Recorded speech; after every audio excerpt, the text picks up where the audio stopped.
Why is part 2 in a couple weeks and not next week? Possible voice train from all the reading. Yeah, just nice to have a little bit of a break between them. It's also story heavy games that we go long on also have a issue of if anyone in the audience misses Anne's stream, then they won't show up for any of the other ones because they're too busy watching the VODs.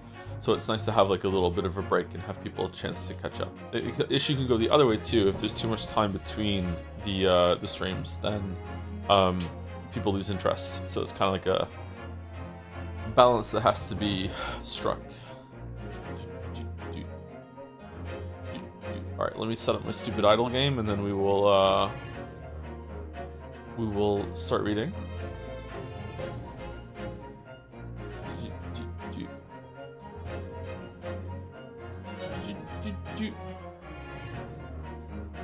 What idle game today? I don't want to say, because every single time I say an idle game, someone goes to play it, and it's costing the world too much productivity. It'd be a crime. He's back on the idle grind. Walrus, did you see that Unnamed Space Idle is getting a patch next week? I haven't like launched that in fucking forever because I got to the end of the content.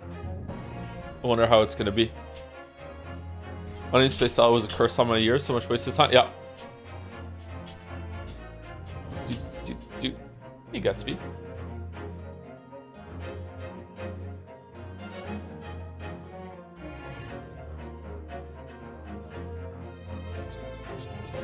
We're also on, he's playing Spaceman? What's Spaceman? Or is that an idle space game?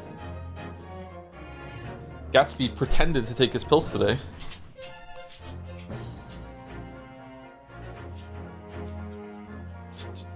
Hey, big boy. Moi?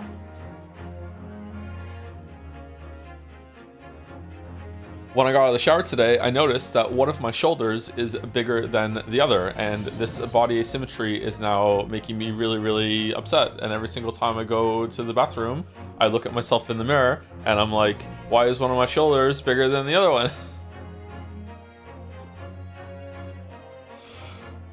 Body dysmorphia? It is not body dysmorphia. I do think I have a little bit of body dysmorphia, but in this case, it is not body dysmorphia. It is, I've trained my right shoulder more than my left, I guess.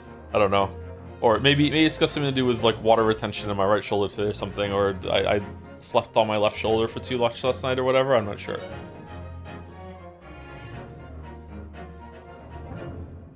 Trained.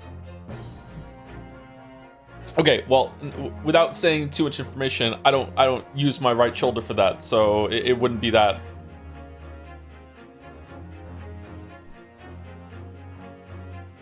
Water retention? I don't know. I don't know what the fuck it would be.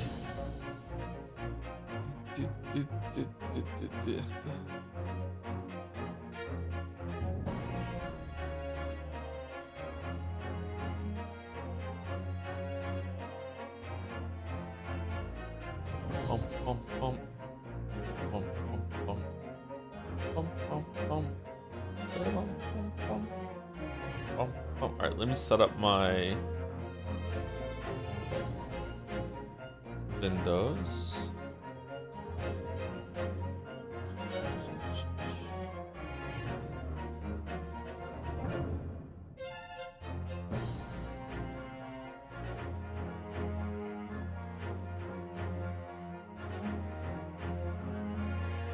Are we doing fantasy? We're not doing fantasy because we have to make sure that we're able to finish this game today. And if we do fan art, we might not be able to.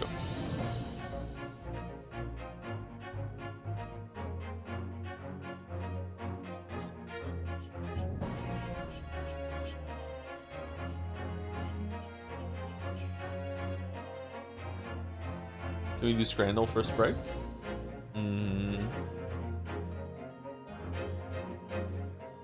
I don't know if Errol is here, but if Errol says at first break if we're on pace to finish, then sure. We can do Scrandal. Take a scran, take a scran, take a scran, scran, take a scran, take a scran, take a scran, scran. Why would my shoulder be bigger than the other one? How does that even happen? All my shoulder exercises I do with both shoulders at the same time.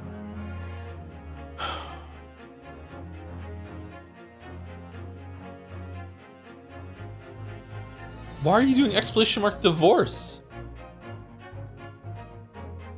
Asymmetry is often considered attractive. No, it's not. What are you talking about?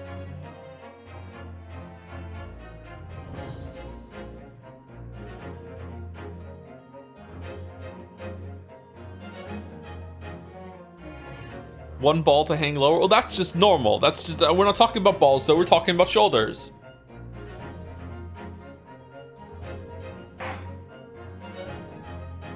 I'm nowhere near yoked enough to have muscles growing bigger than the other one. I don't understand. Why so hurry, Joe? Catching up for something? Sorry, I haven't been streaming VODs at all. Today? Oh, it's just that I don't want to end... I don't want to have to go super late today to finish this game, and also I would like to finish it today. Otherwise, we're going to have like an hour left of Ace Attorney, and the next stream is going to be weird. This happens very often when it comes to long stream games. Like, sticking the landing matters a lot for the timing of the stream. And I dislike it when we have to stream 10 hours on the last day, but sometimes happens. That's why all really smart characters do the eyebrow thing, because they know it makes them more attractive. This is a Homestuck reference.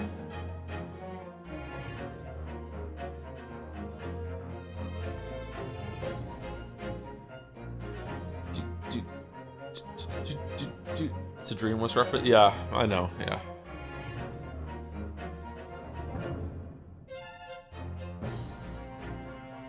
Weren't a lot of Silent Hill live streams long as hell. Well, at a certain point, we just wanted to just rip the Band-Aid off of Silent Hill F.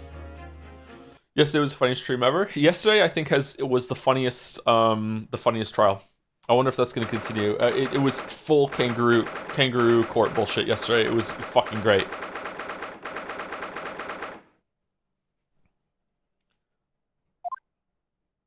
Whoops.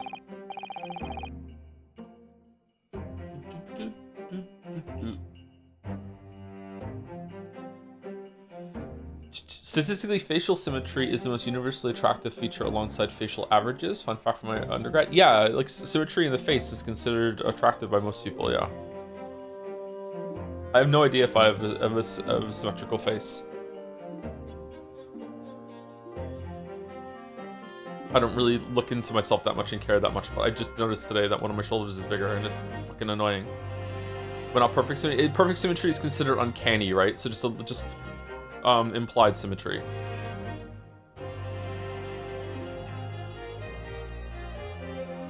Random question, do you watch Taskmaster? I have never seen an episode of Taskmaster, but I have seen probably 100 clips on YouTube.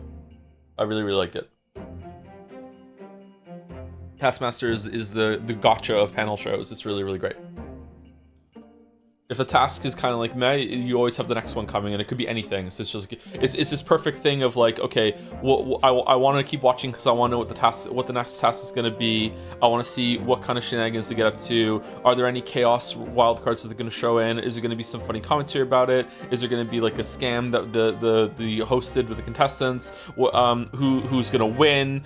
Now that I've seen one, I want to see what the next person does in relation to that one, because now I have an anchor point, so I want to see what that is. I have my own bet running in my head now that I think this person should win, and now I'm invested, so I'm going to see, like, am I going to agree with Greg Davies? Am I going to disagree with Greg Davies? Davies is Davies, isn't it? Like, that sort of thing, you know, like, what's going to happen? Like, it's such a more-ish watchable show, without it being, like, cheap, I think. Like, a lot of, reality TV is really, really cheap and just bullshit, and it's like, they pull it off. It's just incredible.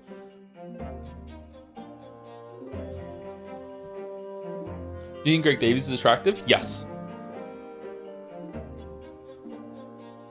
Do you? I just watched the Bob Molitor bits. He was on Taskmaster once, wasn't he? Yeah.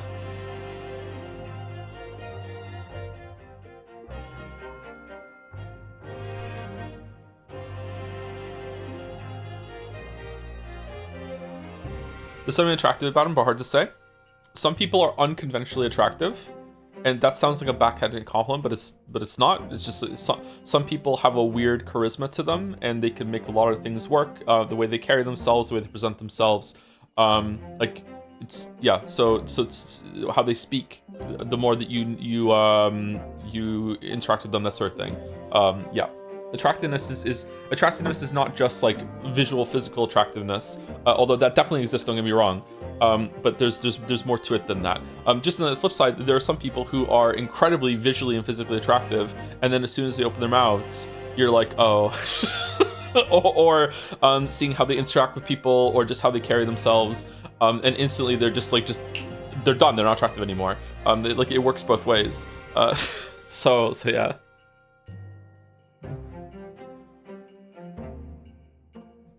Bum bum bum bum bum bum bum.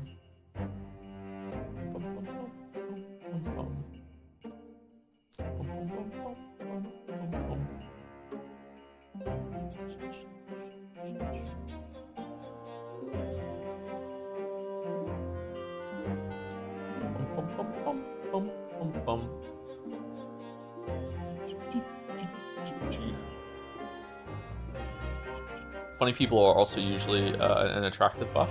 Exclamation mark divorce. Who's last person said thank you to yesterday? Ending for Prez. No, this was 12 minutes ago. Can you list all the rules in Fight Club? Oh god. First rule of Fight Club is you do not talk about Fight Club. The second rule of Fight Club is you do not talk about Fight Club. Third rule of Fight Club is...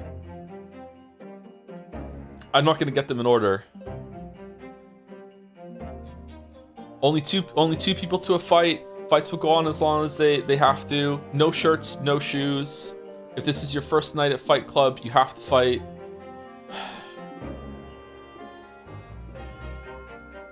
Is there like no advertisements or something? How many rules of Fight Club are there?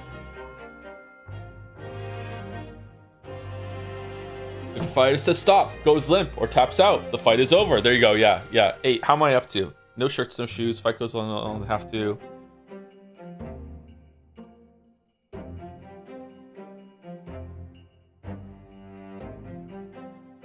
Fight Club brought to you by AG1. AG1 would unironically be sponsoring Fight Club in this day and age, yeah. Oh, fucking hell.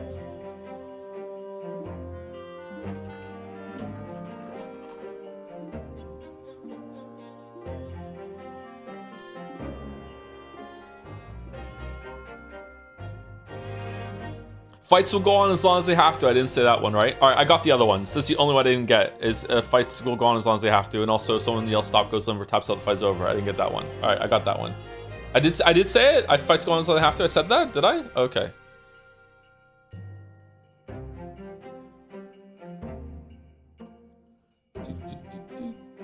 Did you see the Fight Club twist coming or no? No, I didn't. But I was 14 when I first saw Fight Club, and it changed my life.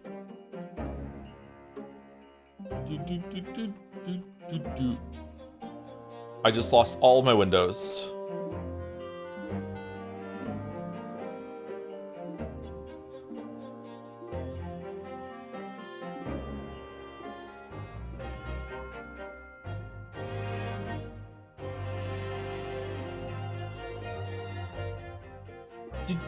Anyway, thank you for starting us off today with 56 months from Ending for Prez. I feel like you've been around for a lot longer than that, Annie. Thank you very much for the 56 months. No idea what to put here. I hope you're having a good day today and having fun with the Great Ace Attorney. I slept later today than I thought I was, but I was planning to, but I didn't have a lot of sleep the past 2 nights, so maybe that's why. I just needed some sleep. I woke up, I couldn't believe it was 9 o'clock. I was like, what the hell? How is it 9 o'clock? I kind of been behind schedule this morning. I had a shower, cried about my shoulder. I ordered food because I haven't been able to go grocery shopping. Took the dog out, and then just kind of chilled in Gary Fisher. So kind of a slow morning for me, to be honest, but hey, not too bad. I'm feeling okay. Not great, but I'm feeling okay. Thank you to Skull Protag for the 7 months as well, with a happy lesbian week. Is it a happy lesbian week, I guess? It could be lesbian week, you know, because I'm the one that gets to decide that. I didn't know that was happening again. Is there reunion too, or what? Thank you, Big Man Rap, for the 17 months. I swear it was just yesterday I sent my last sub message. Anyways, been starting to play Silent Hill F recently. I hope it turns out to be fun and maybe even scary time. Silent Life is an interesting experience. It does overstay its welcome. I'm curious if the other one is going to be like that. Is Silent Hill a game a series that's going to have like a yearly entry for a little bit or something? Like there's another one coming out later in the year, isn't there? That's set in Britain. I wonder what that one's going to be like. I hope it doesn't follow the same format where you have to play it so many goddamn times to see it all. Thank you, Heyday the Human, for the 30 months. With thanks for the streams, Big Man. You're very welcome. Thank you very much for the resub and the dancing jobs. Townpour, is that what it's called? Downpour, something like that. And the last year on the list are Burndy777 with 50 months. Excuse me. Charlie X Explorer for Charlie Explorer for 33 months for the sub after. Happy 1 year anniversary to my favorite weeb game, Gustav's Bizarre Adventure. You okay? I'm okay. I just maybe I'm losing my voice a little bit from all the reading, or maybe it's just a little bit of coffee in my mouth still, and I inhaled. And thank you, Type Switch, for the 16 months also. Thank you very much. Yesterday was pretty hard on my voice. I was having a blast yesterday, but I don't know. Maybe I'm gonna lose it this stream.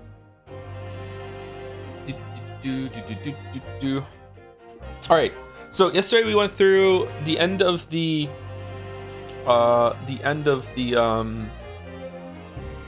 examination of all of the rooms in the pawnbrokery. We became Ginny, who's on screen right now, her lawyer and her representative, and we went through the first part of the trial, which I'm guessing we did like maybe 50% or 60% of the trial content for this episode. Apparently there's a epilogue kind of outro to this game, which makes sense because this is only part one. If you didn't know this is a duology. It's not a trilogy, it's a duology. There's 2 games, kind of like Last of Us Part 1 and Part 2. So we're playing Part 1 right now, and Part 2 we're going to start in a week or 2. So we're going to go through this, and yeah, so I'm guessing there's going to be a bunch of setup, and it's probably going to be like an end of story twist, where it's revealed that Susie is Moriarty or some shit, you know what I mean? And we'll see how it goes. Do you prefer 3D or 2D visuals in these games? I think that this game looks better than the originals, than the first 3. I think that they really pulled it off. Usually they don't. Usually when a series goes from 2D to 3D, there's some like awkward puberty going thing. I think that it works really, really well. I think that the way that they're able to add a bunch of characters to the personality to the animations that they sometimes overuse, but it's pretty good most of the time. I think that it works well. Yeah, I think the presentation in this is better than the first 3 games. You skipped the puberty? Yeah, maybe I did. Maybe there was is this not the first 3D one? Maybe there's some other ones there and they learned from that. Yeah, maybe that's true.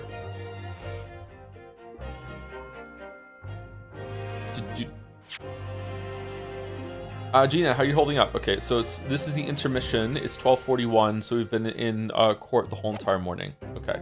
I can't recap everything that happened in the trial yesterday, so hopefully you watched it. Just an insane amount of information. just so much information. Oh my god. Hopefully I remember it all for today. And hopefully this coffee kicks in a little bit because I'm feeling kind of drowsy. Uh-oh. Anyway. Let's get cracking. I'm starting to feel quite warmly toward her frequent cold shoulders now. Don't bring up shoulder. Ginny, are you all right? Why aren't you saying anything? Yeah, why aren't you saying anything? Why didn't you tell us that someone got shot and then we went and you closed the door and then you passed it? Yeah, why haven't we gotten your account of events? What happened? What's the point, eh? Why go to all this trouble and fight so hard for the likes of me? What? Well, you saw it. That picture. What picture? You mean this? The photograph taken by Hurley's red-handed recorder? Don't misunderstand us, Gina. We would do this for anyone. You're not special. Well, I didn't think it would have captured a scene like this, that's for sure.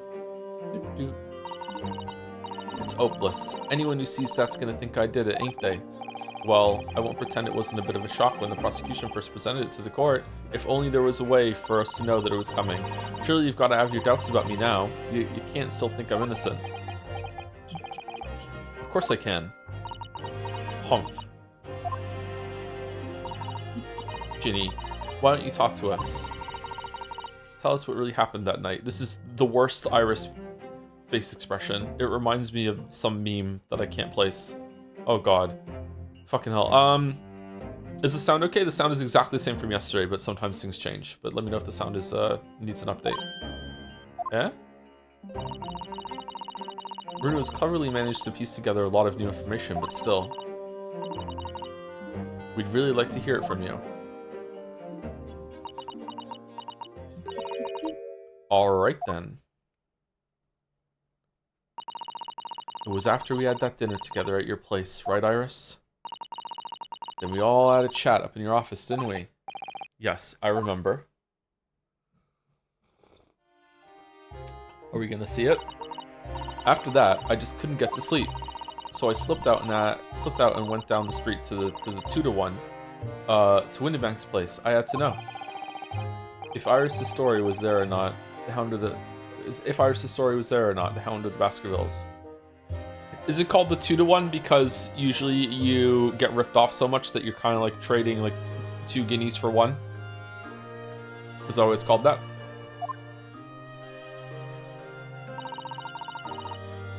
I don't know what it's about or nothing, but if you ask me, there's something in it that Shomes don't like. Something what you don't want people reading.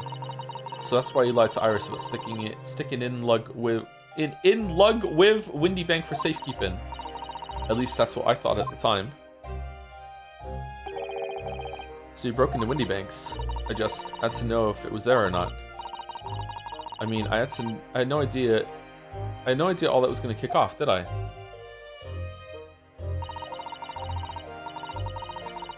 Struck the lock and snuck inside. It was dark as you like in there. So I gave the oil lamp on the counter a bit of wick, and that's when. What do you think you're doing? Ah! I nearly died, I did. The next thing I knew, Windybank, he just sleeps there. Just behind the counter. He never moves.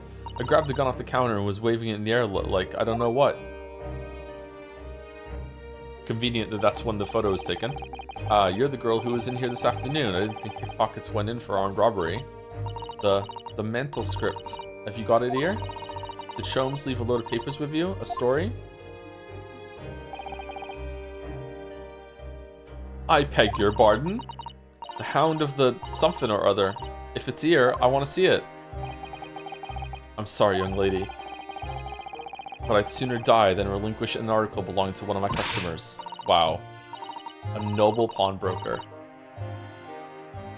I don't want it. What would I do with it anyway? I just want to see if it's here, that's all. Oh, you want to see it, do you? I want to know if Shomes really pawned it here or not. Please, just let me see it and I'll go. Oh, very well then. Off I go then. But for pity's sake, stop waving my gun around, would you? So then the old cove unlocked the storeroom door and we both went inside. And it was there alright, the mental script. Shomes weren't lying after all. You did all that just to check for me, Ginny? Anyway, then there were a bit of a kick-up on the out in the main bit of the shop. The Skulkin brothers arriving on the scene, yes. What was that noise? Someone's breaking in. Dear me, is there some burglars convention here tonight that I don't know about? I think I forgot to shut the door behind me. Sorry. I better go and take care of it. Could I possibly have my gun back? Oh, well, I'll come with you, and... Now don't be foolish, young girl. You must stay right here. Don't leave this room under any circumstances. And with that, he took the gun out of my hands and walked back out into the shop. I went back in the storeroom, like he said, straining my ears in the dark to hear what was going on. It sounded like they got into a bit of a scrap. I started to think I should help, see? So I was just about to go out the storeroom door myself when... Bang, bang. There were a couple shots go off. 2, I think. I was about to say, yeah, that's 2 shots, not 1. Almost at the same time. And then, there he was, right at my feet. Lying face down on the floor. I was right next to the storeroom door, so I slammed it shut and locked it quick as you like. Because you thought whoever had shot Mr. Windybank might come for you? Yeah, so I went to grab the old cove's gun. I figured I'd put up a fight at least. But when I got a better look at him, I knew. Deed. Windy Bank was a goner.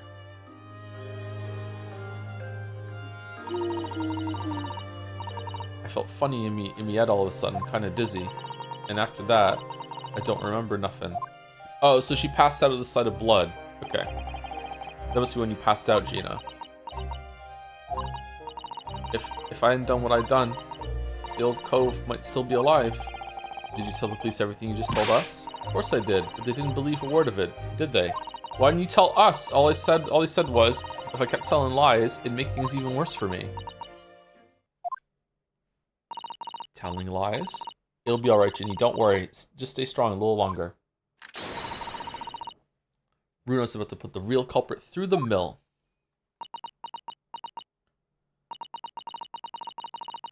That cove that was there in the afternoon? Is it cove or cove? Is it like gov? Cove? That Eggert Benedict. I still remember how he looked at me like I was nothing. He was there that night.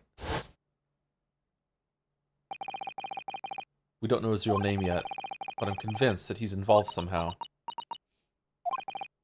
Anyway, thank you for telling us what happened, Gina. I appreciate your honesty. You what? You can leave it all in Runo's capable hands now, Ginny.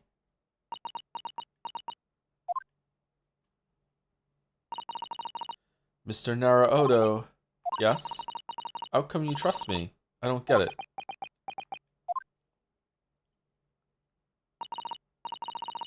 I mean, have you forgotten what happened the year before? Come on, it was only 2 months ago. Me and McGilded, we told you a whole pack of lies. And you got the bog trotter off with him, even though he was a killer. No, I could never forget that. Oh, I did what I thought was best at the time. But the pain of that error of judgment doesn't get any easier to bear. What are you talking? I still don't forget that I made you a promise. I told you that I'd be on your side to the bitter end, no matter what. Ryu is a bad lawyer. So what if I'm lying? You could be working to get another killer off the hook for all you know. I was once in your position, Gina. I was the accused in a trial. You were? Before I left Japan, I was accused of murder. And strange as it might sound, the circumstances of the crime were pretty damning. I was sure that no one would believe it believe it wasn't me who'd done it. Oh, Runo! But there was one person who stood up for me, who believed in me, and was prepared to defend me. My boyfriend, Kazuma. My best friend. Best friend, really, best friend. Okay, sure. Runoski, no one believes in you more than I do. Leave this to me. All you need to do is put your faith in me, and I'll do the rest. What did you do, bro? I was so happy. I cried. But even then, somewhere inside me, I couldn't help thinking, bro friend? We do bro friend? Surely he doesn't really believe in me. Not completely. But I was wrong.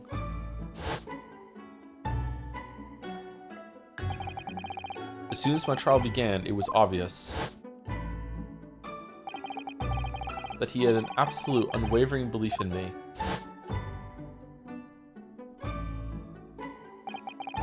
And in turn, I developed an absolute, unwavering belief in him. I feel like you didn't mourn him enough. I feel like we kind of glossed over. I guess this is a lighthearted game. You don't really mourn death in these games.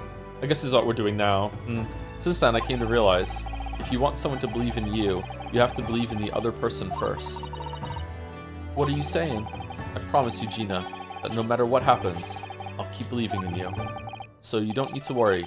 I won't let you down. You what? This is just a rickroll. Even though I'm a diver and a no-good liar? Not like McGilded. I know that. Huh? That's right. You're our friend, Ginny. Iris. We know you better than you think. And we've come to the conclusion that you're someone we can trust. Yes. That's really all we need to know. Exactly. I like this song. Mr. Naruto, I... Sniffle, sniffle. Aw, poor Gina. Defendant Gina Lestrade and her legal representative. It's gonna feel really bad now when she goes to prison because we fuck up. Court proceedings are about to resume. Please head into the courtroom immediately. Yes, of course. Thank you.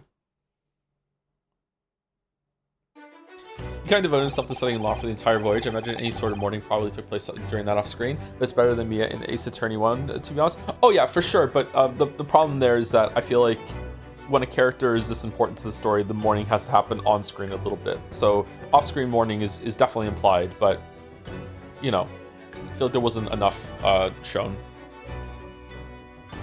Hasn't been nothing though.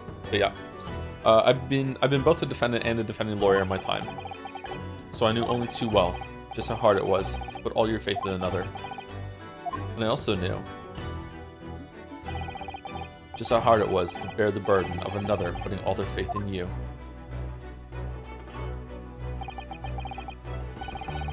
This is it at last, the final chapter, the final battle.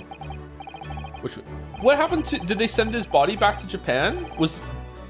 What happens when someone dies on a voyage? They stop off at port, right? So would they take the corpse off and then the next boat that comes by would take it, or did they cremate bodies on the boat? There's no way. What would they do in this kind of era?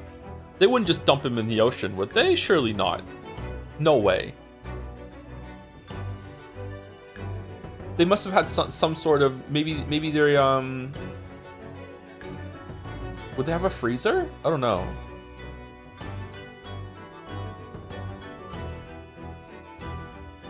Huh. Wish me luck, Suzada-san, and I hope you're watching over me too, partner.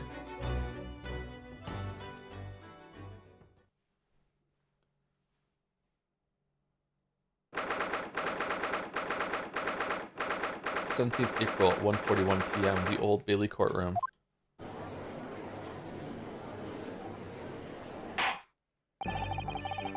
I hereby call this court to order as we resume the trial of Miss Gina Lestrade. Lord Van Zieks, have you successfully subpoenaed the witness?" "The subpoena was delivered to the communication station where the man works immediately, my lord, via communication.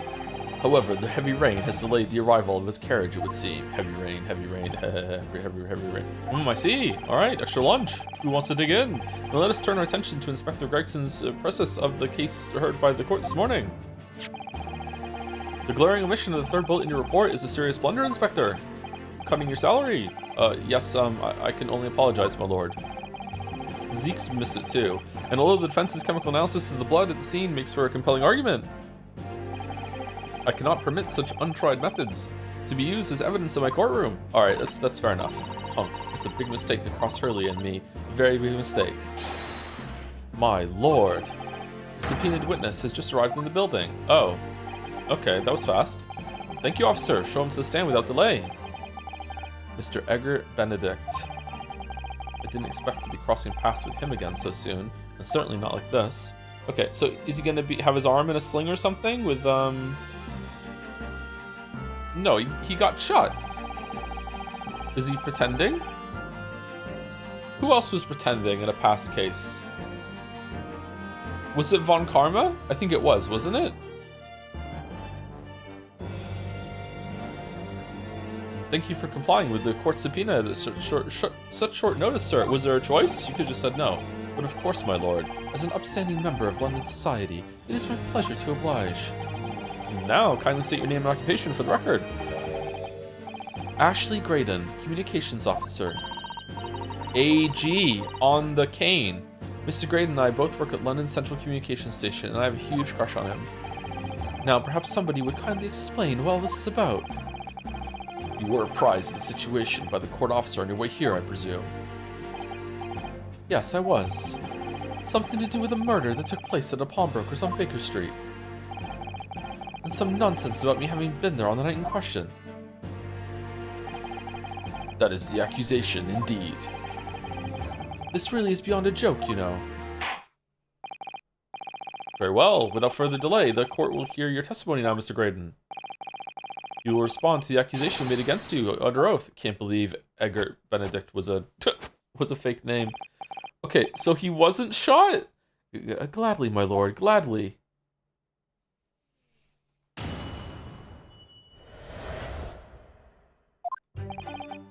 Naturally, I have occasion to make use of pawnbroking services from time to time. As do we all, yes. It's one of our great nation's pastimes.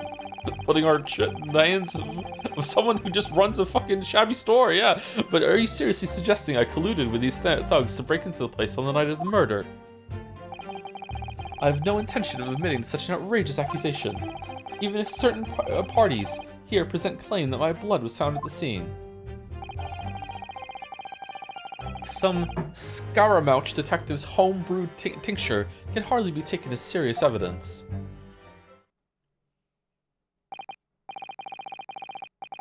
So you deny the accusation completely, do you?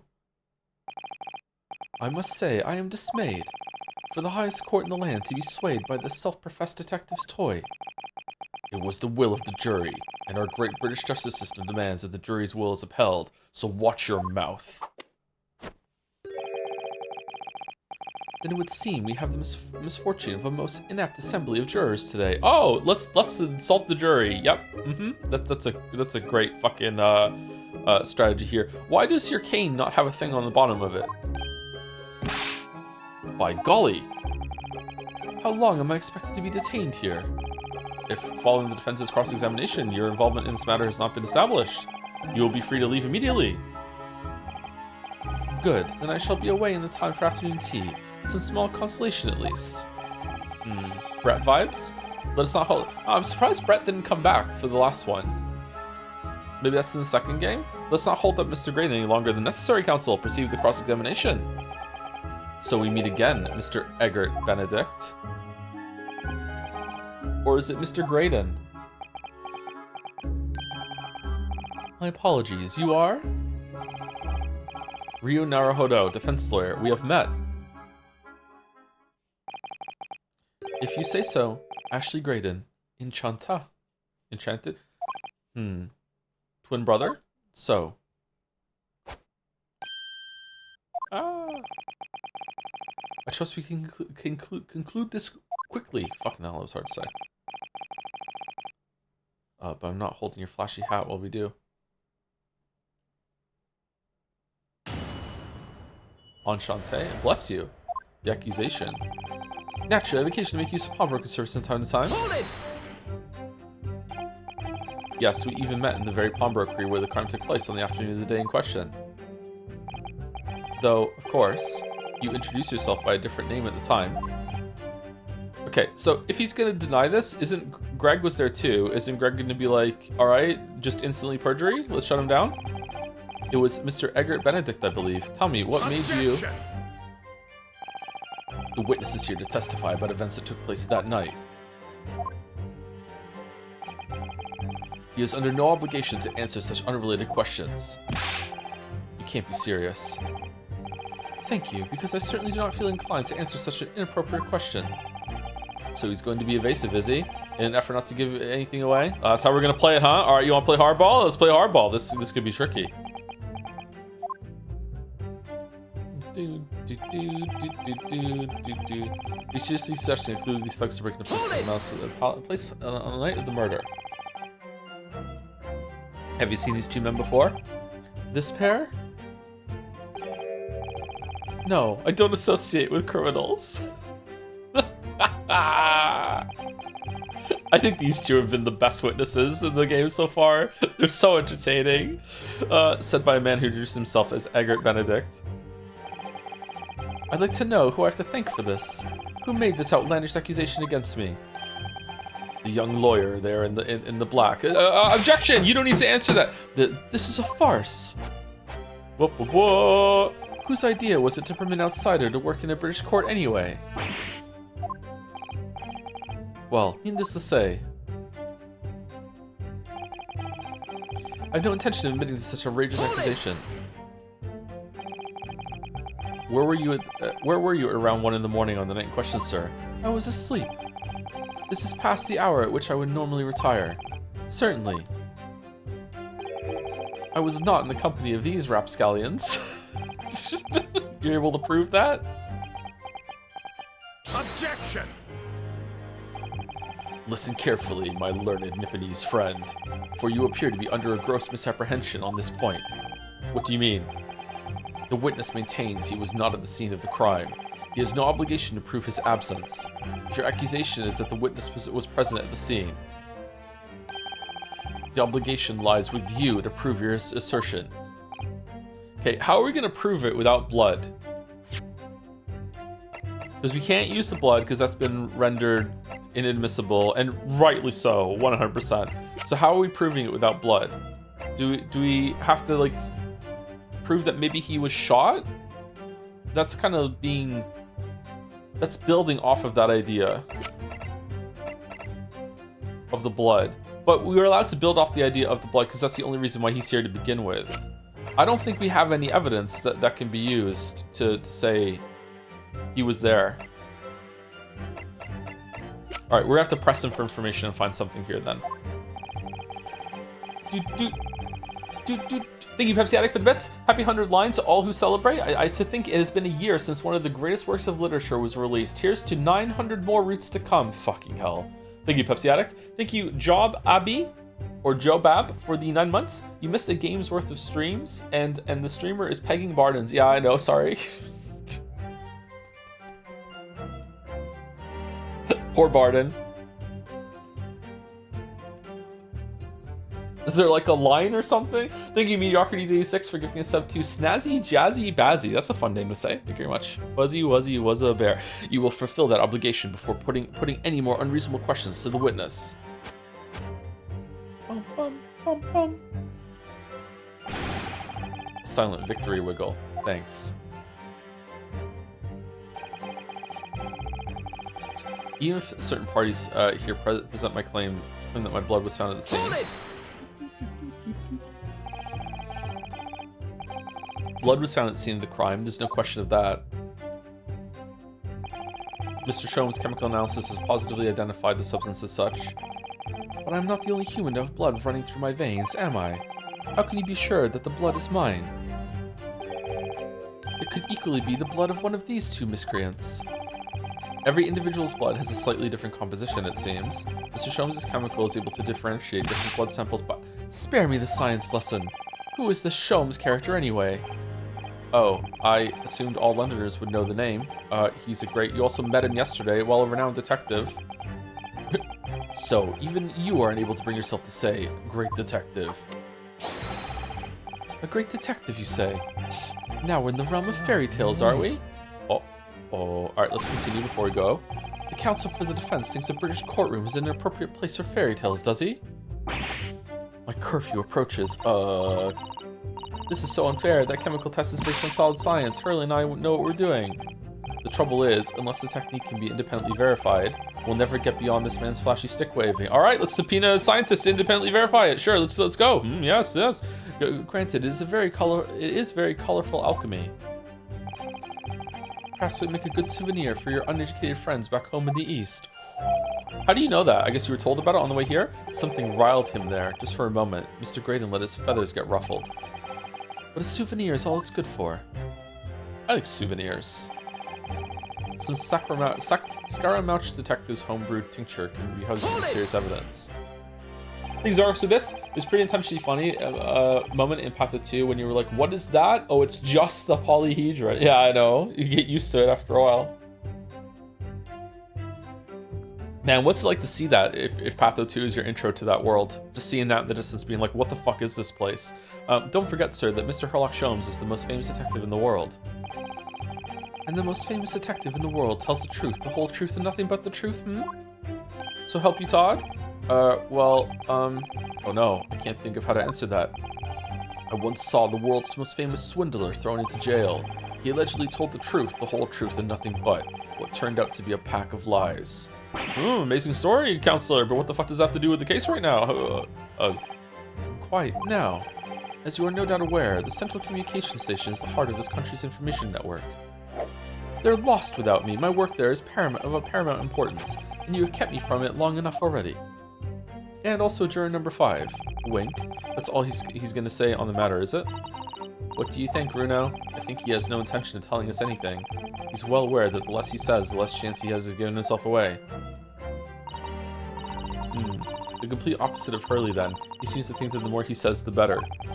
These games are a great exercise in proving why you shouldn't fucking talk. Like, the amount of times that they would have gotten away with it. However, we got them talking, and they said something that either made a connection or they self-incriminated or something like that. I need to find a way of getting more information out of this man somehow. Happy shut the fuck up Friday or what? Yeah, exactly. But compared to the bungling burglars beside him, he seems as innocent as a child. Or perhaps the skulking brothers might be the key here. Oh, could they be somehow? Remember, if you don't prove this witness has some connection to the incident here, he'll be free to leave. I know. I can't let that happen. Let's listen to those statements again and see if there's any way I can make one of them tell us more. It was the fourth one, right? Hold it!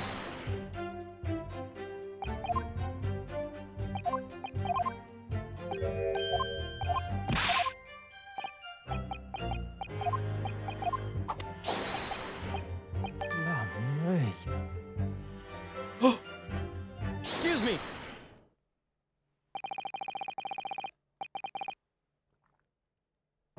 Do you have something to say about that, Mr. Skulkin? What? Me? No, the Mr. Skulkin next to you. Right, I fed up to here with this. How many times have I got to tell you? Yeah, yes, I know. You're not Big Bruv Sulky. Mr. Nash Skulkin.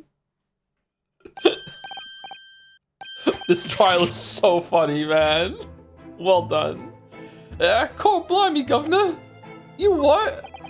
Is it not the case that when Mr. Graydon just spoke, a thought went through your mind? Would you care to share that thought with the court? My thoughts? I don't have none of them. It must have been him. You what? Mr. Nash Skulkin, answer the question, please. What went through your mind when Mr. Graydon just spoke? Nothing, honest gov, nothing. I was just thinking, if he waves his arm around like that much more, it'll open up the wound again, that's all. Fucking idiot, what wound? Where he took the bullet, of course. It was only 2 days ago, it ain't gonna be healed up yet. So I was, well, you know, I was worrying for him and... oh, L's bells. Mr. Graydon, did you hear that? Is it gonna be the same shoulder that the thing tore open on as symbolism? What? Your comrade is worried about you, it seems. On account of your injured arm.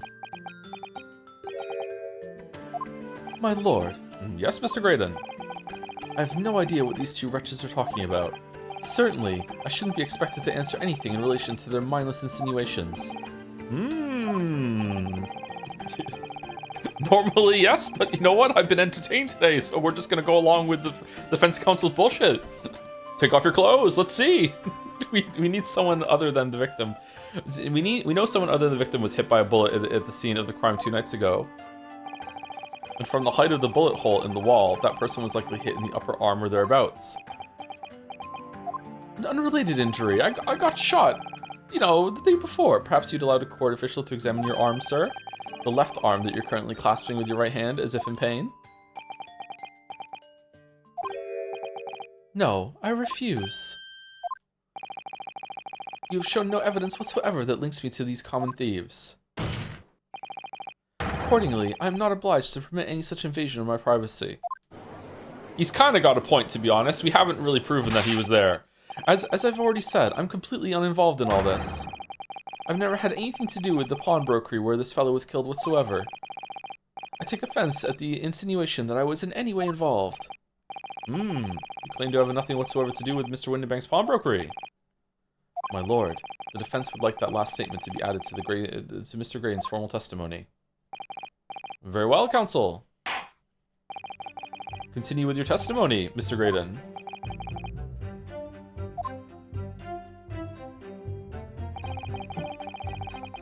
Bottom line is, I've never had anything to do with the pawnbroking establishment where the man was killed. Never had anything to do with it? You forget that I was there, Mr. Graydon, on the very afternoon of the incident. Obviously, I am not a complete stranger to the pawnbrokers. I'm currently on the lookout for an armchair to furnish my study. No, you were there to redeem an article. I have no idea what you're talking about. Sorry? You must be confusing me with somebody else. Dude, your wound! I wasn't there for any such purpose. But the redemption ticket, that won't get you anywhere, Runo. Iris, what do you mean? Mr. Windybank never wrote the names of his customers on his redemption tickets, so you can't prove the ticket was his. Ah, of course, she's right. But Mr. Windybank knew that you were there. Let's channel him via some medium and put the ghost on stand. Yes, let's go. I'm afraid. Let's go. If you're going to need to produce, produce some irrefutable evidence here. Otherwise, he'll never admit to being there. Well, Gregson was there. I guess that's what we're doing. Irrefutable evidence. That's all he's going to say on the matter, is it? What do you think, Runo? I think he has no intention of telling us anything. He's well aware unless he says less chance he is giving away. The complete opposite of Hurley, then. He seems to think that the more he says, the better. Me too. Well, at least I managed to prize a little more information from these witnesses' lips. All thanks to the Skulking Brothers. I do cut things from videos, believe it or not. Usually every single video has about like maybe anywhere between 25 to 50% of stuff that it just doesn't make the cut. Believe it or not. Yes, they were the key to it after all. You make video? So he says he has nothing to do with Windybanks. Well, we know that's not true. Perhaps now would be a good time to have a proper look through the court record. Good idea. You never know what tiny scrap of information could be a valuable weapon.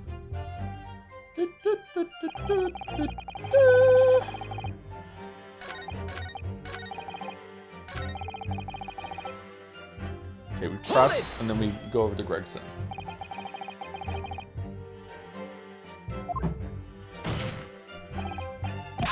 Objection!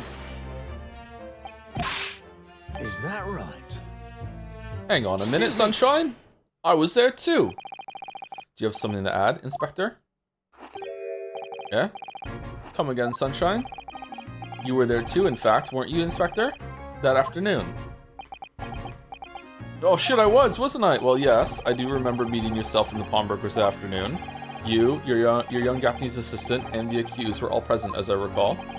And at that time, this witness, Mr. Graydon, was trying to acquire a particular article. Well now. I'm afraid I don't remember too clearly. What? But you must. Greggy, whose side are you on? I'm not going to lie and pretend I remember something that I don't. Alright, kind of based. What's going on here? Gregsy showed us a picture before, didn't he? You know, from the cameras that Hurley installed at Windybanks. Yes, of course. Indeed, the gentleman pictured bears a striking resemblance to the witness, I must say. Exactly, which proves that Mr. Graydon was in the shop on the afternoon in question. At no point have I denied that fact. You kinda did. I merely entered the shop to peruse the articles on sale and have a word with the broker. Nothing more, nothing less. This makes no sense. I understand why Mr. Graydon might be trying to cover his tracks. But why would Gregson be trying to avoid giving testimony about what happened? It's gotta be something to do with the big thing that's going down in Chief Justice or whatever. Okay. Was McGilded like a spy or some shit? Was McGilded secretly good after all or something? Like what's going on? That's all he's going to say on the matter, is it? What do you think, Runo? I think he has no intention of telling us anything. He's well aware that the less he says, the less chance he has of giving himself away. Wait, what? That wasn't it? What? Oh God, what do we have to do? All thanks to the Skulking Brothers. Yes, they were the key to it after all. So he says he has nothing to do with Windybanks, but we know that's not true. Perhaps now would be a good time to have a proper look through the court record. Good idea. You never know what tiny scrap of information can become a valuable weapon. Ah, shit.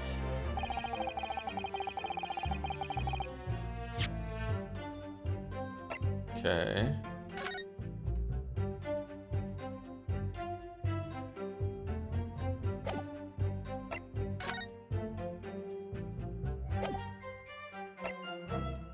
It's not the blood sample. I have no idea what it wants from me.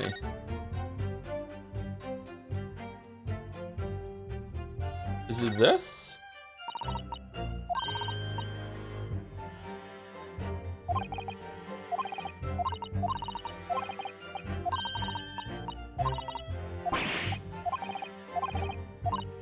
No, I think this is definitely related to what's going on, but it's too soon for that, I think.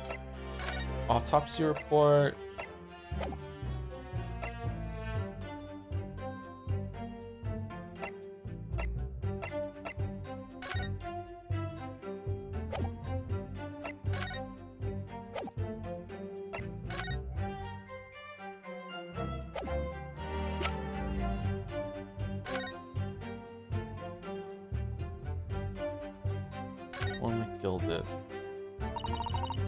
Gilded, that's the man you defended in court a couple months ago, isn't it, Runa?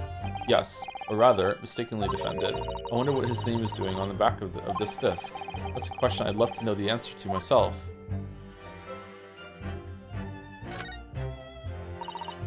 So this is blood, probably from somebody's fingertip. Well deduced, but not just somebody's fingertip.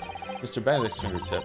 The man dressed in all white? Yes. It happened that afternoon at Windybanks. Gina tried to snatch his disc out of the man's hands, and the sharp little bumps cut his thumb. Oh, can we see if his thumb is cut? So the lesson is, if someone tries to grab a music box disc from you, let it go quickly. The lesson is, don't snatch things, surely.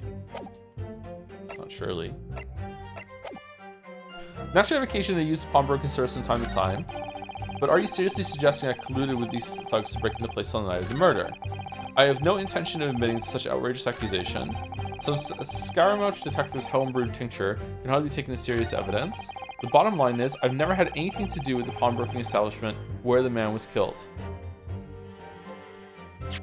Okay, I'm saving it because I have a feeling that I'm going to get this wrong. I think it's probably the disc with his blood on it still. I can't see any other connection here. Objection! Have you ever seen this disc before, Mr. Graydon? Why, is this supposed to mean something? This disc was until the day of his murder in pawn in Mr. Windybank's shop. It was redeemed by the defendant, Miss Gina Lestrade, this afternoon. However, somebody mysteriously appeared to try to take it from her. And that somebody was you, of course, wasn't it, Mr. Graydon? Oh! Dun. As I have reiterated numerous times now, you are mistaken. That was not me. No, that was not me. No, don't say it. I've never seen that disc before in my life. Oh yeah? Let's see your thumb. It may have escaped your notice, but there's a small smear of blood on this disc. Ah, yes, resulting from an abrasion of the thumb, perhaps. That's right. The surface of the disc is covered in hundreds of tiny metal bumps. In the skirmish to acquire the disc, the thumb of the person who tried to take it suffered minor lacerations. So, while the disc bears the remnants of that skirmish in the form of the smear of blood, the thumb of the person in question must bear the remnants also, in the form of a scratch. Good gracious! Indeed it must! Let me check my own thumb. Phew, it wasn't me.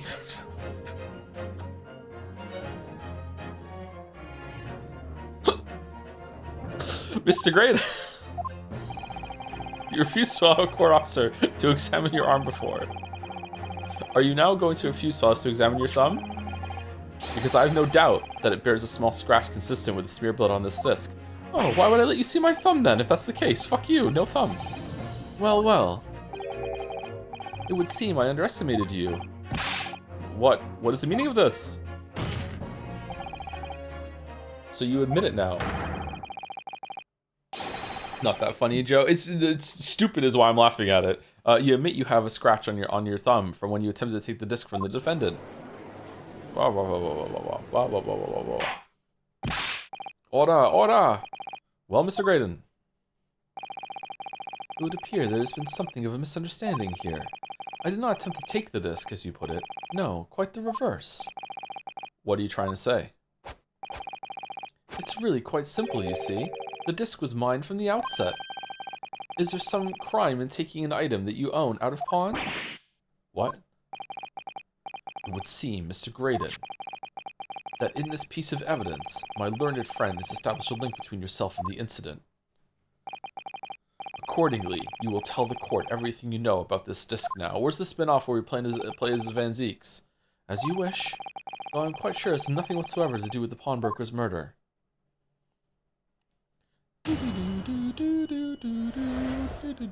The disc. There's a note on the disc saying for McGilded, but the item belongs to me. Oh, they're just omitting the note right away. The redemption ticket was stolen from me by the accused, that filthy gutterling on the day in question. I proceeded at once to the shop in order to explain my situation and redeem my article. So you lied before when you said nothing to do with it. Alright, in the end, of course, the disc was taken by the police. In other words, sumari. The rare use case sumari. I had absolutely no reason to break into the shop later that same night. Wait, why did you break into the shop? Oh, wait, hold on. He said something about where's the other one, right? And she was like, you what? What other one? So did he think there was another one in storage somewhere? What did she find? She found another redemption ticket. Oh, that's what it was. She found another redemption ticket in the pocket. So it was a pawn within a pawn.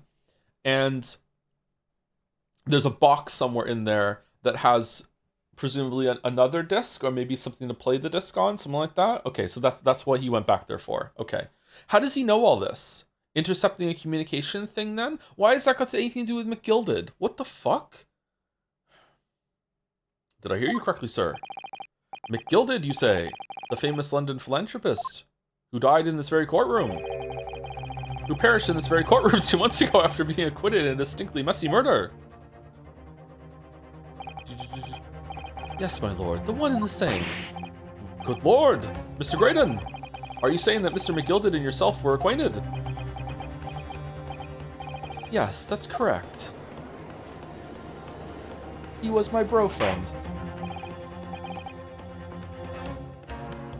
Order. Well, I certainly didn't expect to hear that name uttered here in my courtroom again. According to what Gina told us, this disc was placed in pawn on that fateful night 2 months ago. Mr. McGilded himself gave instructions to deposit it at Windibanks. It's funny that Mr. Graydon here is claiming the disc belongs to him then, isn't it? In all likelihood, he's lying. So he appeared that afternoon at Windibanks in order to get his hands on McGilded's disc for some reason.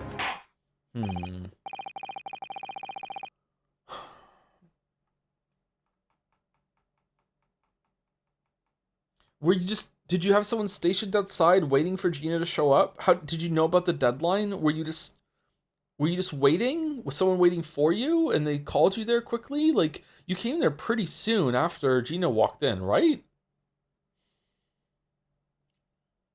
What's going on? Counsel, you will commence your cross-examination, please. I'm really interested. Where is this going? Cross-examination. Oh, I'm cross, all right. There's a note on the disc saying for McGilded, but the item belongs to me. Then why does it say McGilded on it? You idiot. Would you care to explain how this belongs to you? As you will observe, a communications officer such as myself commands a fine salary. You are certainly exquisitely dressed, sir. God, he looks so much like Santa Claus. So you see, I have little need to make use of the services provided by the pawnbrokery trade. Bloody Baron Judge. However, I did once find myself in difficulties having misplaced my purse whilst on an errand, which is why I pawned my fine black overcoat to the broker in question. Why not? Instead of going home. You claim that was your overcoat? Obviously, and in my haste, I clearly forgot that the music box disc was in its pocket. And yet, there is a note on it that reads, for McGilded. Yeah, Van Zeeks isn't buying this. I really like that he has integrity when it comes to the court proceedings and stuff like that. Maybe not all of them, but when someone's lying, he's like, no, you're lying, bro. Like, I really like that he's like that. It's a shame that he's racist, but we can overlook that. I'm a collector of rare and unusual music box music. I first met Mr. McGilded at a gentleman's club in the city and was interested to discover that he shared my penchant in that area. So the disc in question. It's a pre-production sample. I promise to let Mr. McGilded hear it. But then you forgot that it was the pocket of the overcoat you were forced to pawn. You can overlook racism? Yeah, I'm white. Yes, sorry, that might have been too edgy for this community shit, my bad. Yes, exactly. She didn't mention any of that in her testimony 2 months ago, did she? No, because Mr. McGilda had threatened her to keep her mouth shut. Which means that if we dig too deeply here, it's going to expose Gina's perjury. Uh-oh. Oh dear, this is complicated, isn't it? Let's leave it alone for the time being. The redemption ticket was stolen from me by the accused, that filthy gutterling, on the day in question. So you're saying that Miss Lestrade lifted the ticket from your pocket or bag? That's right, despite being mindful of danger when walking in the insalubrious areas her kind frequent. Objection! Miss Lestrade did no such thing. Well, of course you would take that stance, but the girl is a regular offender. You came to the pawnbroker that day prepared with all the information you needed to identify the defendant. You were looking for her. That's what brought you to Windybanks.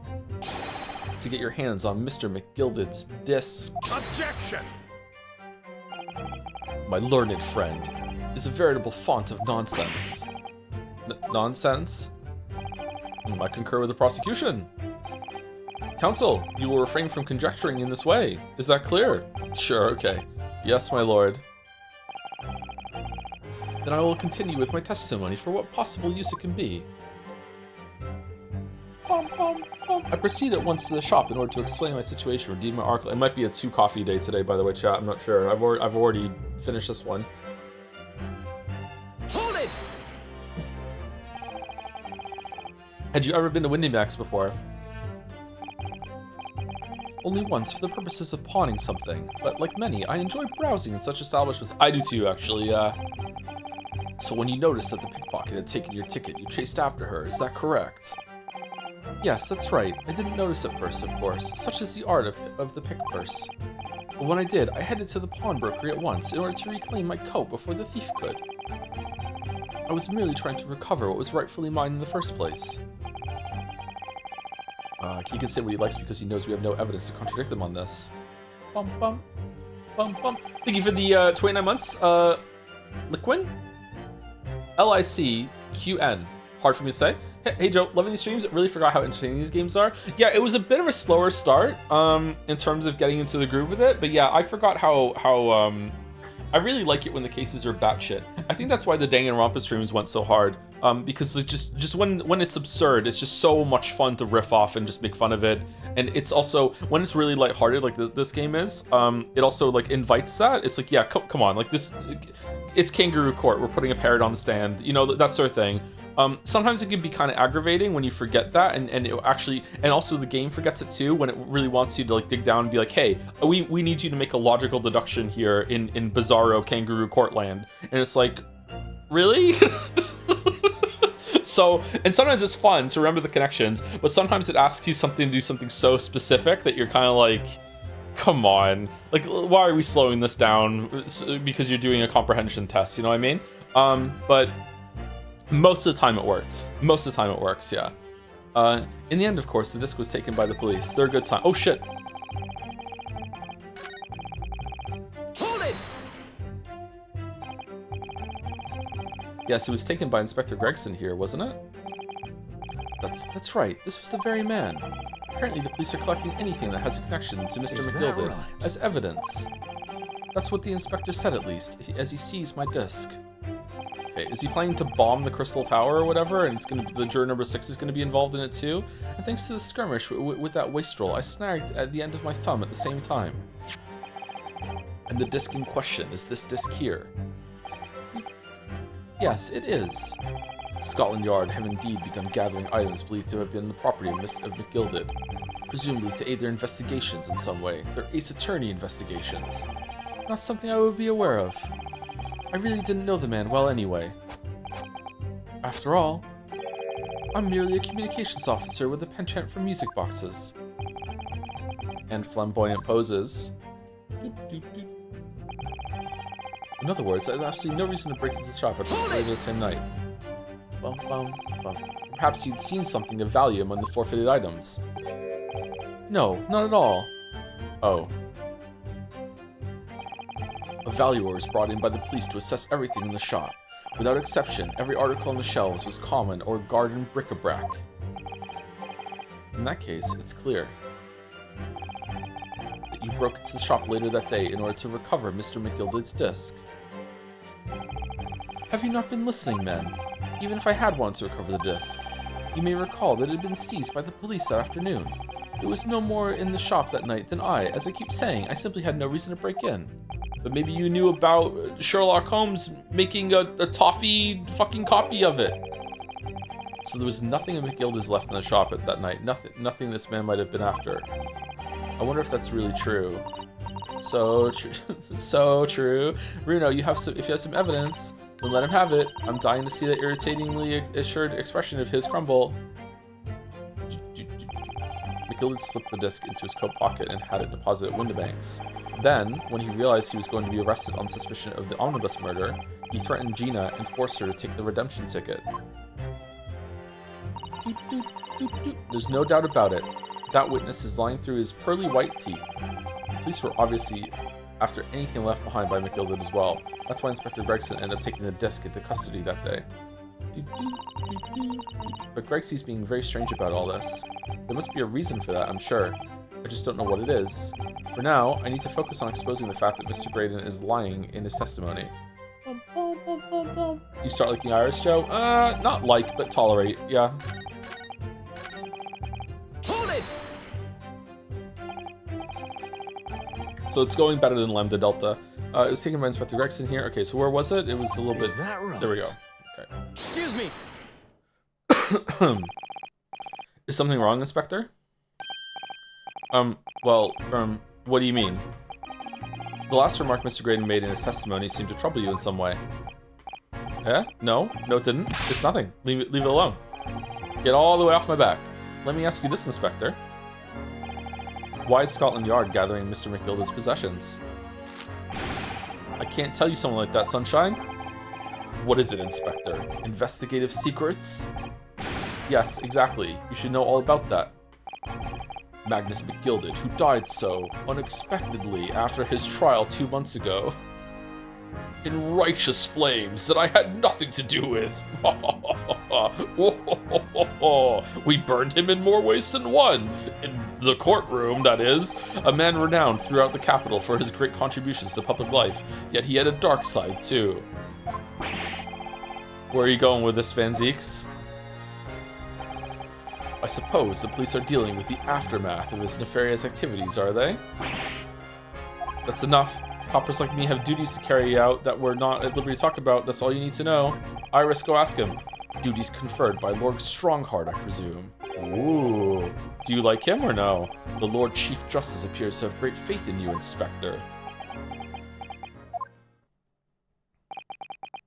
The bottom line is, if you want to get more out of me, you're gonna need Lord Strongheart's paw print first. All right, bring him in, subpoena. Let's go. Yeah. Done. What's all this about? It's like there's something going on between Gregson and Lord Van Zeeks here. I think we're a little bit out of our depth here, Rio. Well, it would appear that the inspector has revealed all he is at liberty to reveal. Mr. Graydon, let's return to your testimony. Really, we could have skipped over that, huh? Gladly, my lord. Oh, fucking...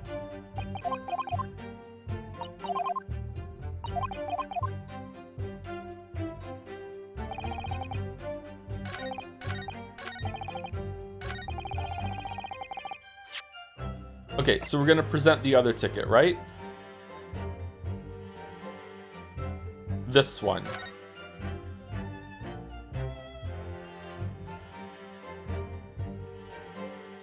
Because this is the one for the coat, and this is the one that was in the coat pocket. It's this one. Objection. This disc was deposited at Windibank's on Magnus McGilded's instructions. You knew that, and you went there with the intention of obtaining it for yourself. Objection! We've gone through this, my learned Nipponese friend. Conjecture again, and in any case, the disc was taken into custody by the police that afternoon. The witness has had no reason to visit the pawnbroker again that night. Objection to your objection. Sorry, my learned friend. Ooh, but that's not true. Oh, dude! What? How dare you say that with that expression on your face? You know it drives me crazy. Mr. McGilded had another article in Pawn at Windy Banks as this. Second pawnbroker's ticket approved. Did Come Fuck not tell you? That pawnbroker's ticket is out of date.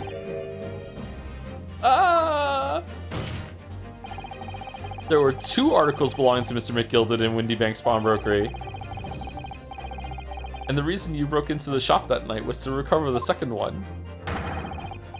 Together with your 2 accomplices, the Skulkin Brothers. This is the second ticket, is it? What had the man deposited? The article description reads, 1 small box. A rather vague description, it seems to me. Are you suggesting that I broke into the pawnbrokery with these clowns in order to steal some trinket box? I believe there are adequate grounds to suspect that you did. This is absurd. Why on earth would I do such a thing? Once the article had been forfeited, I could simply walk into the shop and purchase it. There would be absolutely no need for me to resort to theft. That's a good point. Indeed. The witness makes a solid argument. Maybe it was like super time sensitive. So that means for some reason, Miss Gravenfellow needed the small box that very night, does it? Objection! It's time to put an end to this nonsense, my lord. Could you be a little less cryptic, Lord Van Zeeks? No, I do hate to ruin my learned friend's argument, but the truth is quite incontrovertible. On the night in question, no small box was taken from Windy Bank's pawnbrokery. And rest assured, the prosecution can prove it. Can you? What? Good gracious. Windy Bank was really bad at dusting his storeroom, and as we went through it, there was no gap where something was clean and a box had been taken with an imprint of dust. Not everything was there. Inspector, show the photographic prints to the court if you please. What are you talking about? Yes, sir. What prints? These prints were taken from one of the detective's security cameras. Hurley's red-handed recorders again. God damn it, Hurley. As previously explained, using this plan of the shop layout. How come Hurley's red-handed recorders are like, yeah, that's fine, that's admissible, but Hurley's fucking turn blood different colors? No. Human resources, like, well, maybe they're fake prints. We don't know. Maybe they make mistakes. They haven't been independently verified. The victim's establishment was furnished with automatic cameras in 2 locations. One was set to capture the counter where Mr. Windybank received his customers, and the other was set to capture the shelves on which articles were placed for sale once forfeit. Are we gonna have to do the 3D thing again? According to the information on this ticket, Mr. McGilded's small box had been forfeited already, 2 days before the incident at 9 p.m. on the 13th to be precise, which means it would have been on the shelves of forfeited items in the shop front. No, it doesn't. Maybe he didn't take it out yet. Now, what I have here is a print taken by one of the cameras about 2 hours before the incident. That's at 11 p.m. on 15th April. Oh, God. The victim certainly had a very full shop, it would appear. Yes, so full that maybe there was no room on the shelves to put something new. Yes, okay, where the fuck are you going with this? And then we have another print. This one was taken about 2 hours after the incident. I see. So we have 2 pictures to compare. Maybe he just opened the box and took what was in it and then closed the box and left. It's not the box he wanted, it was what was in the box. Objection! Objection! Though I must say that placing them side by side leaves me for fuck's sake.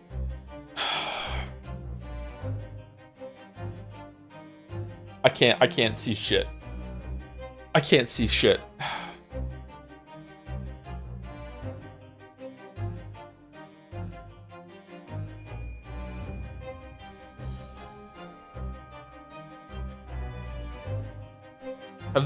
Have these been moved a little bit up here?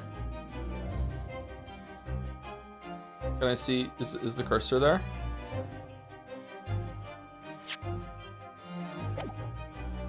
Have these been moved a little bit? They look a little bit off, seen side by side maybe? I'm not sure.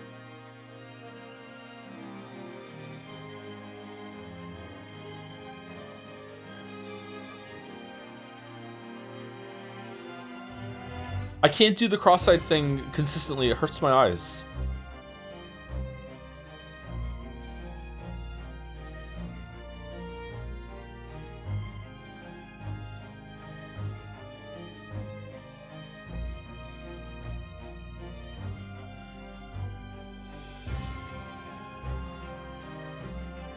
Yeah, these look like they're slightly in different positions to me. I wonder if these have been moved.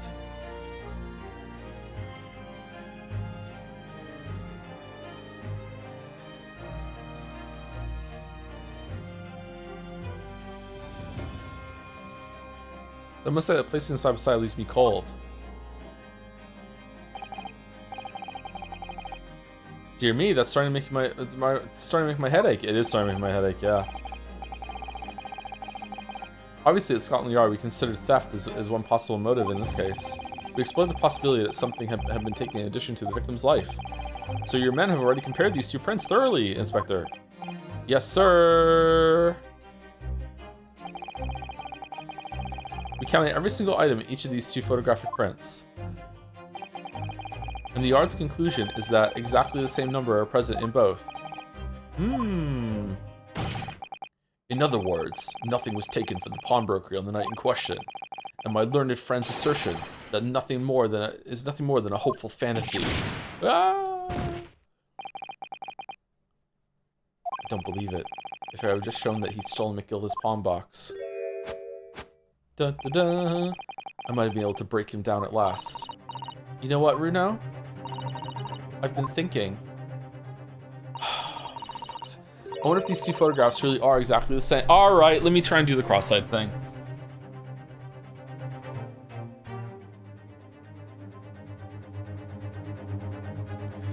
Oh, fuck.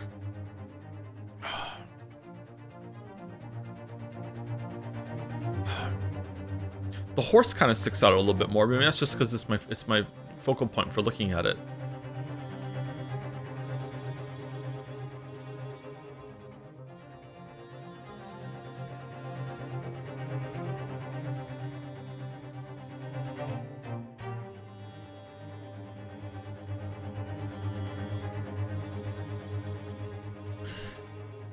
Oh, fuck. I wonder if these two photographs really are exactly the same. What? So, the council, in the light of the evidence put forward by the prosecution, what is your position? It seems that, in fact, on the night in question, nothing was stolen from the victim's establishment. Do you accept the prosecution's assertion? I don't know. Could there be some hidden discrepancy in these two photographic prints somewhere? There's no discrepancy. Point out discrepancy. Use piece of evidence. What do you mean use piece of evidence? What? No. Oh, let me use this. Let me use this to look at them. Can I? Can I do it? Can I do it? I want to use this. I want to do it. I want to put them in. Will it let me?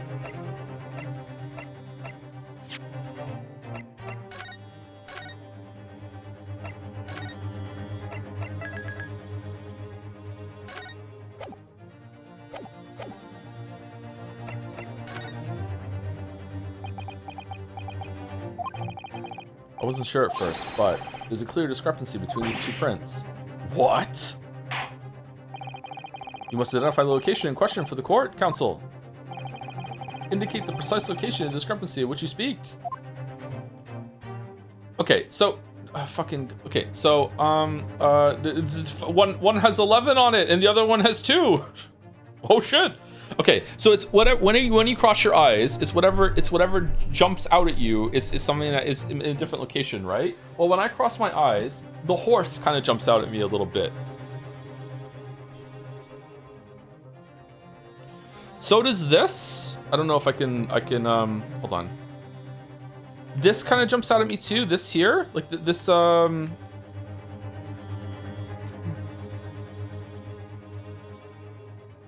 Oh, god damn it, it hurts so bad.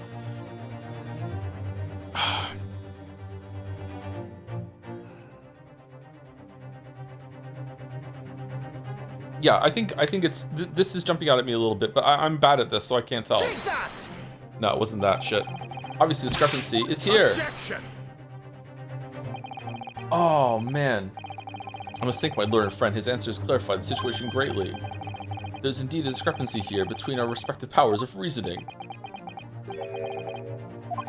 Let me guess, my powers of reasoning come up short. It would appear you're learning, counsel. Let's try the horse then, because the horse was jumping out a little bit, but not quickly enough. Ugh. it's subtle, but there's a difference between those two prints. I know there is. Don't give up, Bruno. You can do this. Maybe it's got nothing to do with crossing your eyes, and it's just a spot the difference puzzle. It's got nothing to do. So, counsel, in light of your evidence put forward by the prosecution, what's your position? It seems in the fact that I question nothing was stolen for this establishment. I have to really shove my face in the monitor. Okay, let me look closer. Then maybe that's the problem. Okay, headset off. Oh, for fuck.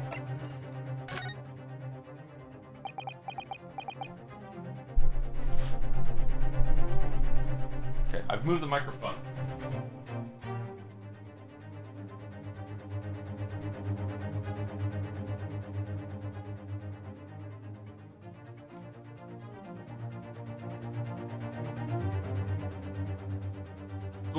Do I look in the middle of them and then try and cross them together?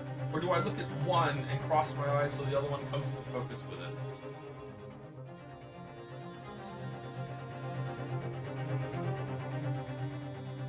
You can't be serious right now, Joe? What do you mean? What's wrong with what I'm doing?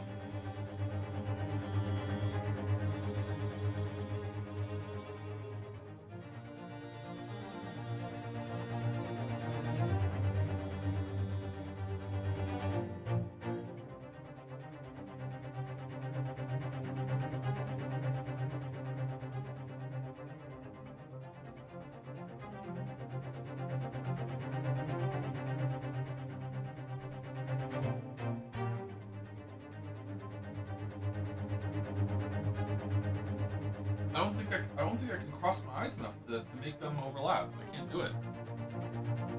Oh God, it hurts.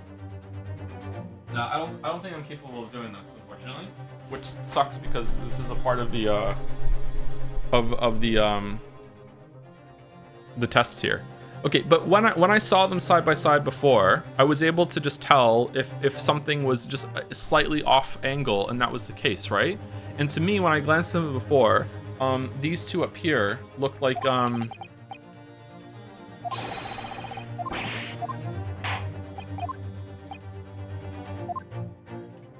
these things here look like they were slightly off angle before, but now I'm looking at them, no, it doesn't. It doesn't look like it at all. The thing that was jumping out to me when I was crossing my eyes a little bit was the horse.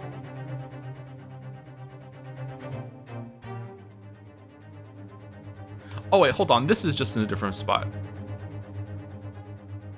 Yeah, it's just moved over a little bit, right? It's just that.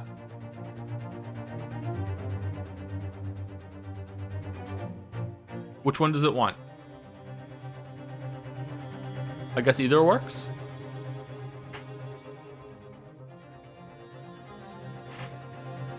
Excuse me. All right, now that I know that's there, if I cross my eyes and I look at that, can I see it pop out? No, not even a little bit. Oh man, doing an ahogi really fucking hurts my eyes. Okay, here we go. Let's try this. Take that! Granted, these two prints are almost identical. However, there is one minor discrepancy between them. What?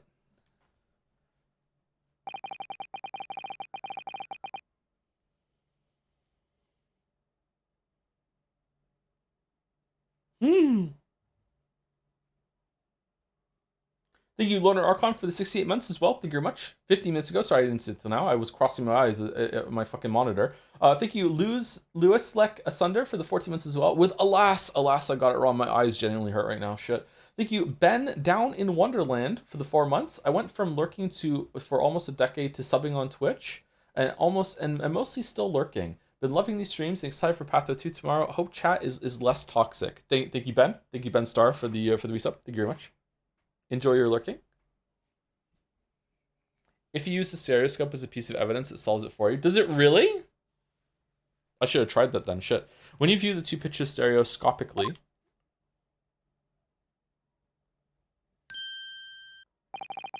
a single area stands out as being different. The location of the small box.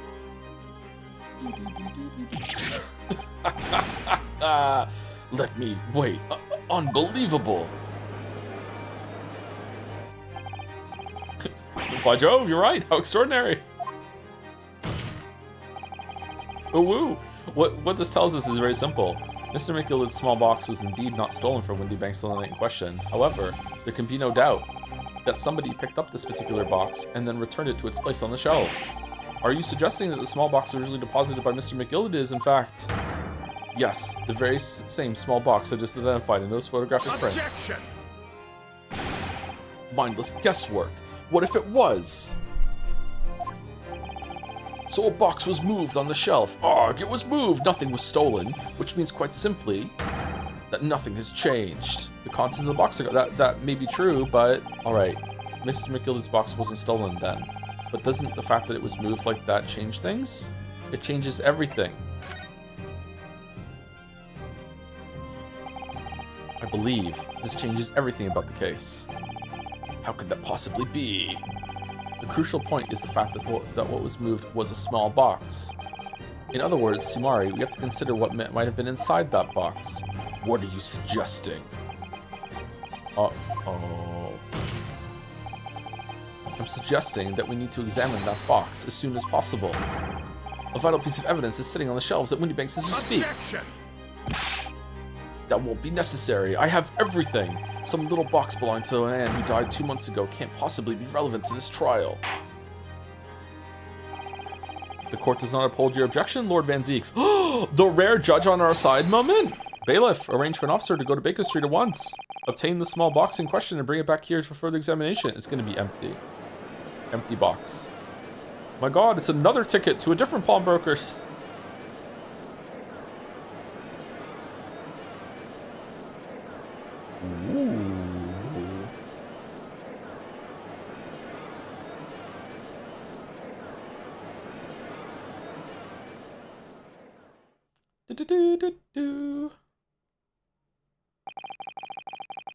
We shall have a report within half an hour.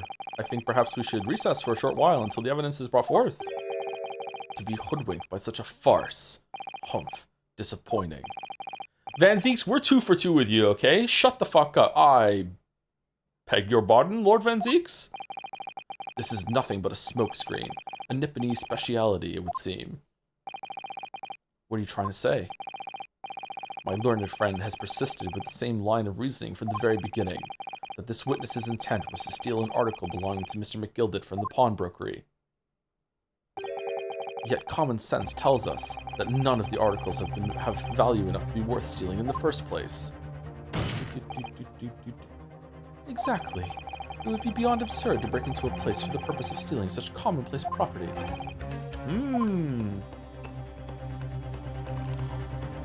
Something like my chalice here would never be found in a pawnbrokery.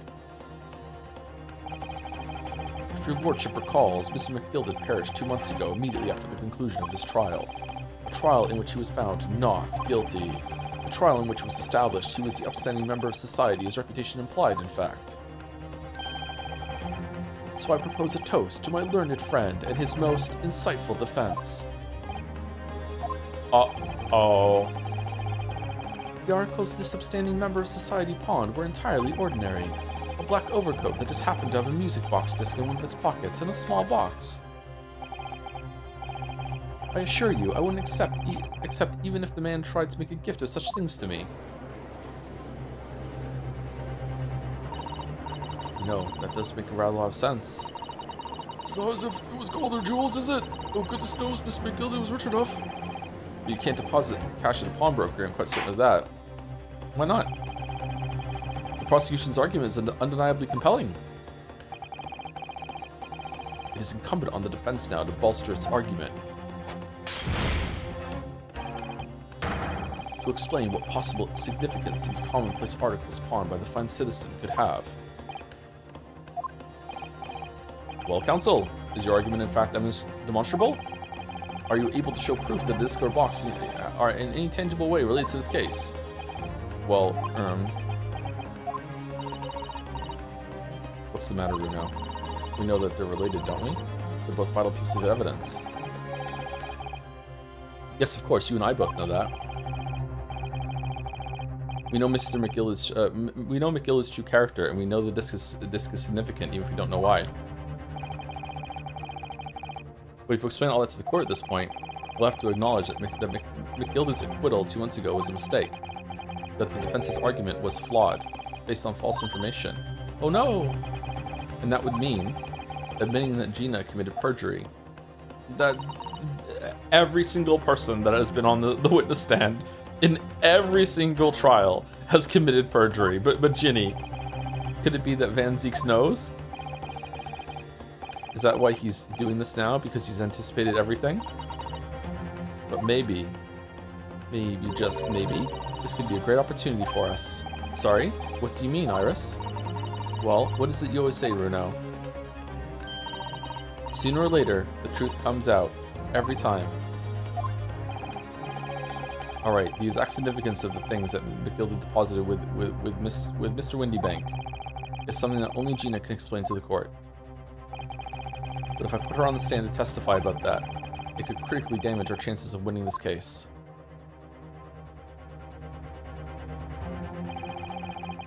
What's the right thing to do here? Have Gina testify. My lord, the defense would like to make a proposal. Oh, what proposal, counsel? While the court awaits the arrival of Mr. McGilda's small box, I would like to call the defendant, Miss Gina Lestrade, to the witness stand. The defendant? To what end? It's to do with the various articles deposited at Windybanks by Mr. McGilda, my lord. Miss Lestrade has information relating to them. I believe it would be beneficial for the court to hear what she has to say. It will prove the significance of the articles in question once and for all. Well, things are becoming interesting. I presume you've considered the implications of the testimony you're proposing. The mouse is taking the cheese. In particular, the impact it will have on the accused standing, and indeed your own. Oh. I have. Lord Van Zieks, would you care to explain that last remark? No. The prosecution accepts the defense's proposal.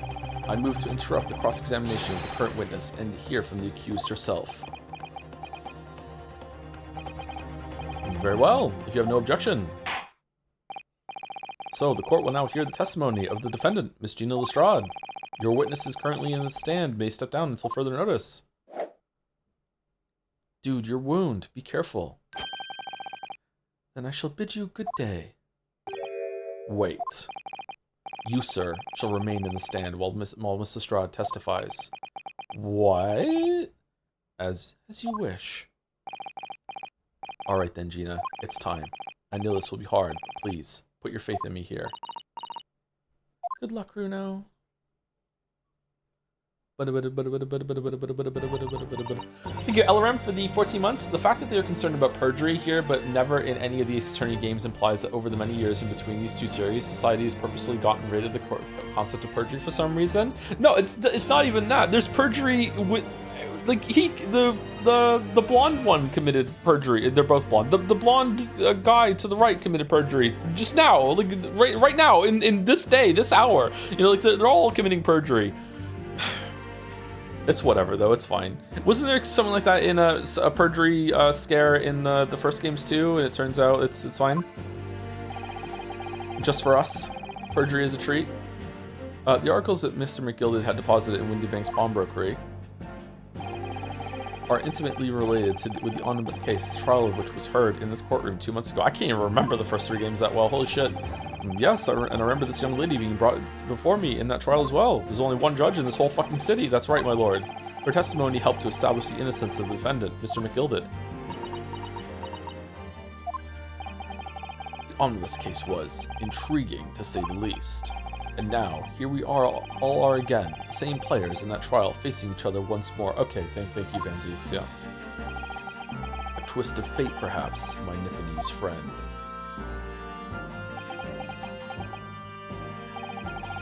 Allow me to recap the events of 2 months ago.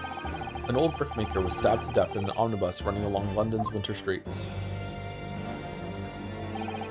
Apart from the victim, there was only one other person in the carriage, Mr. McGilda. Naturally, he was the prime suspect for the murder, but as the trial progressed, another possibility emerged, that the murder in fact took place above the defendant's head on the roof deck, with the body then being dropped through the skylight into the carriage below. It was Miss Lestrade whose testimony brought that possibility to light. And all she has to do is say that she was doing it under duress, and McGilded was threatening to kill her or whatever, and all of everyone that she knows, and then everyone in here will be like, oh shit, okay, we kind of get it. At the time of the incident, Mrs. Straub was concealed under a seat in the carriage, hoping to pick the pockets of unsuspecting passengers.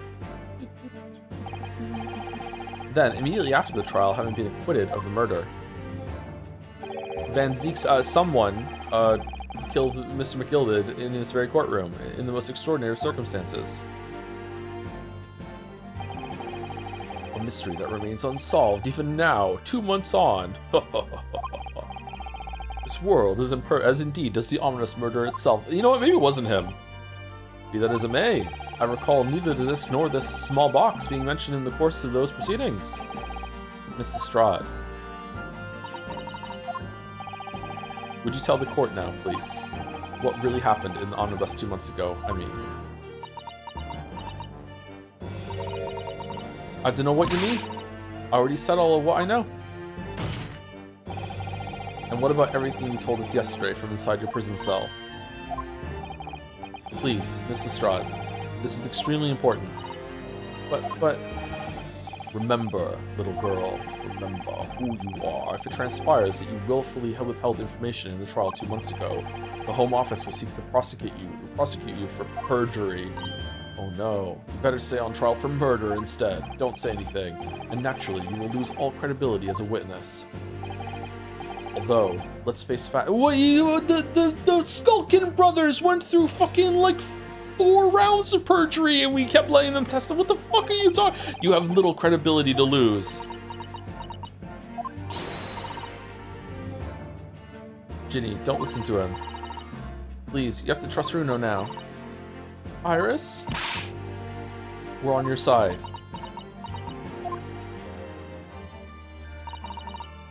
Alright then. I'll talk. It's the right choice, Gina. Well, it would seem that my learned friend is hell-bent on bringing the entire courtroom down about his ears. So be it. I must confess that I'm struggling to understand what on earth is happening here, so no change for me. Let's continue. However, it would appear that Mr. McGilded's pawned articles in that extraordinary case of the omnibus harbor secrets of which we have been hitherto unaware. So, Mr. Strahd, you will now give your testimony before the court about the events of 2 months ago. But they're just silly little guys on their birthday. You wouldn't sentence a silly guy on for perjury on his birthday. That's true. That's true. Objection. It's also Mrs. Strahd's birthday. Oh, was it? Oh, okay. Well, you get the birthday special in this courtroom. Whatever you did, not guilty. All right, let's just go home. You will reveal the truth, a commodity sorely lacking in your original statements. Your Honor, it is also my birthday, which means my birthday counters her birthday, as per the birthday rules. That's true.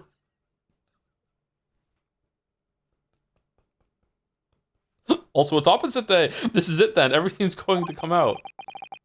Like Van Zeek said, this could bring the whole courtroom down about my ears, but as a lawyer, I'm prepared to take that risk.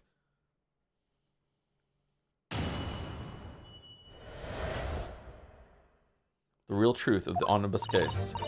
Truth is that Brickmaker Cove was in the cabin of the omnibus the whole time. When the Irishman dragged me out from under the seat, I saw that disc on the floor. All of a sudden, I heard a scream from over me head, and that pair on the roof deck went off to call the slops.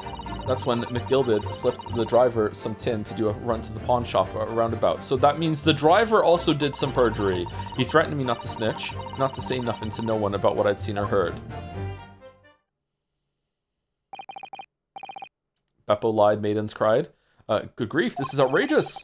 What you've just told the court bears almost no resemblance to your testimony 2 months ago. Okay, yeah, did you also hear the part where he threatened her? As you say, my lord. Then there's every chance. I may have adjudicated an error in McGilded's trial.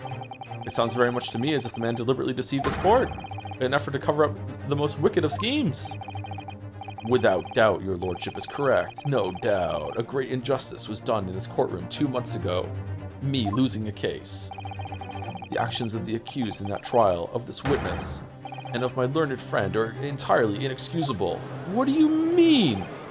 I don't believe it. The whole trial was a farce. It was all lies. That McGilded fellow was rotten to the core, just like that pickpocket. Don't forget that lawyer from the east. They were all in on it together. We said at the end. You're wrong. The lot of you, Mr. Naruto, the lawyer there, he didn't know nothing about it. Humbug. Not a third examination summation. I don't think so. Are we really expected to believe that? He really stitched everyone up, didn't he? What an operation to get the man off scot-free. Unforgivable, stop. The lies have to stop, stop. Nice. Yes, the defense made a terrible error of judgment. I intend to take full responsibility and suffer whatever consequences are deemed appropriate. However, it's imperative that the court allows the witness to elaborate on her testimony, because the true significance of McGilded's pawned articles must be brought to light. We could have just waited for the box, bro. Very well, my learned student friend. Ooh, going up in the world. Okay. Given the depths of calamity you have just plunged yourself into, this may well be worth hearing. Words fail me. This situation is utterly deplorable. Mr. Naruhodo. Yes, my lord. I will decide upon your fate following the conclusion of this trial. Of course, my lord. I don't think so. I think Chief Justice is going to swoop in and just make it all okay. Blimey, Mr. Naruhodo. Now, counsel, proceed with the cross-examination. For what?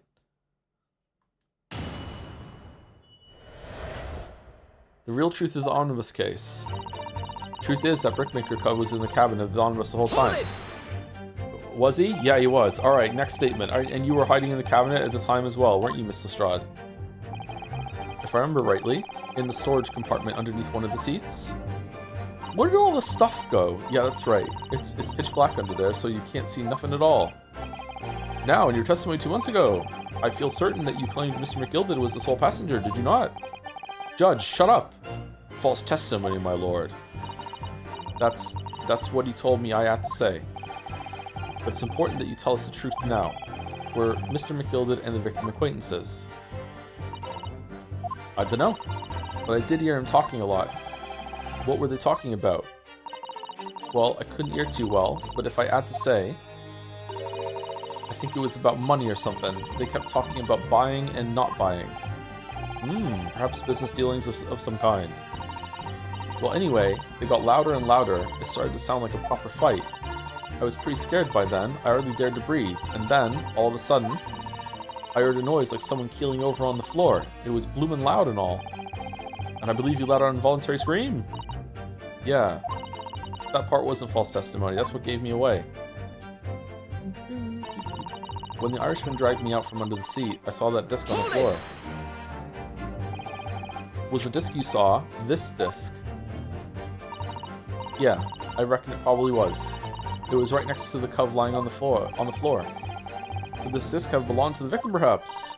I don't know, but McGilded picked it up pretty smartish, and then he sat the cove with the knife in his belly up on the seat. What did he say to you at that time? He told me not to say a word about what I'd seen or heard to no one, about the disc and all.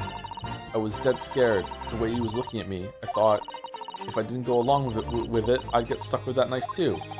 Then he started asking me a load of questions, like what my name was and where I lived and that. He asked me about being a diver too. But after a while, what had happened in the carriage was noticed. Yeah. Rex was a diver as well in Xenoblade Chronicles, wasn't he? Yeah, that's right. First there was a kind of rapping noise. All of a sudden, I heard a scream from over my head, and the pair in the roof deck went off to call the slops. There were 2 gentlemen occupying the seats on the roof deck, I believe. That's right. They must have looked down through the skylight and noticed the cub with a knife in his guts. When it bothers me so much that his hat doesn't fit. Oh my god, when they screamed, the driver pulled up the horses, and McGilded got me out of sight. Out of sight? Where? Back under the seat where I started off. Once the carriage came to an halt, the 2 cubs from the roof ran off to fetch the slops. They immediately left to fetch the police. It would appear they were entirely unrelated to the incident. So that left McGilded, the driver, and you still at the scene? Yeah, only the driver didn't know I was there because I was under the seat. I heard the cabin door open and a voice from outside. The driver? Yes, he also testified in the trial, I believe. More perjury. Perjury for everyone. A fellow who went by the name of Beppo, if memory serves. Gonna be on the jury next trial. What did McGilded and the driver say to each other? I don't know what happened, and stuff like that mainly. I think we should kill Beppo. That's when McGilded slipped the driver some tin to do a run to the pawn shop roundabout. Sure, why not? That pawn shop obviously being Windibanks on Baker Street. Just a moment, counsel. Do you mean to tell me that the driver gave false testimony in that trial as well? Perhaps the excursion to the pawnbrokery slipped his mind when he was in the stand. And indeed, Lord Van Zeeks. McGilded took off his coat and gave it to the driver. It's almost like a system of justice based on eyewitness testimony is fundamentally flawed. Even if people think they're being honest, they don't remember things properly, huh? Just dismantle this whole system. He folded it up all careful like before ending it over. When I saw him do that, I remember thinking that coat and what's in it has got to be worth a few bob. It's worth a few bob. Yes, Gina was sure that this must be worth more than Mr. Windibank was suggesting, wasn't she? I remember her quibbling with him over the price that afternoon at the pawnbrokery. The driver looked pretty happy when McGilded flashed some brass in his face. He went running off and at a lick. Then the bog trotter called to me and told me to come out from the drag's cabin. Gina, what the fuck are you even saying? He threatened me not to snitch, not to say nothing to no one about what I'd seen or heard. Hold it!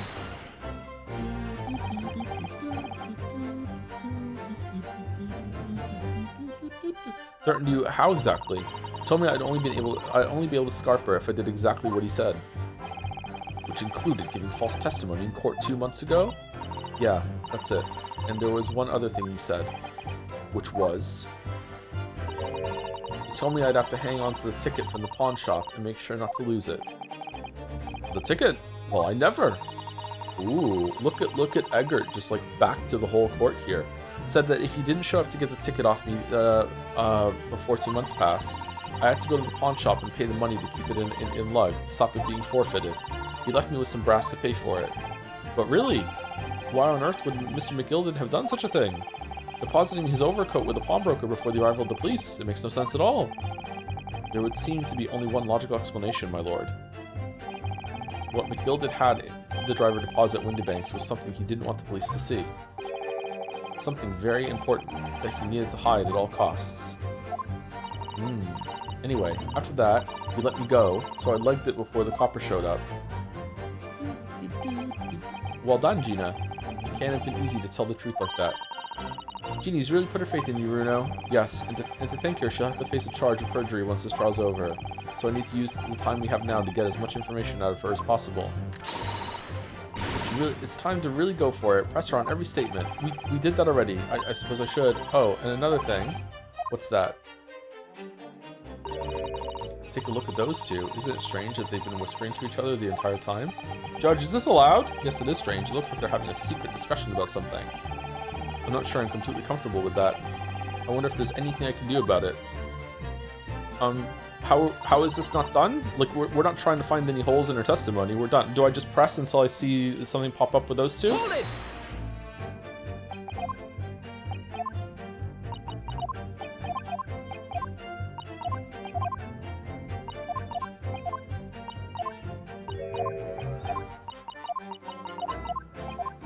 Okay, my guess is probably going to be the last one that is that's about like what he would want to hide. Probably this one.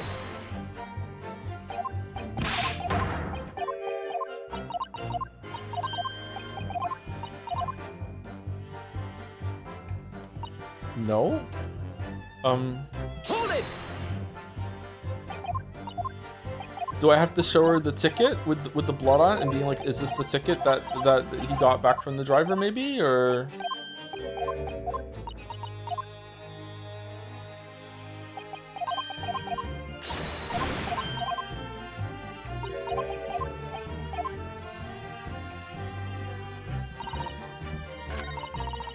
Hold it! Let's press her again just in case there's not like a follow-up pressing.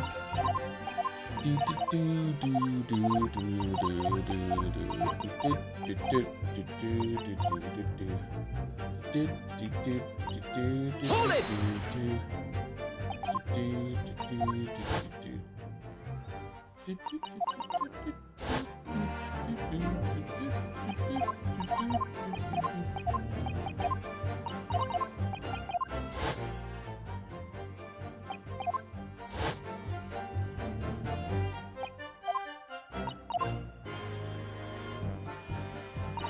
Okay, can I just like say, hey, what the fuck are you guys whispering about? Can I just like switch over? Like,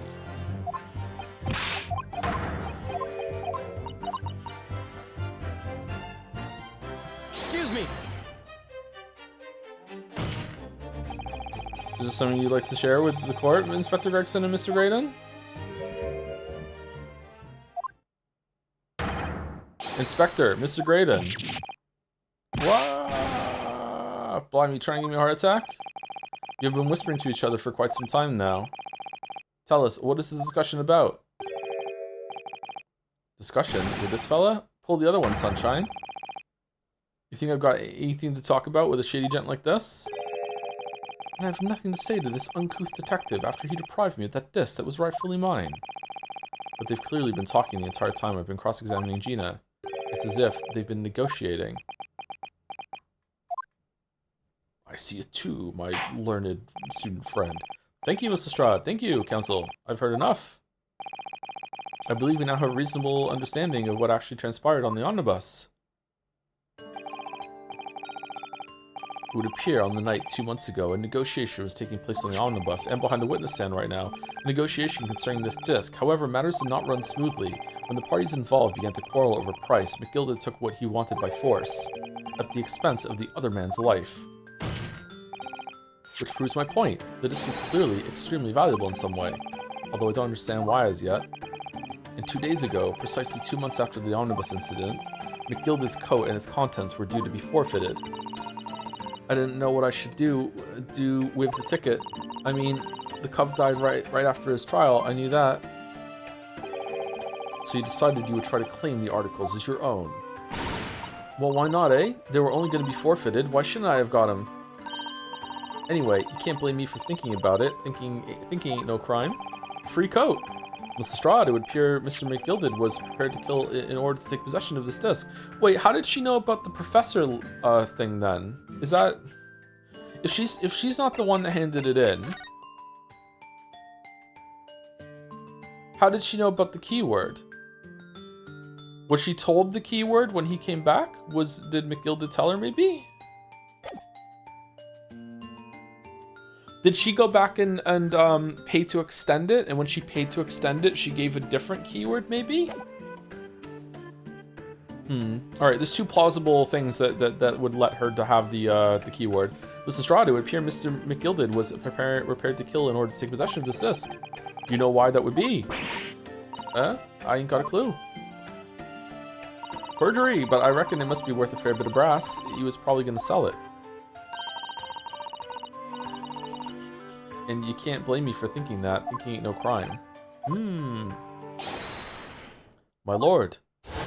The evidence your lordship requested has been located. It is ready for the court's inspection, sir. It's gonna be empty. Empty for sure. It's empty. See, it was nothing. Yeah, because he took it and put the box back. He didn't want the box. What was in the box? Oh my god!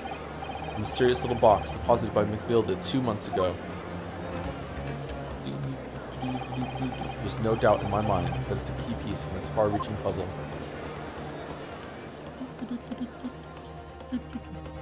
It's a Snickers!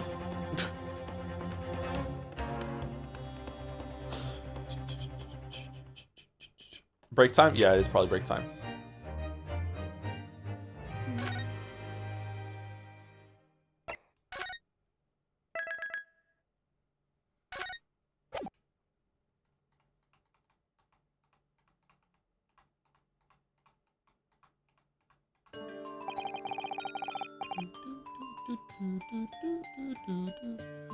What do you think of the pursue with no indication puzzle there? I kind of liked it. I don't know. Do you lose a life if you do it wrong? Because if you lose a life if you do it wrong, then I don't like it. If you're allowed to experiment when the game is going off, is being I don't know. What's the word? It wasn't unintuitive because it felt like interrupting them there. Like they're so in their own world that they're not giving you an icon for it. So not unintuitive. Obtuse maybe? I don't know. I think you'd only lose life if you present evidence. That's kind of shit then. I feel like you should be able to freely do whatever there. If the game is gonna go off rules, off track, then it should let you experiment freely. But having to think about interrupting them seemed fine to me, yeah.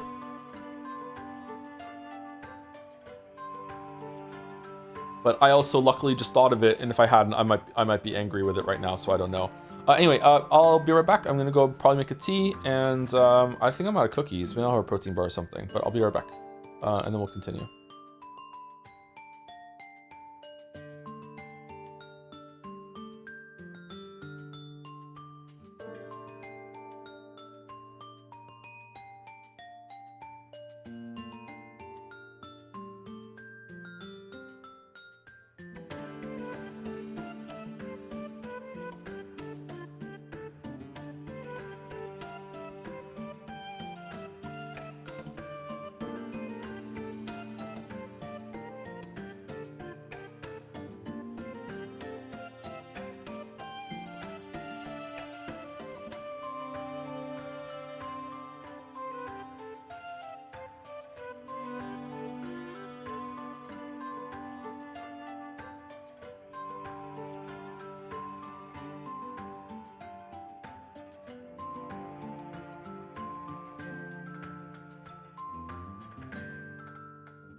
Okay, do we want to do Scrandle, chat? Sorry for a bit late. I was loading my dishwasher. I try to do that during break if there's enough.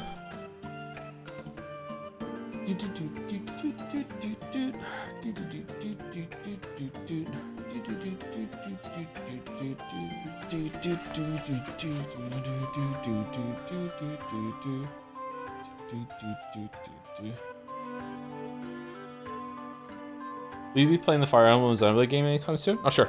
Maybe.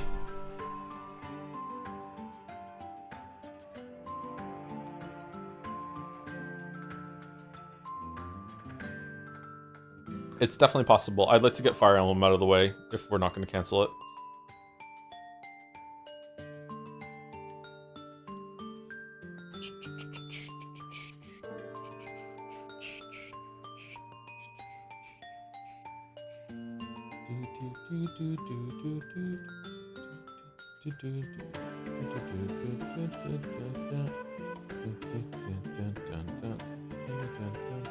I really like the music in these games. Music in general is just fantastic. I know that's such like a weird thing to say because obviously, but just like, man.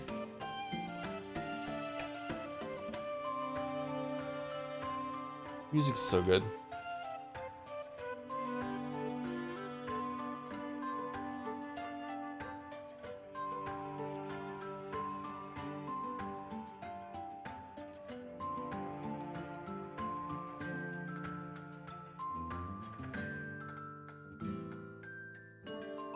Alright, Scrandle. It's a Friday Scran.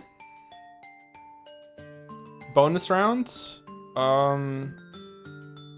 Chicken, lamb, and vegetable available. I like a pastry like that. Can't eat them anymore, unfortunately. That looks really good to me. I don't like overcooked, like burnt pastries. That looks like pretty good to me. Like a good mix of like crispy and chewy. That sort of thing. And the hot dog looks pretty bad. Thank you to Damn Fool for 22 months. Skibbity Riz. The town on Gorkon is going to shiz. Oh, I also made a tea during break too to help with my throat doing the voices, but we'll see. Lemon tea. All right, I think the one on the right is better than these two here. All right, so Scrandle's a game where you have to vote for which of the two things you think Twitter liked the most. Potatoes and quark, free with the birth of a child. Tea and biscuits, free with the birth of a child. Okay, I see what's going on here. What's quark?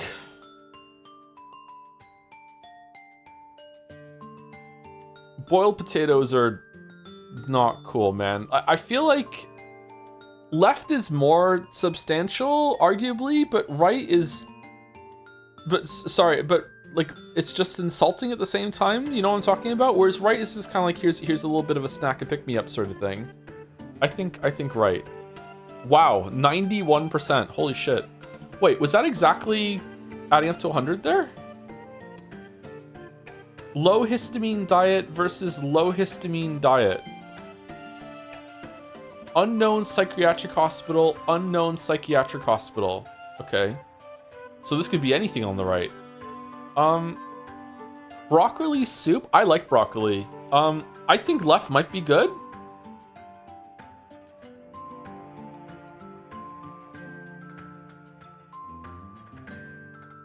I'm going left, man. I like broccoli. Broccoli's number 3 vegetable, maybe. Mashed potatoes, free for ICU patients. Sausage, mash, and peas, free for patients. Okay. My God, I see faces in the one on the right. Left looks like something that you might find on a wall in a Dark Souls Bloodborne boss room, so I think I'm going right, weirdly, even though I'm not a fan of either of these.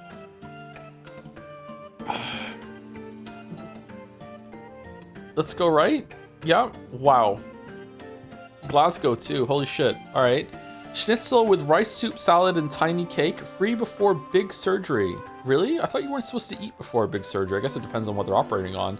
Versus cock oven cheesecake lingonberry drink. Free for patients. Okay. I'm sorry. Right looks fucking incredible. Oh my God. I was gonna say left, easy left, but right looks amazing. Holy shit. Yeah. How is that so low? Oh, were they up against each other again? Okay. Savory mince and potato, guest starring potato, free with the birth of a child. Oh god. Versus Cornish pastry, free with the birth of a child. I think right? Left is the kind of thing my mother gave to me to eat growing up. I recognize that mince. I ate stuff like left like a couple times a week, every week for my entire childhood. Oh god, the watery mince fucking snail trail of it leaking all over the plate too. Oh god. Oh fuck, I can't go left. I have to go right. I don't even care if it's wrong. Okay, it is right. Okay. This explains a lot. Fuck you. What the fuck? Why are you saying that? Okay, the brain mold fucking stuff is back. Plain pasta, fish balls, and mash, free with the birth of a child versus level 4 puree meal. Okay, so level 4 is that you are at a stage of recovering from surgery that now you still can't eat proper solids, but you're not quite at the first level of shit then, I'm guessing? It's like it's a gradient, like as you're recovering from surgery, I'm gonna guess. I think right. This looks disgusting. The fork doesn't look clean to me, but I don't even know if that's because it's been used already. Like I think right. It is right. Okay. Right might be like pureed food that's been like molded in that way to make it look more appetizing, and it's not. Okay. Pita bread with sausage and cheese, free for patients. Fuck it, I'd eat it. Cheese and vegetable sandwiches. All right, the presentation on the right is sending it, but the food itself, like honestly, I'd eat left. I don't give a shit. It's got to be right though, right? Yep. Okay, curry rice, pasta, takoyaki, miso soup, and kimchi, free for children who swallow batteries. Huh? Are children swallowing batteries in order to get this food? Versus tenders, mashed corn gravy, free before a colonoscopy. What the fuck are you talking about? Man, I got ripped off when I went for my colonoscopy. What the fuck did happen to me here? All right, I don't know, man.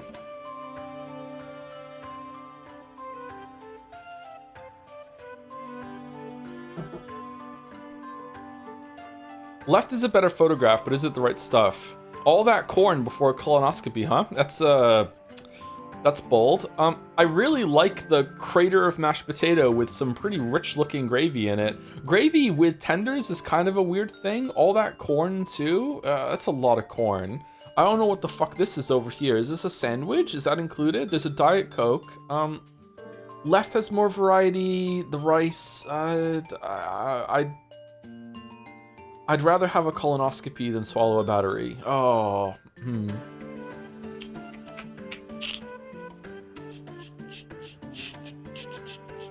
Wait, what size battery?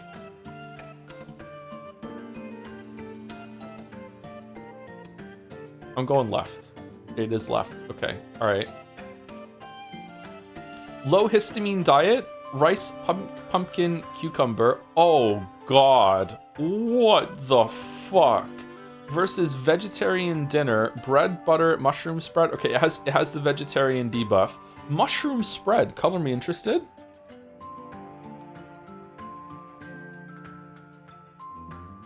The two different kinds of bread is just kind of sending me here. Did they make it look like a mushroom for the mushroom spread here? God, I think it's right. Like this is disgusting. This toenail fucking cucumber up here is just gross. Pumpkin too? The rice looks okay, but I'm perfect so far. I'm going bread. Fuck. Really? Oh yeah, it's who thinks so? Okay. All right. Sausage with mashed gravy and peas, free with an electrocution. Pasta salad, free with a broken leg. It's easily left. That looks really good. All right, 9 out of 10 scran. All right, I'll take it. I'll take a 9 out of 10 scran. 1.1 over average. Could have been easy perfect. Yeah, I guess so. I don't know. I just like that cucumber is actually disgusting. Do do do do do do do do do do. Do do do do do do do do do do do do. Wait, don't you die from electrocution? No, you can get electrocuted and live.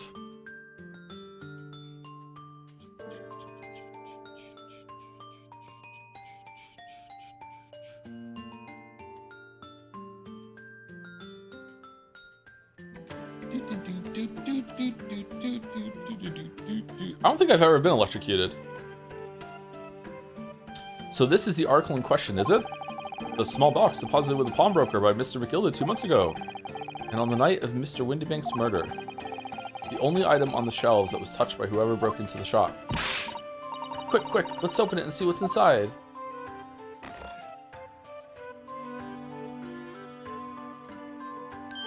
Oh. I thought it was going to be empty. Okay, so this is the thing that plays the disc? Doesn't look big enough to me. Good gracious, this is no ordinary box, it seems.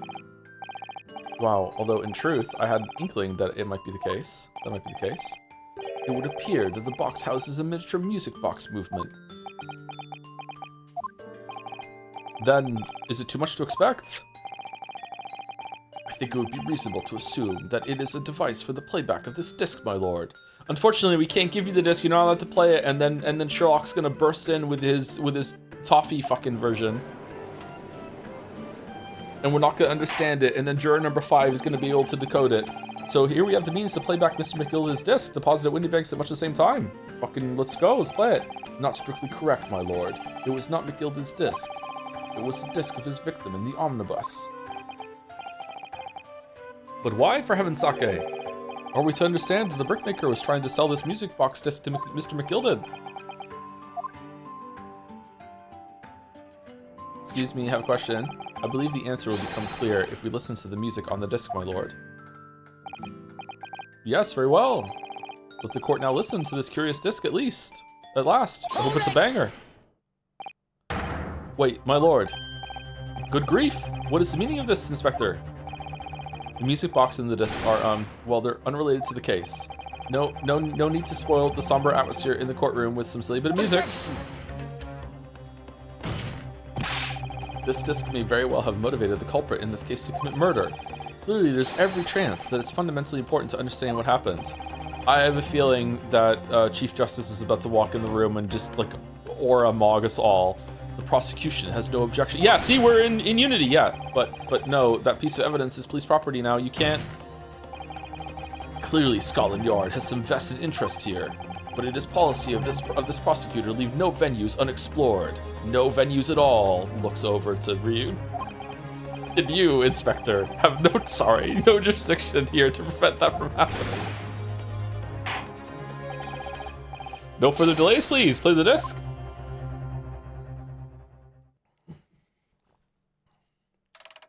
Oh, the disc is a lot smaller than I thought it was.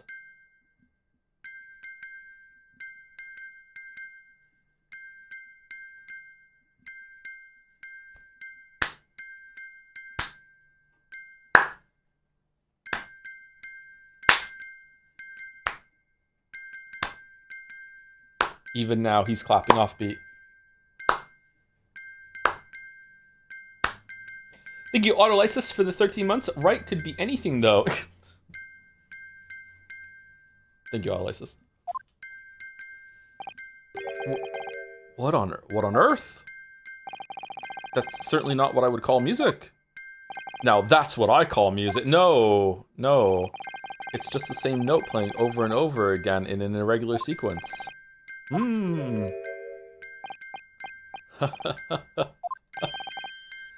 Mr. Graydon. Oh, this really is priceless. It's just McGilda saying fuck you, fuck you, fuck you all over. After all that, the music box is broken. Broken? It can't be. It's Genbooed. Well, obviously. In fact, I wouldn't be surprised if the officer sent to fetch it didn't drop it on the way back to the courtroom. Let's pack it all up. There's no need to even listen to it again. For no reason, let me take the broken music box and the disc. Well, with much regret, I feel the court must accept that this music box offers little in the way of clues. Are you ready to move on, Counsel? Come on. Yes, alright. It does sound as though it's completely broken, but is it? Could this music emanating from the music box possibly be a new clue? It is. Yeah. No way. This is all for nothing. No way. It could be a clue. Imagine if in one of these trials it did to, like, spent like 30 minutes plus an hour of setup during the investigation just for a moment in the trial where the actual right answer was, nah, this was a waste of time. I believe that it could be relevant, my lord. Good lord, but how could it be? Good me. It's an abomination, Counsel. Mere noise. I fail to see how it can have any meaning whatsoever. It does sound strange, I agree, but there's one thing bothering me. While Graydon stands there chortling victoriously, the inspector beside him has a rather telling expression on his face. It's as if Gregson recognizes the sound, as if he's familiar with it somehow, and that's making him appear extremely on edge. If that's the stance of the defense, my Nipponese friend, answer me this. Oh.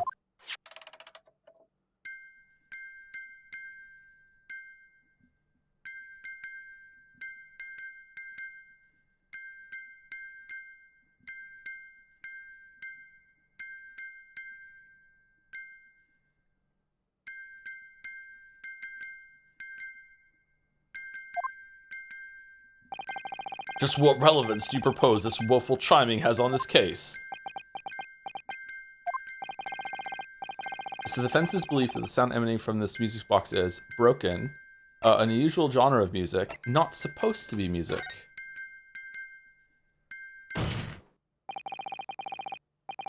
Just because this is a music box, it doesn't necessarily mean the sounds we're hearing are music. Look at that. The smile vanished from Graydon's lips as soon as I said it. I'm on the right lines here. I must be. Hee making deductions based on how people react to what you say. You're acting just like Curly right now. Objection! The sounds we're hearing aren't necessarily music. Well, now that you've told us what they are not, I'm sure the court would like to hear what they are. Do enlighten us, my Nipponese friend. I don't fucking know. I just know what it isn't. Well, surely you have an idea in mind, because if not, it will be the death of your ill-informed argument. Exactly. Just like I don't know we're just friends, but I don't know what we are. The music box is clearly broken. Refusing to accept that that fact is pure foolishness. They've got me. I don't know what the answer is yet. Bruno. Ah! Oh, I've just examined the music box very thoroughly, and I'm fairly certain that it's not broken at all. Really?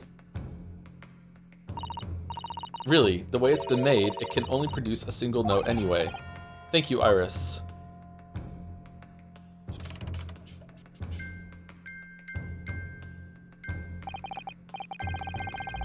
Alright, well, if the music box isn't broken, it must mean that the sound it's producing...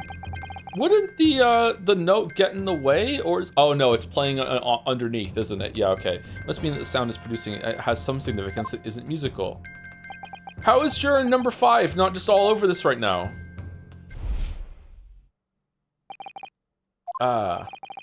Could it be? Is that what these sounds are? Something's just struck me, Runo. I feel like recently, in the past few hours even... Why aren't you all over this, Iris? You're like a gadget genius. I've heard another sound very much like the one this music box makes. Yes, it's a familiar sound. Actually, Iris, I was just thinking exactly the same thing. I'm gonna have to press the defense for an answer. If your assertion is that the sound produced by this music box is not in fact music at all, then what the devil is it, counsel? All the evidence we've seen so far, all the testimony we've heard, it's all pointing to one single answer now. The prosecution demands that my learned Nipponese friend presents proof now. Tangible proof of this latest wild speculation. Alright then. This could be the best chance I'm going to get to fight back in this trial. Okay, can we get along with it? Let's do it. If I'm right, I'm going to join all the dots together. Interesting. Join all the dots together, eh? Oh, all of the little things on the disc, they make a picture. The evidence that explains the true nature of the sounds of this on this music box disc is, wait, what? Why are we doing this? The code? This here? It's got to be the thing on the back of the newspaper, right?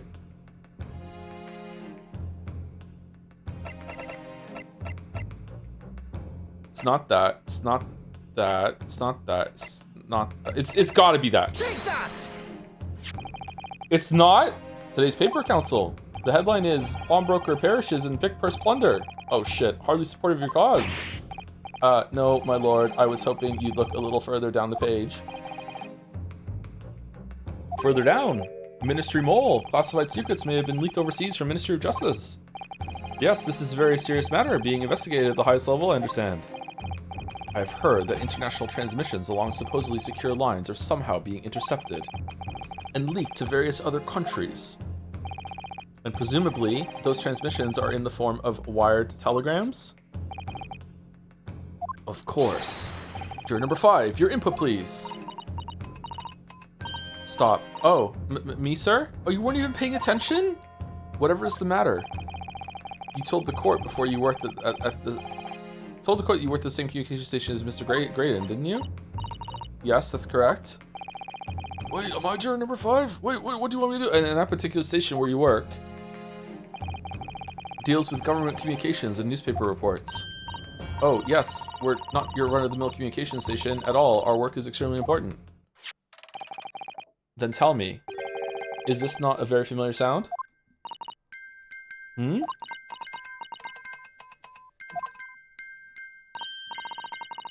You don't mean to say, is it? That's right, madam. It bears more than a passing resemblance to the sound made by your telegraph machine as you tap it. I believe it's called Morse code. Who was Morse really, though? I don't believe it. Now correct me if I'm wrong, but when it comes to leaking telegrams from government departments, there could be nobody more perfectly placed than a highly skilled communications officer. Are you suggesting that the music box disc contains stolen government secrets in Morse code? That's exactly what I'm saying.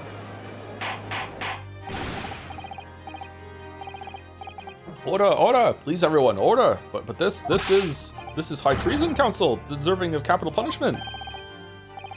Too much new vocabulary. What is this treason, and what is capital punishment? The sort of words I'd half expect you to know. For our sovereign government's confidential information, hostile nations would surely pay almost any price, and we just played it for probably fucking 100 people in here. Yes, and on that night 2 months ago, that was the very negotiation that was taking place inside the omnibus. But in the end, McGilded perished, and the all-important disc lay unclaimed in the pawnbrokery, which means that this whole time Gregson has been doing a little bit of perjury. Everyone's doing perjury, my word! In which case, whoever stole that information in the first place must surely have been beside himself with worry, because if the disc were to be discovered before it found its way out of the country, it would reveal an act of high treason, punishable by death. So the culprit had no choice but to retrieve it. In order to do that, he would have to gain entry to the pawnbrokery illegally in the middle of the night, because the article left behind by Mr. McGilded would incriminate him too much if it got in the wrong hands. Isn't that right, Mr. Graydon? You think I've been stealing government secrets? Preposterous, absolutely preposterous. So in response to the defense's accusation, you claim complete innocence, do you? Well, of course I do. I've had to stand here in silence while that pretentious foreign lawyer has been prattling away. Objection! Only I get to say that to him. Shut the fuck up then by all means. Counter the charges, sir. Oh. The prosecution demands the witness testifies in response to the accusations brought by the defense. Delighted, I'm sure. Okay, is he actually doing treason, or was he just trying to retrieve the secrets before someone found it? Maybe he is just a spy. The witness is reminded that the crime under scrutiny in this trial is the murder of the pawnbroker, Mr. Windibank. That being a most flagitious offense? Flagitious offense? Fucking Christ. Flagitious. Flagitious. Flagitious. Like flagrant? No. Flagitious. Flagitious describes someone or something as extremely wicked, deeply criminal, villainous, or shamefully vicious. It is a formal, high-level synonym for heinous or atrocious, often used to describe shocking crimes, cruel actions, or moral motive. Oh, this is AI. Why am I reading this? Flagitious. Flagitious. That's a cool word. Cool word.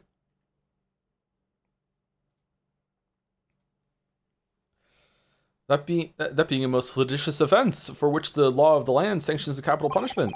But the heinous act of high treason is no less serious a crime. I urge you to bear that in mind as you testify, Mr. Graydon. So then, let us proceed. Hold it! You may...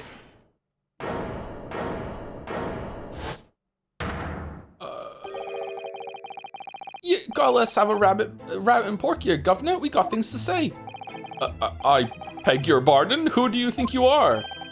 Name's Nash Skulkin. Occupation is professional baddie. Got my OnlyFans. Name's Ringo Skulkin, but we ain't baddies enough to sell our motherland. It's the brotherland to us. That's right. We're what they call the three Skulkin brothers.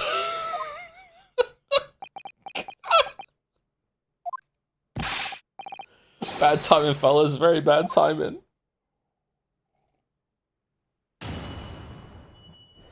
That was it? Okay, alright. Graydon's counter. A mere communications officer couldn't possibly steal confidential government information. Besides, the sounds produced by that music box aren't even Morse code. It was some low-class brickmaker negotiating with McGilded anyway, was it not? I've no relation to the man. Look, all we've done is break into the gaff the other night, like what you told us to. If we'd known there was dodgy government secrets involved, we wouldn't have touched it. That's it?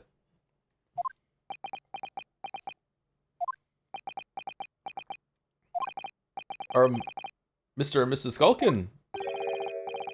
What must still do, governor? What's up? Do I take it that you now admit to the crime? That on the night in question, you did indeed gain entry to the premises illegally. And moreover, you did so as a party of three in collaboration with Mr. Graydon here.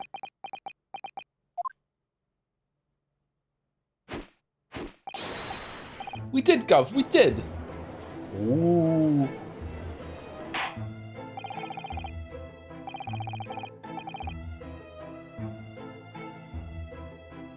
Quiet down, please. What do you say to that, Mr. Graydon?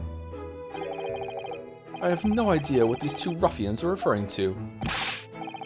You little rotter, getting us mixed up in all this monkey business. You never said nothing about no government secrets. It was supposed to be a straight-up job. And what about the geezer whose shop it was, eh? Poor old bloke didn't have to die, did he? Nice to know who your friends are. Whatever these men say, I deny the accusations. Indeed.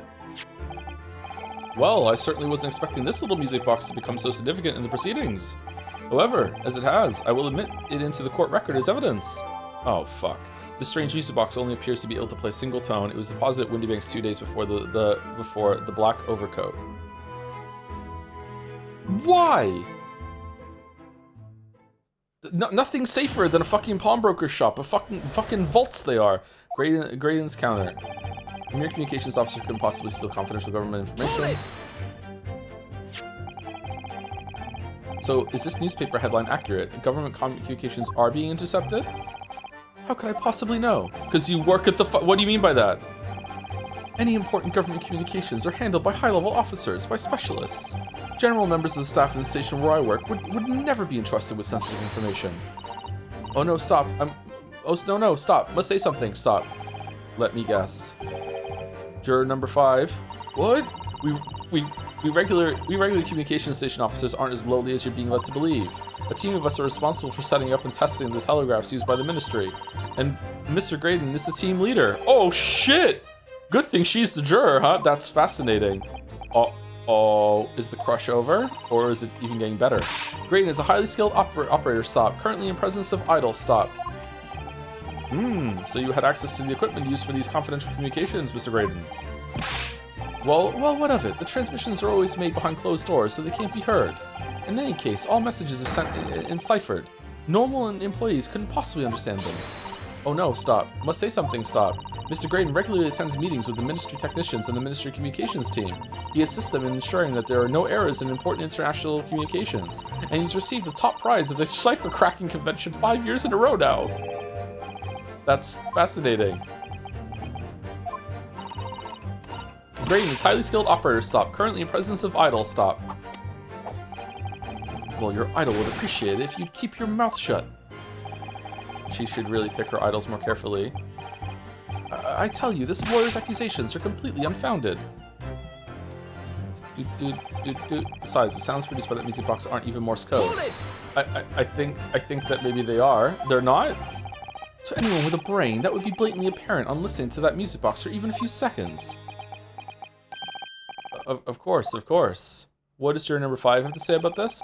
Surely it can't be that my learned friend is unfamiliar with Morse code. Ouch. He looks genuinely shocked at my ignorance. Ha. I would be more than happy to demonstrate the basics for you. So, oh, for fuck's sake. Now we have to do Morse code? A lesson here in court? Well, we had a stereoscopic lesson, why not? Morse code is a continuous series of 2 distinct tones. Tones, you say? Yes, a short dot and a long dash. By combining those in different ways, you construct letters. I see. For example, this is A. And this is B. But when you listen to the sound produced by this music box, you only hear one tone, don't you?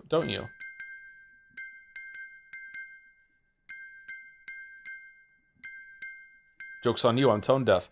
Maybe it's the frequency of them then? Or if you flip it upside down, did they make a different thing? I don't know. But it sounds so similar. The rhythm of it is the same in everything.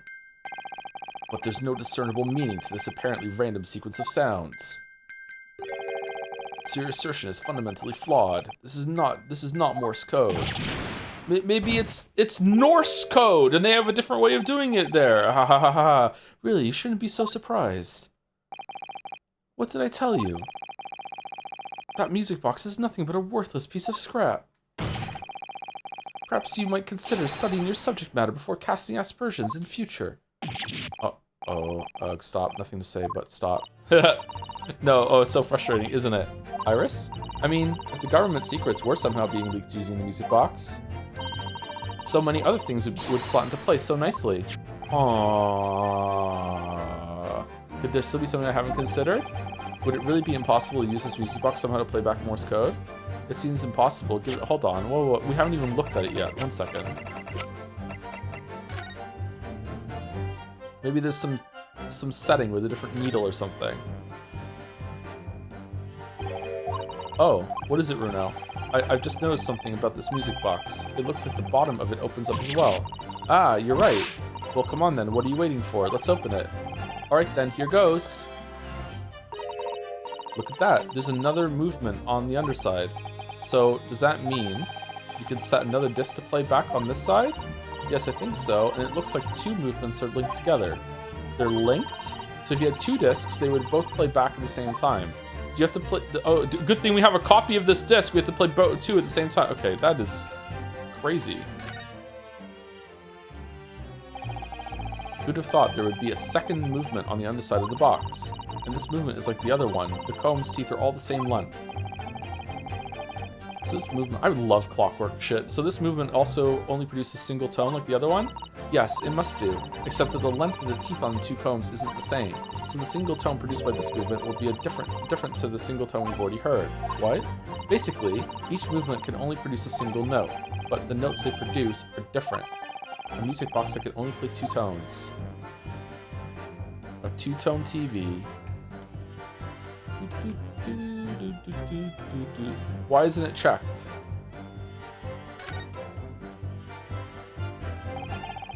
This is the mechanism that turns the bumps on the disc into sound, isn't it? Yes, the movement. It's all thanks to the comb with its teeth that are plucked by the passing bumps. Usually the teeth on the comb are different lengths, so each one produces a different tone. But this comb is very strange. All the teeth are exactly the same length. Well, what does that mean? What does that mean? It means that no matter which tooth is plucked by the passing bumps, the music box will make the same sound. I've never seen a music box like it before. Yes, it is strange. A music box that can only play a single note. There has to be some significance to that, surely. Alright, so I'm guessing that we present this now in this thing. Give it a try. There's still every possibility that this music box was instrumental in leaking government secrets. That's the belief of the defense, at least. Objection! Does it please you in some way, my Nipponese friend, to repeat the same line of argument ad infinitum? Infinitum? Infinitum? Yes, it does. It's already been established that to use Morse code, 2 tones are required, dots and dashes. Yes, I'm well aware of that. Then what? Well, it would appear the defense has a hypothesis to put forward. Uh-oh. You had better present your idea at once, Counsel. How do you propose this music box, which appears to produce only a single tone, could have been used to cipher secret messages into Morse code?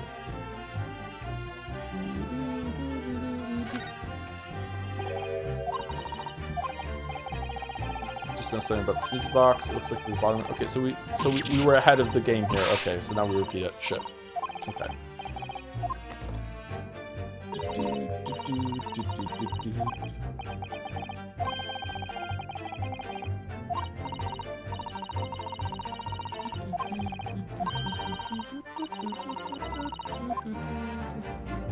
Got it! Good gracious, what am I looking at here? Another movement on the underside of the music box? What? It appears, my lord, that the 2 movements are linked together. In other words, Samari, you can put 2 discs in this music box, and the sounds of both will play back at the same time. Good heavens! As the court has heard, Morse code comprises of 2 tones, a short dot, and a long dash, which I just learned about right now, but now I'm repeating it, as if I just figured it out by myself. I'm a Redditor. With the 2nd disc in place, this music box can be used to generate Morse code and convey a message. Bum, bum, bum, bum. But there's only 1 disc! This is beyond a joke. I'm sorry? This poor excuse for a lawyer has absolutely no evidence to support his claims. Though, of course, if my learned friend were able to present the court with a 2nd disc, that would be another matter. Well, I can't at the moment. Like, what fucking burden of proof is it? And may I remind the court that, as the witness has pointed out, he was not the one in the omnibus with McGilded 2 months ago, striking a deal over the disc or discs. Indeed, that was Mr. Mason, the brickmaker, yeah. It's Friday. Exactly, I had nothing whatsoever to do with it. Though it has holes, I must admit the argument presented by the defense has much promise. Just like the disc. I believe the cross-examination should continue. The link between Graydon and the victim of the omnibus case must be there somewhere. That wasn't the answer, but I haven't found it yet. Holy shit. Oh dear, it looks like you need to give your argument more strength, Runo. You will reiterate your testimony if you please, Mr. Graydon. If I must, so I maintain exactly what I did at the start of this pointless cross-examination. It was some low-class brickmaker negotiating with McGilded anyway, was it not? I have no relation to the man. So 2 months ago, in that omnibus, McGilded killed the brickmaker and stole the disc. Mr. Mason was a single man with almost nothing to his name. It seems he lived in an artisan quarter some years ago, but people there remember little about him. What? That doesn't make much sense, though, does it? How would a humble brickmaker come to acquire secret government information?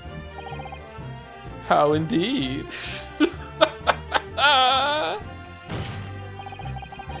There must have been somebody else involved in the scenes, behind the scenes in all of this. Somebody who acquired the disc and gave it to Mr. Mason in order to take it to the meeting with McGilded and negotiate a deal. Dear me. You may have it in for me, sir, but I assure you, I have far more class than that. An old brickmaker from an artisan quarter and this well-to-do communications officer. If only I could find some evidence to link the 2 of them together. Maybe they're friends and they're code-breaking shit. If you have nothing more to add on that note, let us return to the witness testimony.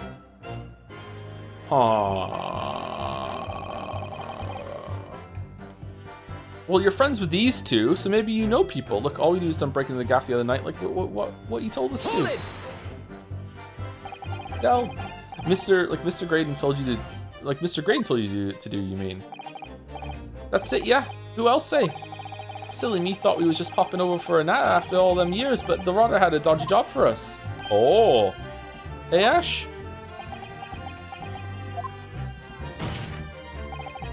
Let me stop you there, Mr. Skulkin. After all them years, you say? Do you mean to tell me that Mr. Graydon is an acquaintance of yours? We're the sociable kind of baddies, you know? Sure, let's say Graydon's an old China. Enough. Enough, why don't you baddies desist with the fiction? You're no baddies at all.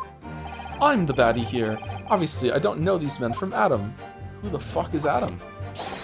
Another character? Now, for the last time, stop trying to implicate me in your sordid thievery. Well, that's blooming nice, isn't it? You little turncoat. Fine, that's how you want it. Two can play at that game. We ain't never heard of this geezer before either. Don't know him from Adam. Who is this Adam? Never spoken to him before in my life. Never even seen him. Wasn't even there at the pawnbrokers. Never, Nash. Never. Good grief. Such a blatant lie will not stand in my courtroom. They usually do. Well, well. All I'll say is this. If we'd known there was dodgy government secrets involved, we wouldn't have touched it. So did you know nothing about this music box? We didn't know nothing. We still don't know nothing. And we ain't planning on knowing nothing about it neither. But 2 nights ago, you did indeed break into Windenbank's pawnbrokery, didn't you? In your original testimony, you said that the door of the shop was ajar and that it was some kind of sign begging you to go in. No, it wasn't a jar, it was a door. But the truth is, you were planning to break into Windenbank's all along, weren't you? We were, Gov, we were. You're right there. Because that's what he told us to do. It was his plan. And why was it Mr. Graydon's plan to break into Windenbank's that night? Did you not ask the reason? Well, he said the place was full of stuff worth nicking. And that's what he told us beforehand anyway. Turned out it was a load of cobblers, didn't it? I weren't best pleased, I can tell you. In any case, if they know the real reason, it doesn't sound like they're going to give it away.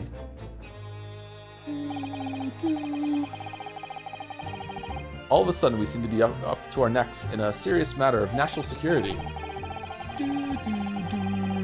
Although all this talk about interception of secret government messages is still not just conjecture at this point.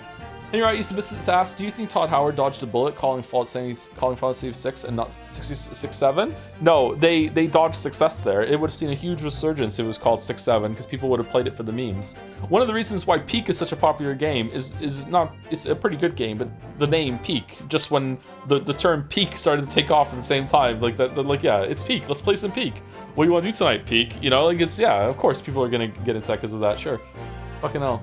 Language sucks, man. Thank you, Sign of Hell, for the 13 months with a Bitorici, too. Bitorici. Thank you, Sign of Hell. Although all this talk about the interception of secret government messages is still just conjecture at this stage. It would explain a number of things, though, wouldn't it? The negotiation Ginny overheard on the omnibus 2 months ago, and the break-in at Windenbank's. But the trouble is, it wasn't Mr. Graydon in the omnibus with McGilded. No, that was Mr. Mason, the brickmaker, who was so horribly murdered. If only there was some link between the two men somehow.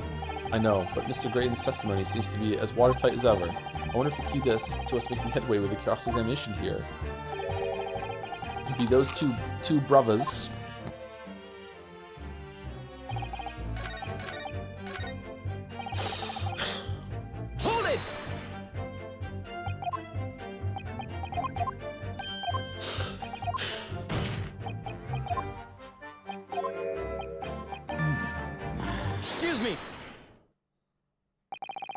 Something wrong, Mr. Skulkin? Eh? No, the other Mr. Skulkin. Go to Greg. What? Who, me? When your brother was testifying just now, he said something that seemed to cause you to react. Oh, I was just remembering the old days, that's all. We used to have a right old laugh together way back when. Together? Together with Mr. Graydon, you mean? Yeah, with Ash. I mean, you look at him now and his fancy whistle and flute, and you wouldn't Adam and Eve it. And when he was younger, he was from the poor part of town, just like us. Is that so? But he was always a leery one. He had the brains, he had the savvy, always coming up with smart ideas like what would never have gone through our heads. God blimey, ain't that the truth? Remember Miltervin and Skulkin's milk run? That was a corker, eh? Shut the fuck, save it until after the trial. Your reminiscing has no place in this courtroom. And neither does your fruit. Really? You coming from the person that throws wine bottles all over the fucking audience? Shut up. Oi, the geese asked us a question, didn't he? And we was answering.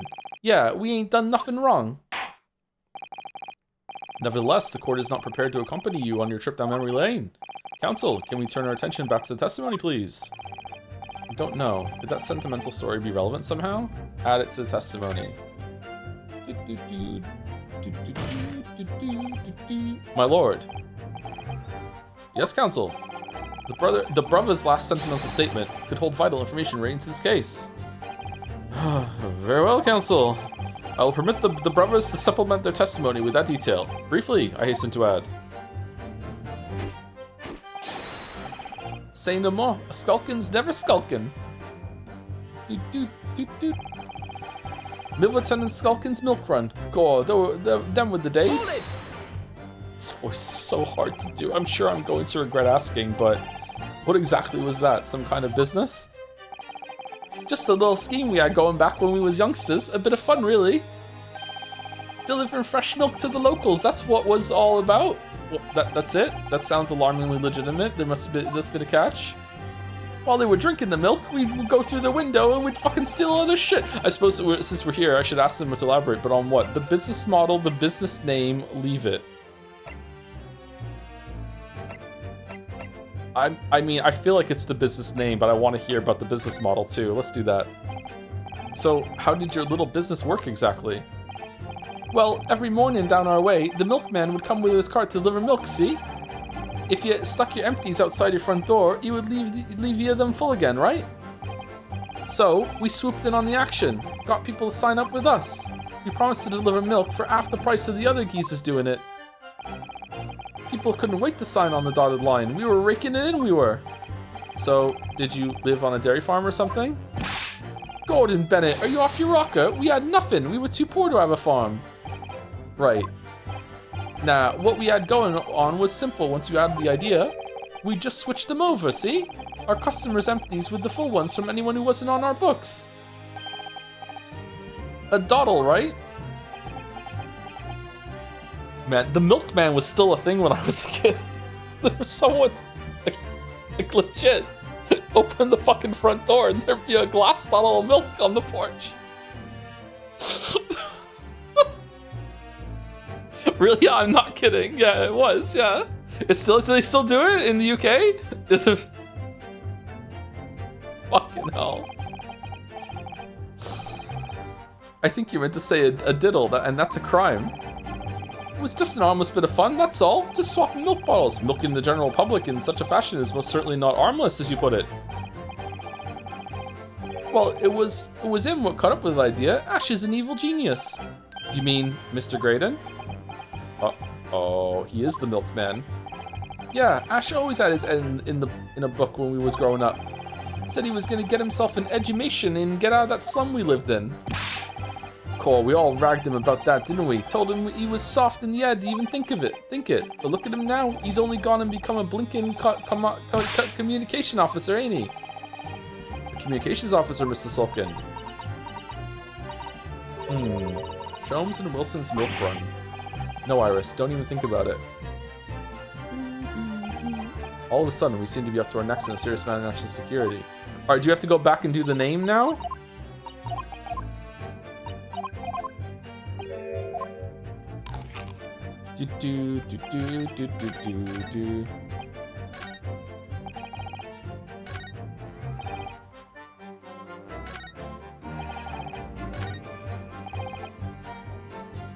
Milverton and Skulkin. Who's Milverton? Is Milver the bricklayer?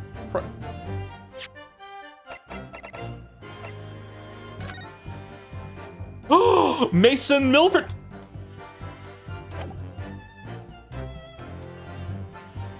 Can I just do that, or let's go through? Hold on.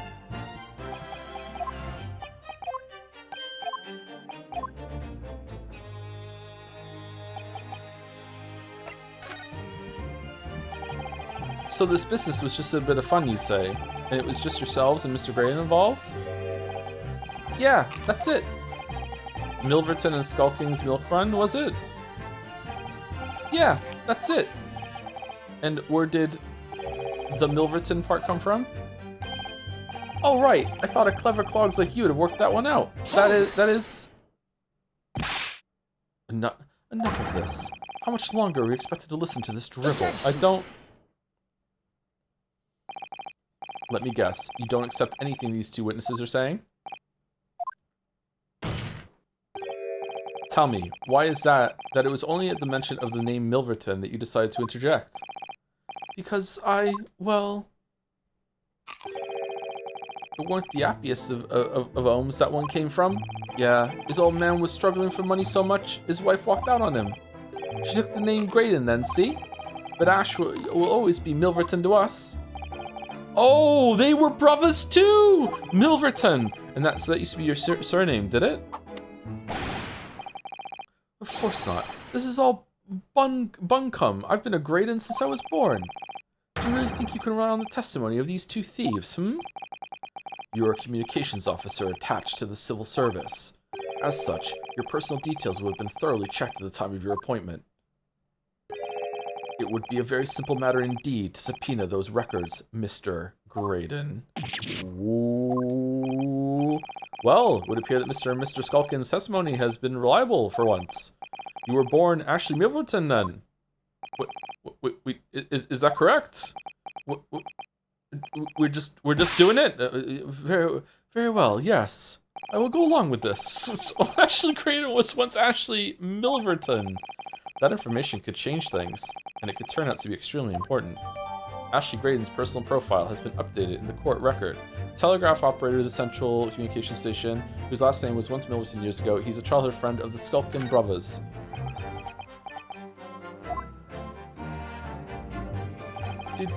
All of a sudden, we seem to be up to our necks in serious now. Okay, so what am I putting against this then?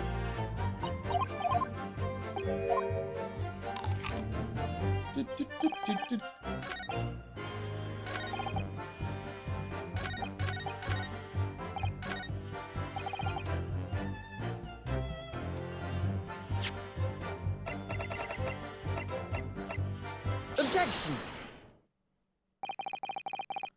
Mr. Ashley Milverton, tell me, why did you try to hide your former name from the court?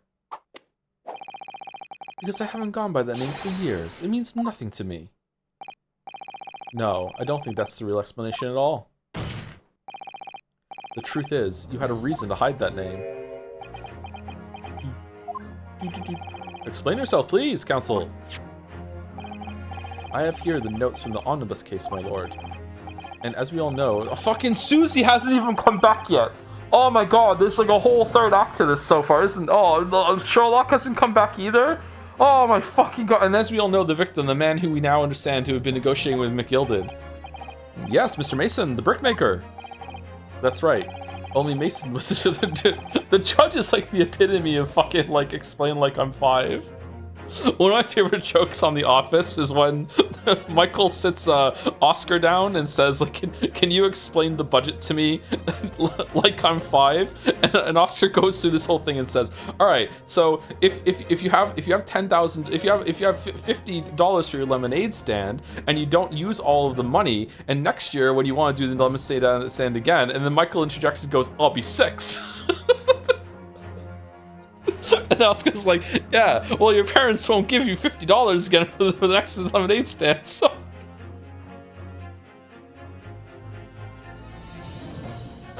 That's right, only Mason wasn't his surname at all. It was his given name.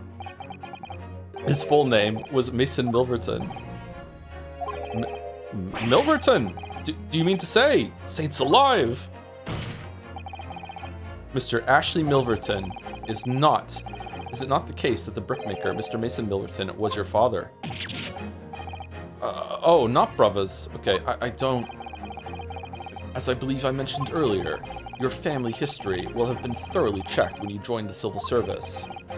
And it really would take no time at all for the court to subpoena those records, he said, bluffing.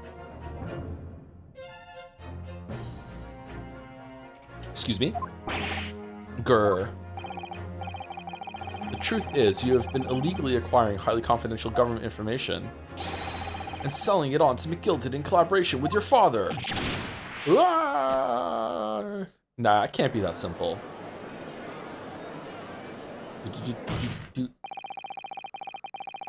Nowadays, it would take 3 months pause in order to get that. Yeah, because of woke. It sucks, I know. The new facts and evidence unveiled by the cross-examination of this witness all come together to reveal the truth.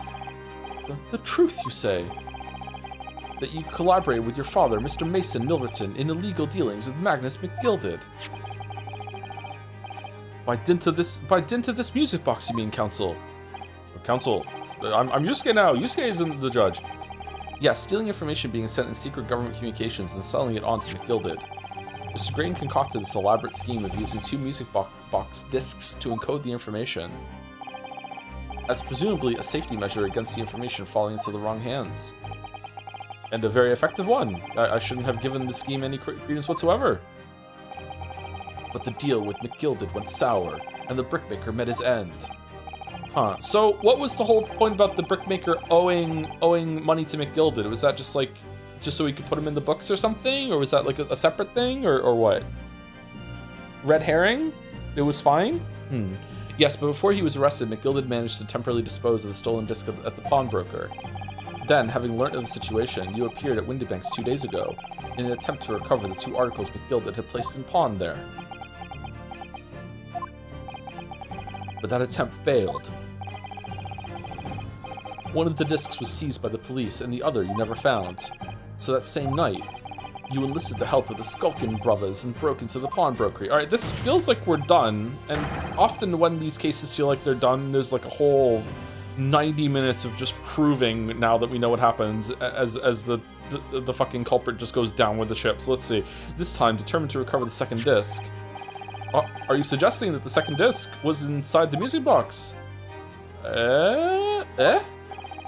We never knew nothing about that. On the night that Mr. Windybank was killed.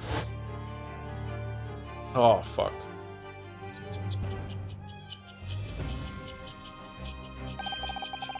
The intruder to the pawnbrokery touched one item and one item alone, the music box. As rather ingeniously demonstrated using the 2 prints from the security camera, indeed. 2 print. So the question that naturally begs answering is this: why was only that one article disturbed? The answer is obvious, because it contained the second disc, which the intruder was desperate to retrieve. Since, if it were to fall into the hands of the police, it would be proof of high treason. He's grabbing his arm now, that's nice. Well, Mr. Grayton, do you deny that all of this actually began on that fateful night, 2 months ago? I refuse to accept any of this nonsense. It would be so easy for you to accept this, so just, like, subpoena right away, just fucking go with it. Sir. There appears to be blood seeping through the sleeve of your jacket. Oh, damn! Oh, that was a good moment. That was not... What? 2 nights ago, we know that 3 shots were fired at the scene of the crime in Windybank's pawnbrokery. One took the life of the pawnbroker himself. One took the life of Herlock's file. One struck the pouch around Mr. Sholmes' waist. Who are these characters? And the final bullet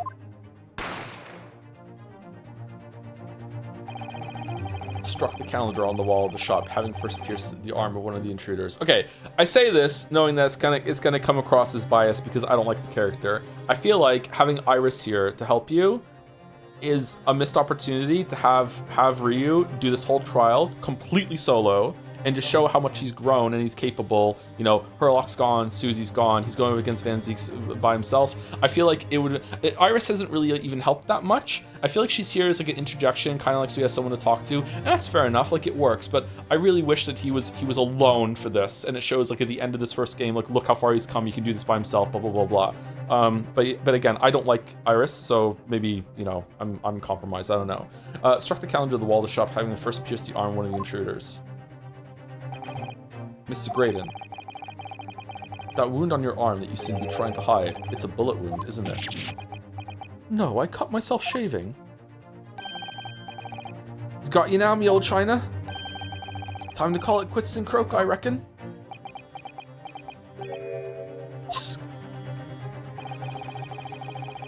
Don't acknowledge my presence when under any circumstances whatsoever. Those were my terms, remember? And I paid you handsomely to comply. Clearly, I was a fool to think I could trust some common back slum thieves. Fine, I admit it. I was there in Windibanks that night. I paid this pair 10 guineas to accompany me. And as you've noticed, I sustained an injury in the course of my adventures. Oh, is he gonna blame the death on these two over here now then? He's gonna be like, yeah, now it's gonna be like who shot Sherlock instead of who shot Windibank?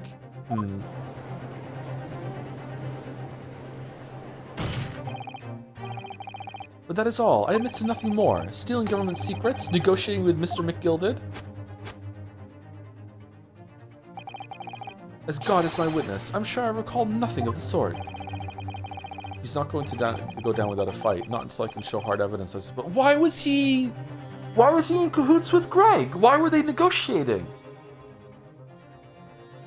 Wait, what? That doesn't make any sense. If he's stealing secrets, why was Greg like, we can't let it play, and now we're gonna talk? Did Greg know he was from the communications and he know what it was, but he didn't realize he was talking to the person who was selling it?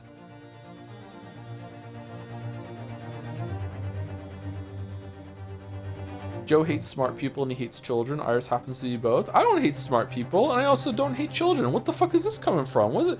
He's not going to go down without a fight. Not until I can show hard evidence, I suppose. Nevertheless, the defense has now established a crucial fact. I do hate smart children, which is... Well, we know that one bullet was fired from each of the two firearms we have in evidence. The bullet from the Skulking Brother's gun hit the pouch around Mr. Sholmes' waist. Wait, do we know that? And the bullet from Mr. Windibank's gun clearly must have been the one that caught Mr. Graydon on the arm.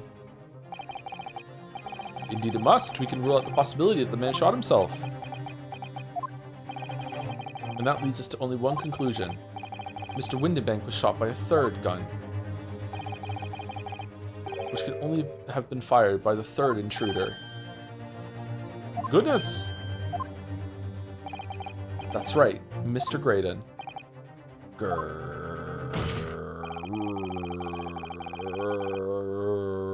The only person who could possibly have shot Mr. Windibank that night is you. Hold it!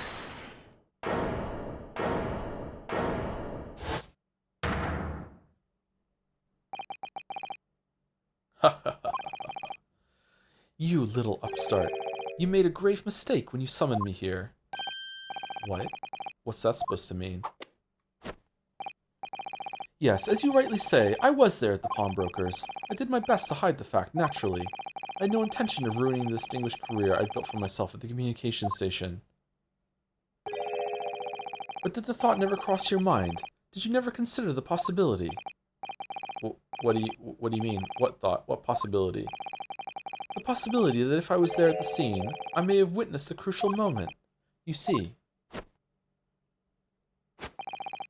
this makes me a key witness in this case, and I have my hands firmly around the neck of your client.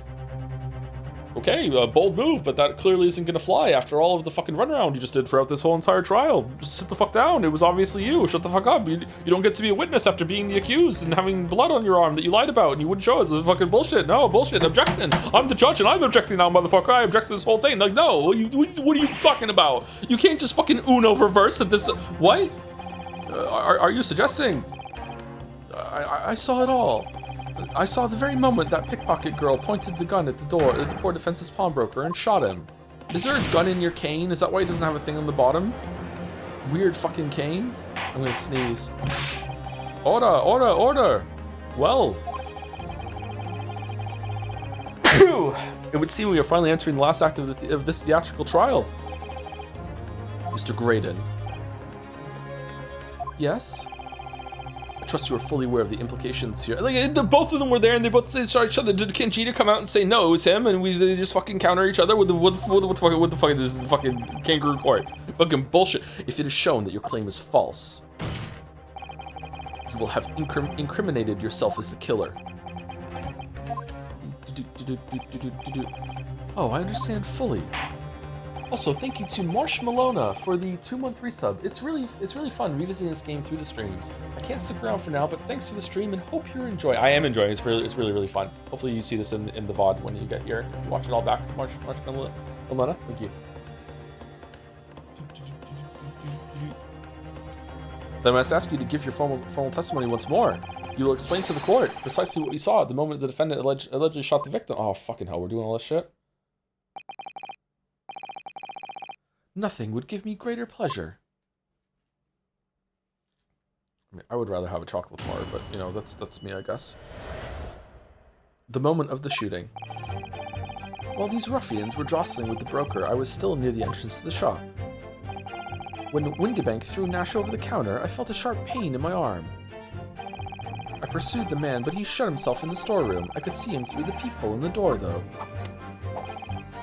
The accused, in a black coat, shot the man in the back as he was trying to flee to safety. I saw the blood spatter all over that wretched girl. Then she tossed the gun out of the peephole, so I picked it up and made my escape. Oh, good gracious, that was the stupidest fucking thing I've ever heard. It contradicts almost every single other piece of evidence and testimony that we've had in this trial. The defendant, the counsel, you don't even have to fucking do the cross-examination. That was so fucking stupid. Guilty. We don't need jurors. You don't fucking just go back to your fucking, I could go. Yeah, just go. You could go now. It's fine. Just don't worry about it. What the fuck? Just wasting our fucking time. Good gracious, this is a quite extraordinary testimony. You claim, sir, under oath, to have clearly seen the defendant pulling the trigger.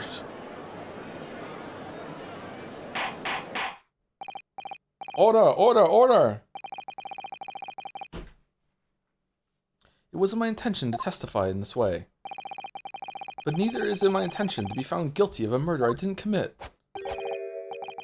So you see, my hand has been forced. I tell the truth now as an act of self-preservation. The truth? Until now, the prosecution was completely unaware of these details. Yes, well, sorry about that. Having shot me in the arm, the pawnbroker was then shot in the back by the accused. And as I said, she was showered in his blood. You say the blood spattered over the accused coat? Are you sure on that point? Oh yes, quite sure. All over the black overcoat that pickpocket girl was wearing at the time. Really? If her coat could somehow be shown to harbor vestiges of blood, that would be conclusive evidence here. It does have blood, but it's the wrong color blood, but we can't use that because the color blood isn't allowed. Such an investigation is entirely possible, my lord. What? Only very recently, a German scientist has developed a technique to identify human blood. Also, the color of it, and because I'm presenting it's fine. So here's the true science, not some amateurish detective's dubious foray into the world of chemistry. There's nothing dubious about Hurley's work, his ideas are all sound. Ideas are no use to us here. In science, as in law, theories must be proven before they stand. God, so true. So true. We love an empirical king. In Germany, the technique has already been employed in the courtroom as the basis of evidence. Let's go to Germany and do the court thing there then. Scotland Yard has a small quantity of the chemical reagent used, with your lordship's permission. Modern writers doing a mystery in a set in a past period, having no idea how to do court proceedings when they can't have any CSI at all. So they have to come up with these fucking like acrobatic fucking loophole justifications for why we can do like blood analysis and shit, so we can have some fucking evidence done. We could shatter all vestiges of doubt within minutes. This doesn't look good, Runo. Why not? Well, we know, don't we, that there's blood all over the front of Ginny's coat. Not Ginny's coat, not Penny's boat if they test it with their chemicals. Oh, help, you're right. I was forgetting what happened yesterday. Okay, let's take a page out of Brett's handbook then. Let's eat the coat before they can do it. Nom nom nom. Objection. Nom. Council, what are you doing? Oh, bro. No, 1 second. Just don't move, Jenny. I'm going to shoot. Uh-oh.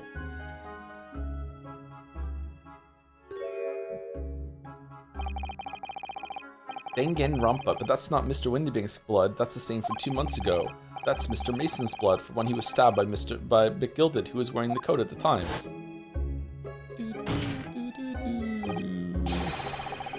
My lord, the defense objects to the test proposed by the prosecution.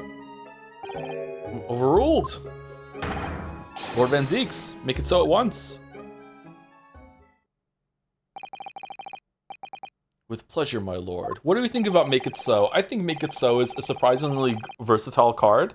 You think it's not going to do much, but the amount of times that you actually do play 3 skills in a turn, like, oh my god, like, it comes back to your hand all the time. It's like just free damage. Just add it to your desk and it's just fucking free damage all the time. I was like loving it when I had it in my deck. Like, holy shit. I was really surprised. Thank you, Taravan Bonsai, a name I'm probably getting wrong, for the 23 months. The other day, I legitimately had a nightmare where I tuned into your Ace Attorney stream and it turned out you still hadn't finished Metaphor. Thank you to her and Bonsai. It's good, but it's usually only a choice when the other options aren't doing much for you. Is it a rare card? If it's a rare card, then if it's coming up with the rest of the rare cards, yeah, I wouldn't pick that over a lot of the other cards that he has. But sometimes you get an odd rare card that shows up in the from a normal hallway fight, right? And if it shows up there, you're like, okay, I'll happily take that. You know, yeah, it's good. And while we wait the results, the defense may proceed with the cross-examination. I have a silent run stalled on the beginning of Act 2 right now. I didn't have time to finish it today. Once they find the blood on the overcoat, Gina will be... Counsel! Yes, my lord? Your cross-examination. Of course, my lord. If this cross-examination doesn't go well, if I don't manage to uncover some decisive evidence or a really compelling clue now, I have a very bad feeling about the outcome of this trial. The moment of the shooting. While these ruffians were jostling with the broker, I was still near the entrance to the shop. There are 6 pieces of things here to press? Oh my god. Hold it! Mr. Windyback emerged from the storeroom, I believe. Ringo and Nash were scouring the counter when he suddenly appeared and flew at them.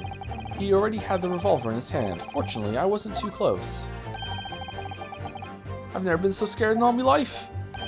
Yeah, we're just your regular mild-mannered burglars, that's all. We don't like violence. Where's Greg? Says the pair who carry a gun. What do you mean when you say you were near the entrance to the shop?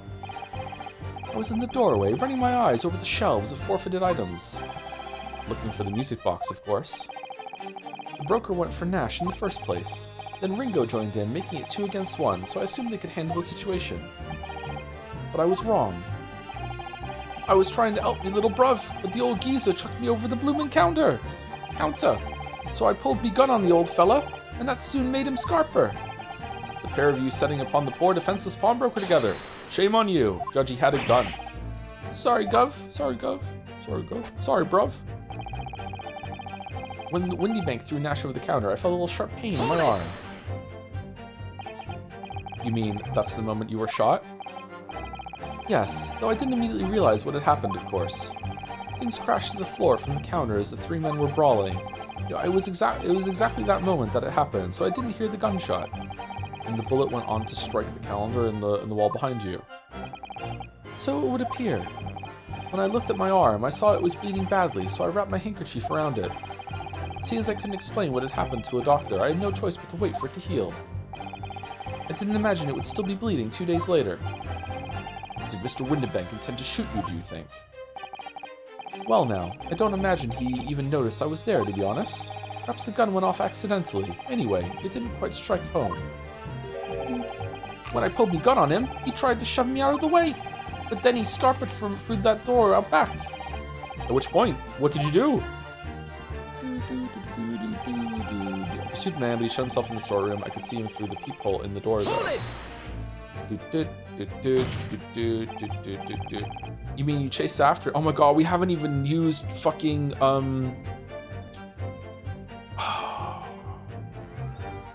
Iris's stupid fucking cat flap gun. That hasn't come back up yet. God, you mean you chased after him? Don't recall the reason why, but I ran after him to the back of the shop. What about this peephole in the door you mentioned? Well, unsurprisingly, the storeroom door is a solid job made of stout wood. But there's a small opening in it about head height that lets you see what's in there from the outside. Actually, I should know that, shouldn't I? I'd looked through it myself that night, yeah. Yeah, and it was installed by Iris with her cat flap thing. And what about you burgling brothers? Did you see what went on through this peephole as well? Not likely, Gov. Didn't see nothing of the sort, Gov. I doubt these two buffoons were even aware of the peephole's existence. So the skulking brothers were there, but they didn't see the killing of Mr. Windybank take place. Inside the storeroom, I could see the broker and that young girl standing there. The defendant? Yes, though neither of them noticed that when I was looking. The girl raised her gun and pointed it straight at the man. And then, what did you see next? The accused, in a black coat, shot the man in the back as he was trying to flee to safety. Yes, when the crime was discovered, the defendant was found with a gun in her hand. I really like, by the way, that the blood that was from the past crime scene that's over the coat that seemed like a clue to link them together has now come back in a completely different light, as like this might be damning to her because she has human blood all over her coat, and it might look like she killed someone because of it. It's really, really good. I like that a lot. But that was when Mr. Windybank's gun, from which only a single bullet had been fired. And as we've already established, Mr. Graydon, that bullet was fired at you. Ah, but no, it wasn't the broker's gun that the pickpocket girl had when I saw her. Yes, the bullet from Windybank's gun grazed my arm, and yes, the Skulkin's gun grounded the detective. But this was another gun entirely. A third gun! The broker's gun was not the murder weapon, so clearly there had to be a third firearm involved. In other words, Sumari, the accused, must have had her own gun with her at the time. But no other gun was found at the scene. Ha ha ha ha ha. Calm yourself, Counsel. Sorry. You must consider the events in order. At first I saw the broker and the girl glaring at each other, but then all of a sudden, the broker turned to run. And it was at that moment, run where, that the little gutter rat shot him in the back. A chilling image, I must say. I believe it. Thank you, Tipsy Phoenix, for 30 months as well. Thank you very much. Hope you're enjoying Ace Attorney. I saw the blood spatter all over that wretched girl. Hold it! All over her? Yes, through the peephole. I saw it clearly. Of course, the stains are invisible now, what with the coat being such a dark color. But I assure you, that garment is sullied with the victim's blood. Well, it is sullied with blood, that's for sure. But it's not Mr. Windybank's blood, is it? No, that's right. It's Mr. Mason Milverton's blood from when McGilded stabbed him 2 months ago. Also, really good foresight to call him thrice fired Mason. So we take that as his name and it parentheses a full name. So we can have this last name relevancy come back up later. It's cool. A lot of good planning decisions in this. It's so annoying. If only they accept Hurley's chemical analysis, we could prove that. But they won't. So unfortunately, we can't use it as evidence to support our cause. Although Although we do have a link now that we can say that the green blood actually is his. Bother. Oh, bother. Then she tossed the gun out of the peephole, so I picked it up and made my escape. Why would she do that? Why would, that's so stupid. Really? Did I hear you correctly? She threw the gun out of the room. That's right. After the broker fell to the floor, she started walking over. Over where exactly? In the direction of the storeroom door, to where I was watching. Of course, I quickly retreated, and then the girl dropped the gun through the peephole onto the floor on my side of the door. But why on earth would she do such a thing? I couldn't tell you. Perhaps she was hoping to distance herself from the murder weapon. Without thinking, I went and picked it up. I suppose I was worried about just leaving it there in case any more tragedies took place. This is clearly bullshit, so it was you, in fact, who took the third gun from the scene of the crime. Do you have it? Yes, it was yours truly. Here it is. And just ignore that it's like beautifully ornate and color coded and matching, like coordinated with my outfit. Did she just happen to have a gun that was, you know, ostentatious like me? Yes. It's fucking Ivory from Devil May Cry. I left the clear up to my lackeys and left. Clean up? Clear up, clear up. We made a bit of a mess around the counter, so Mr. Whistle and Flute Ear told us to tidy up. He thinks he's our bloomin' mum sometimes. Well, I was paying you enough, by God. Ugh. Tell me, Mr. Graydon, when you left the pawnbrokery that night, was it by any chance with the second disc in your jacket pocket? You're like a bull at a gate, aren't you? What the okay, we'll deal with that in a second. I admit to nothing of the sort. Stop calling me one of those skulking brothers! But you are one! You're a big brother, you are! Alright, you can't even show the court that such a disc exists, can you? As expected. He won't admit to anything unless I can thrust the evidence in his face. It's not as easy as you thought, is it, to pin a crime on this lapple? Lapple? Lapple? But it won't stick. Not murder, not treason. Maybe not right now, but you won't be sniggering like that forever. What's your feeling, Bruno? As much as I hate to admit, was that the last one? I don't see any obvious holes in this testimony at the moment. But if you find a way to break this man, you have to find a way to break this man, and quickly too, because once they discovered the blood on the overcoat Gina was wearing, it's a bit strange that he's so sure of himself about seeing the blood spatter over Ginny's coat. It doesn't strike me as the sort of thing you'd claim if you hadn't genuinely seen it happen. But we know that Gina didn't shoot Mr. Windybank, so what's going on? All I know is that it's very unfair. Why should some German scientist's test be acceptable as evidence when mine and Hurley's wasn't? Detectives can use test tubes too. Never mind that, I have to find a really stark inconsistency in this testimony somewhere, and I have to find it before the prosecution discovers the bloodstain on Gina's coat.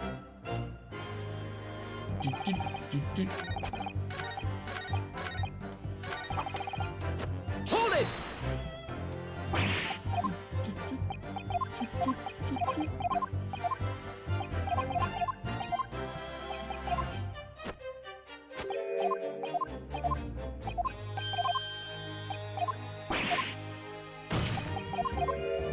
You little toe rag! Excuse me. Gentlemen.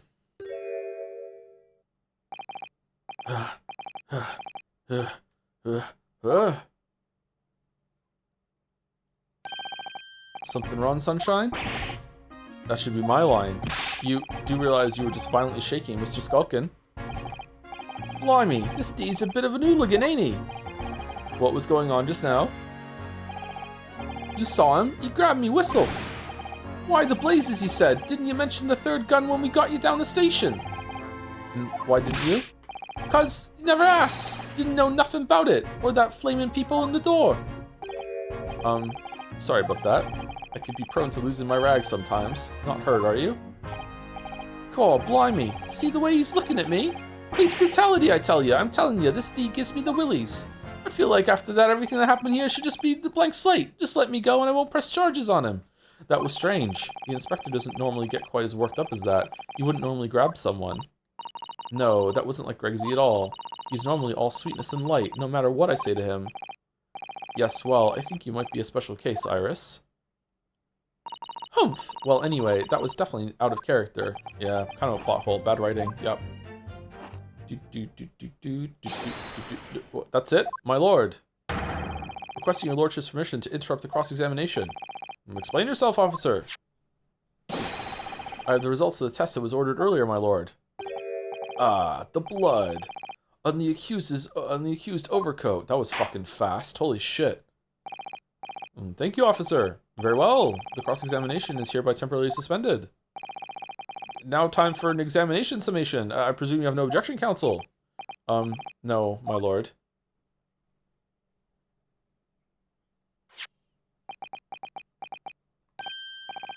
Well, there you have it. The report, please, Inspector. Yes, sir. Traces of human blood were found on the overcoat of the defendant, Miss Gina Lestrade. From the extent of the stains, it would appear that they were the result of spattering following a gunshot wound. End of report.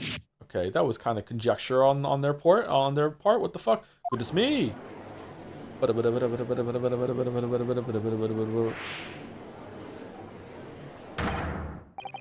See? What did I tell you?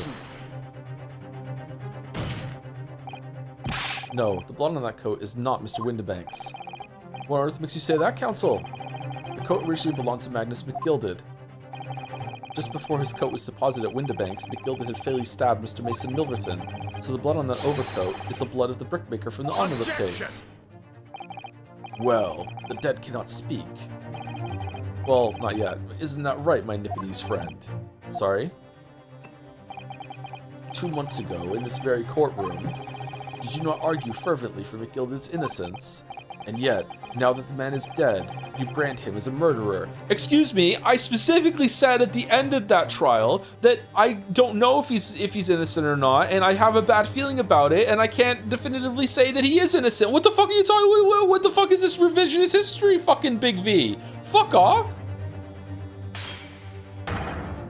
Your conduct shatters any shred of respect you may have earned for yourself in this country, and also my hallowed chalice. But that was... I call it a bally disgrace. Treachery is that's what it is? How to determine whether the blood on that coat is 2 months old or not? Even a stereoscope couldn't help the answer to that problem pop out. It can't be done. If only there was a doctor on the jury that maybe knew a lot about blood. Oh, what? But we used Mr. Sholmes' specially formulated... Mr. Sholmes is a detective, not a chemist! Would you put such faith in a chemical formula devised by me, for example, when I'm a communications officer? He searches crime scenes for a living. It's not the same thing at all. He's literally the...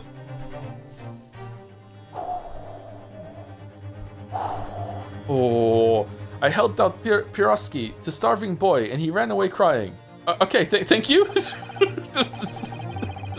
Okay. Herlock Sholmes is barely more than a figment of the public's imagination. His name carries no weight in this courtroom. No weight at all. How could you say that? Gregsy, speak up. Victory is sweet indeed. This proves that my testimony is the whole truth from start to finish. How do you arrive at such a conclusion, sir? Not even the judge is buying it. As the witness said, the accused's coat was spattered with the blood of the victim. The only way Mr. Graydon could have possibly known that fact is if he saw it happen. In other words, sumari, his testimony is solid, and the conclusion is singular. It was the accused who shot the victim in this case. I mean, he also had the coat on for a little while, and you could have seen. That is the whole truth. Zeeks, what are you doing? I have never thought less of Zeeks than right now. My lord. Been a long battle this one, but this old warhorse has something to say now, if you please. Oh, Mr. Foreman. As of this moment, sir, the squadron has reached its final decision. Ready, men? All for one now?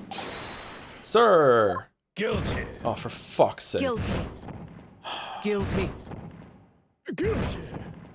Guilty. Guilty.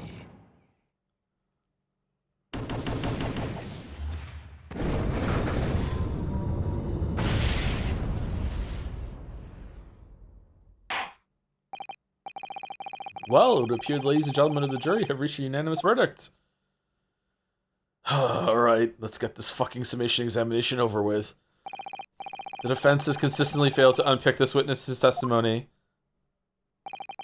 Here's to any attempt you may make at unpicking the juror's decision being equally successful.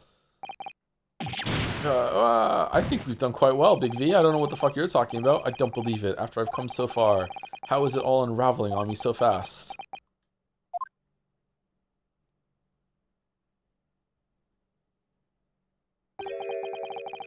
How very distressing to be held in such low esteem. Oh, he's here! I hope he does the examination summation. Wouldn't you agree, Mr. Naruhodo? Officer! It's him! You've delivered the report now. That will be all, thank you. It occurs to me with some regularity, Mr. Naruhodo, that scientific truths are determined not by science, but by none other than the human mind. I know that voice. Am I going mad? It's me, Susie. Oh! Mr. Shows! What? What is the meaning of this? Ora, ora, ora! What business do you have here, detective? The last I heard, you were recuperating in hospital. As well I would be, had I not been set upon an errand. Huh? Who's this?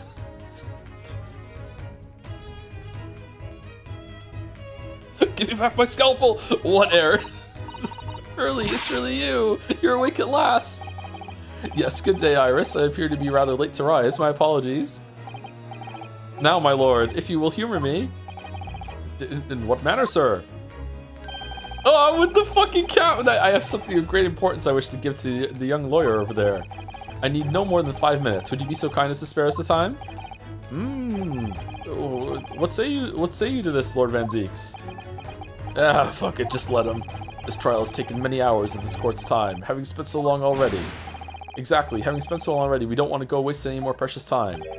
As I was saying, having spent so long already, it would seem churlish to deny the defense a mere 5 minutes. Thank you, boyfriend. Thanks, girl. Very well then, counsel, you have 5 minutes. My dear fellow, I apologize for my tardy arrival. When is Susie gonna arrive in a fucking disguise? Oh, Ryu, I already have. Rips off the fucking Russian outfit. I was inspired by the ballerina on the boat. I'm actually on the turn. Not guilty. Shows, are you all right now? All right, I'm all wrong. Sorry, I've only just managed to summon the strength to stand, man. I asked the judge for 5 minutes, but I fear even that may prove too much for me. Pray forgive me, I should pass out. Let's make this discussion as short as possible. Hurley, this place is full of idiots. None of them can see how wonderful your chemical blood analysis is. Well, that concoction of mine was really just a bit of sport to assist me in my investigations. I never took the trouble to refine it for appraisal by the scientific community. An oversight on my part. Right. Modesty? Surely not. But enough of that. I'm here to give you this, my dear fellow. Lunch? What's that? A lavender furoshiki wrapping? A leaving present from Miss Susato. From Miss Susato? If possible, matters were to be settled without me giving you this. Those were her instructions when she asked me to do her this favor. I don't understand. You will. Miss Susato foresaw today's events, I believe. Oh, I knew! She knew that the culprit would attempt to escape justice by means that was devious and underhanded. And that you, Mr. Naruhodo, fighting fairly as you are wont to do, would find yourself in considerable peril. And at the very moment of crisis, you were able to give the small parcel. Those were the dear lady's instructions. A leaving present from Susato-san, whatever could it be? No! No! What is this? Oh, it's the machine I made. What? Yeah. What are you?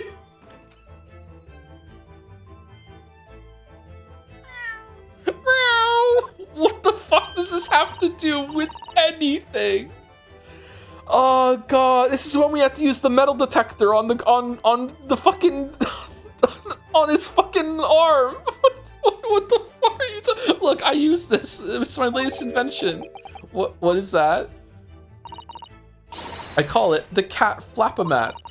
It can make a cat flap for a little furry friend like Waggy in seconds. Judge, you haven't let us use their invention about the blood, but let me show you this one. Yes, I'm interested. I have a cat at home. Well, you can use this to make a cat flap in any door so they can get between it without having you to open the door. It saves on time and drafts and stuff. Very good. Yes, you know, now that I've seen the veracity of their inventions, I'm inclined to believe their blood analysis. Sure, now it's admissible. Go for it, fucking counsel. How the fuck is this related? What? Mrs. Otto muttered the following words before she left.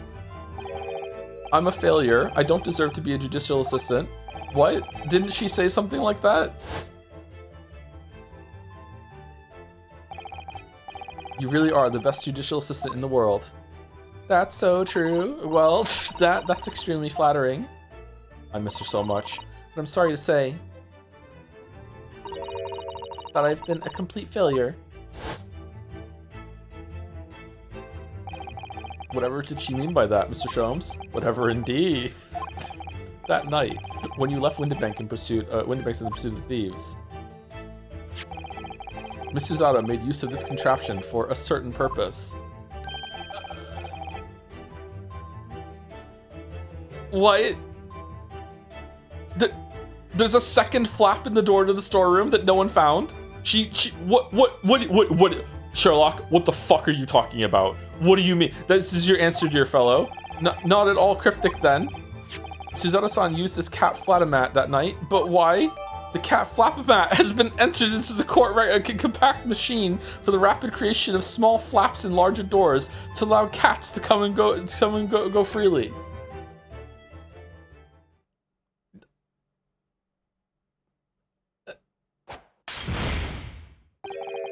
Your 5 minutes is over. We're out of time already? Alright, thank you, Herlock. Very cool.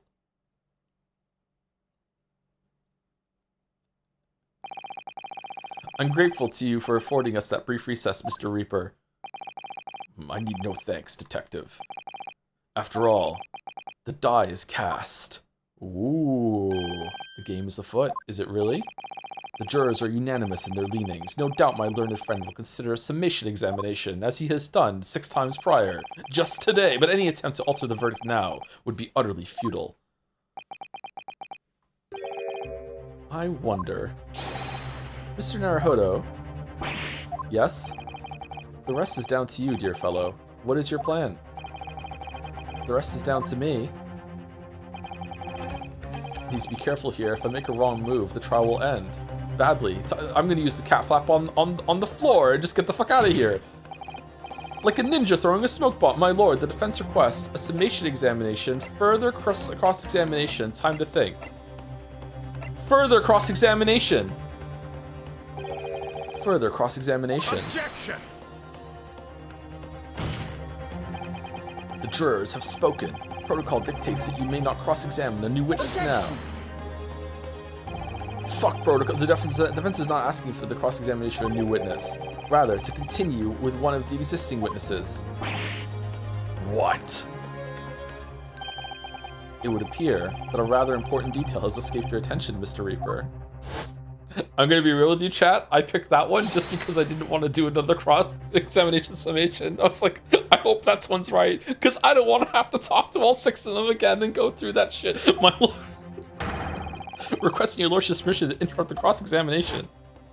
Oh, damn. Thank you, officer. Very well. The cross-examination is hereby temporarily suspended. Oh, shit. I presume you have no objection, counsel. No, my lord. We hit him with that technicality. Nobody can say anything then. If Remo asks to resume his cross-examination of Mr. Graydon, the court is obliged to allow it.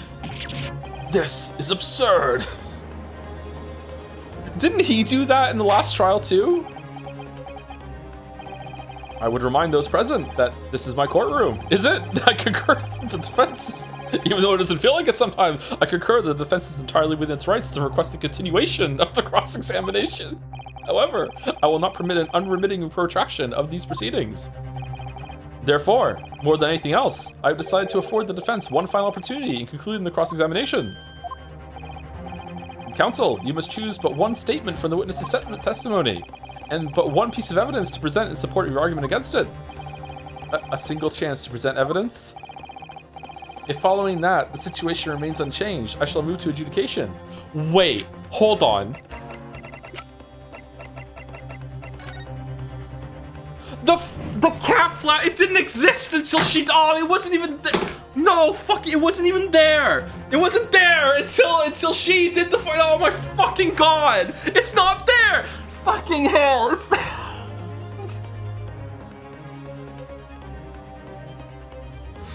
It's not there. She installed it after he left.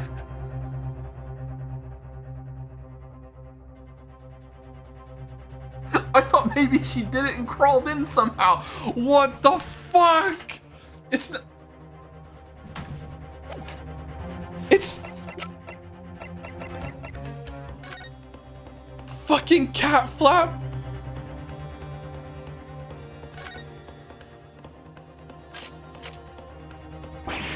Phew, those vicious teeth look like they could rip through almost anything. They're good, aren't they? They're made of a special alloy developed just for this job.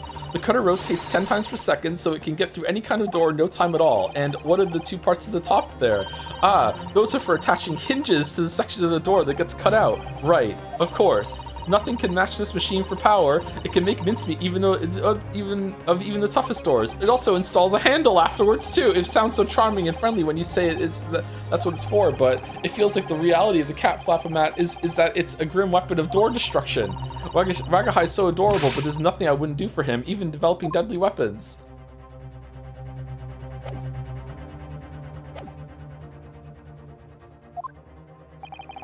Is that clear, counsels? You will not press the witness any further. My lord. Yes, my lord. A single statement and a single piece of evidence. Most generous. Well then, Mr. Naruhodo, it's high time I fell in a dead faint. I leave this in your capable hands. Oh, someone call a doctor. Mr. Shrobes!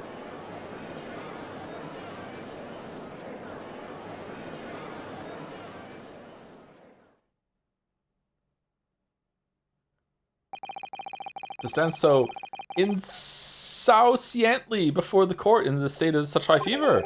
Either the man has extraordinary strength of mind or an extraordinary lack of feeling. I imagine he's feeling very little now. The detective is sleeping soundly in one of the antechambers. And for some reason, there's a scalpel emerging from his abdomen from the inside out. Strike a man when he's down, why don't you? Well then, counsel, are you fully prepared? Yes. One statement, one piece of evidence. I won't let Mr. Sholmes down, or Iris. And I won't waste this final chance that Suzato-san has given me. This is going to decide the entire outcome of the trial. Very well then, under the terms I have outlined, you may resume the cross-examination.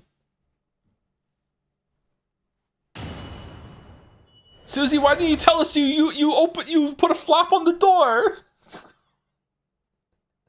Oh, Ryu, thank you for hurrying back. Holmes seems to be shot. Oh, also, by the way, before we get out of here, just so you know, just in case, it might be relevant, might come up, I went and used the cat flap-o-matic on that door over there to make sure that Gina's okay. Just want you to know, saw that you went over and used it just now, actually. It's just, it was me that did it. It's just, it's kind of important.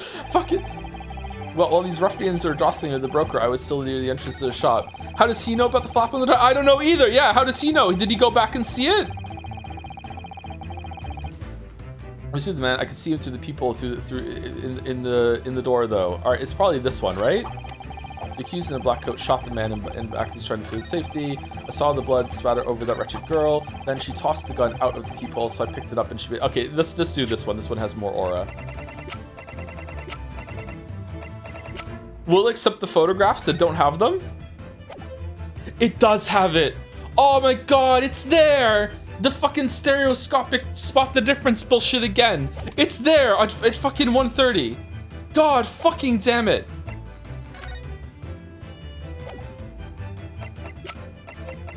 Objection. What on earth is that eccentric contraption, counsel?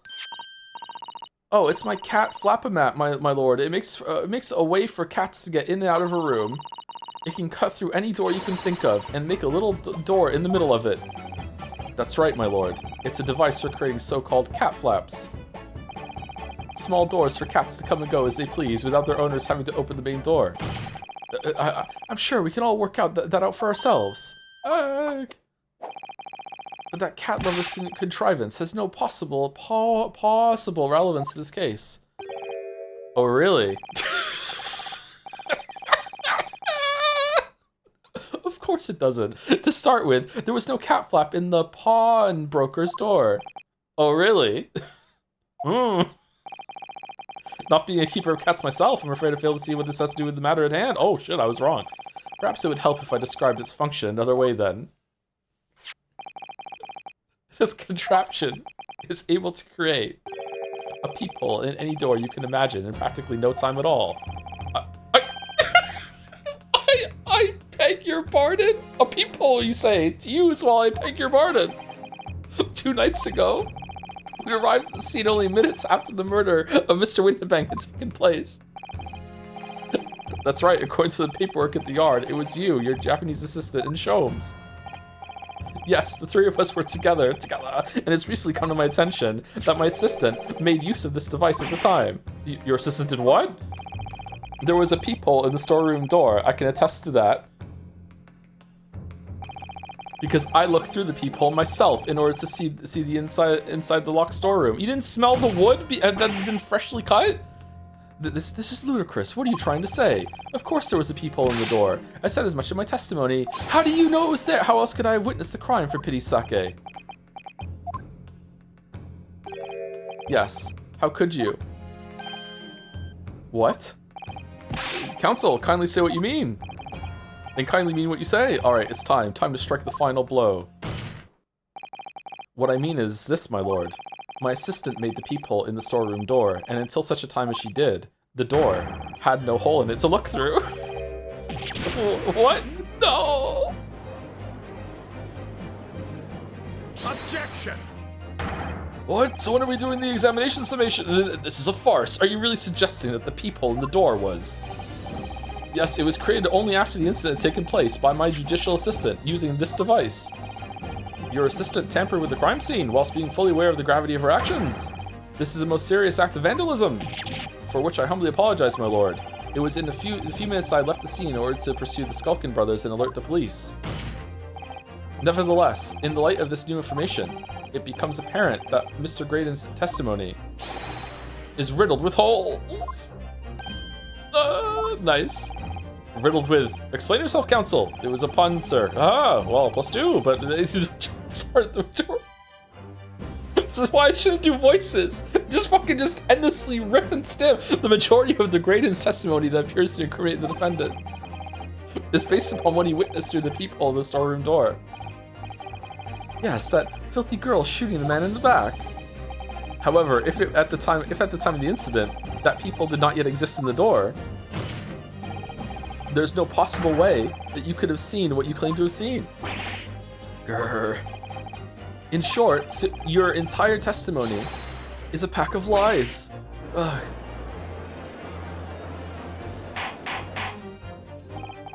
Order! Is there any credence in this revelation? Objection! None whatsoever, as my learned friend must surely realize. Exactly, this is just some cheap trick designed to discredit me. I'm afraid not, sir. Of course it is. Do you seriously expect people to believe that that plaything can cut through a solid wooden door? Let's do it on the door behind you, let's go. Demonstration time. Oh yes, I designed it to be very powerful. It can cut through even the toughest of doors. That's absurd. I don't believe it for a second. Haha, I had a feeling you'd say that. What? Waggy, cooey, time for dinner. What?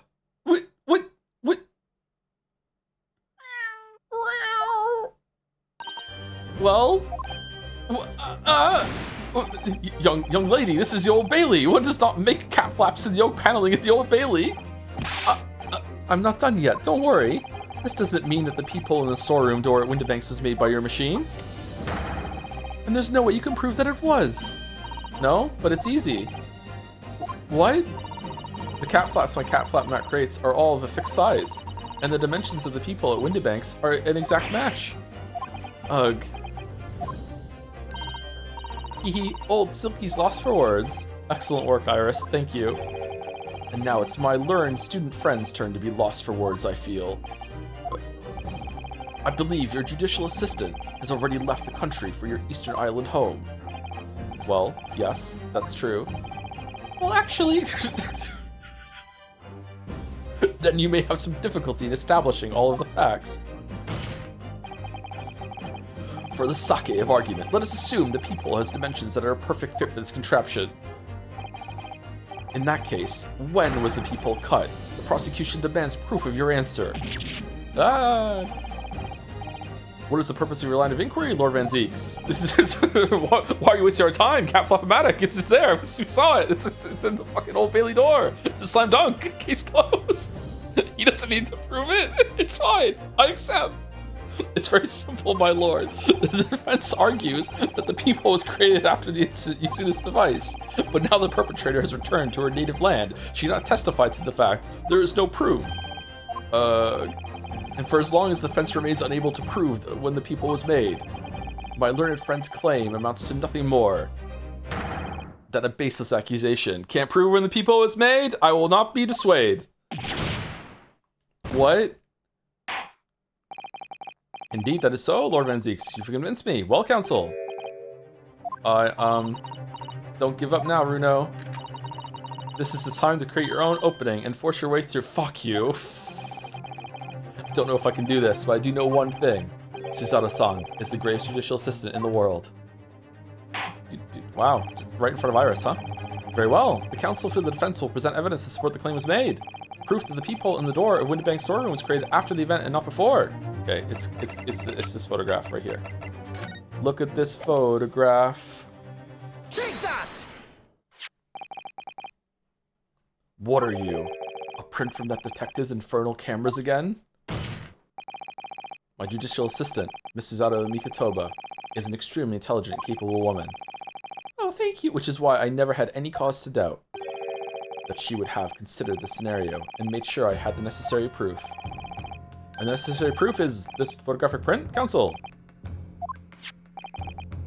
This print shows a scene in the shop moments after the defendant entered the premises. Agreed. And it also shows the accused mercilessly wielded a gun in the direction of the defenseless broker. But, more to the point, look at the door. It pictures the storeroom door in the background. Let me see that print again. I don't believe it. This really is quite remarkable. The door to the storeroom. It's completely devoid of a peephole of any description. Mr. Graydon. You couldn't possibly have witnessed the crime as you claim to have done, because at the time it happened, there was no peephole in the door. In other words, Sumari, your testimony is a catalog of lies. No peephole in the door, couldn't have seen the broker on the floor. That's okay, I'll stop. Oh shit.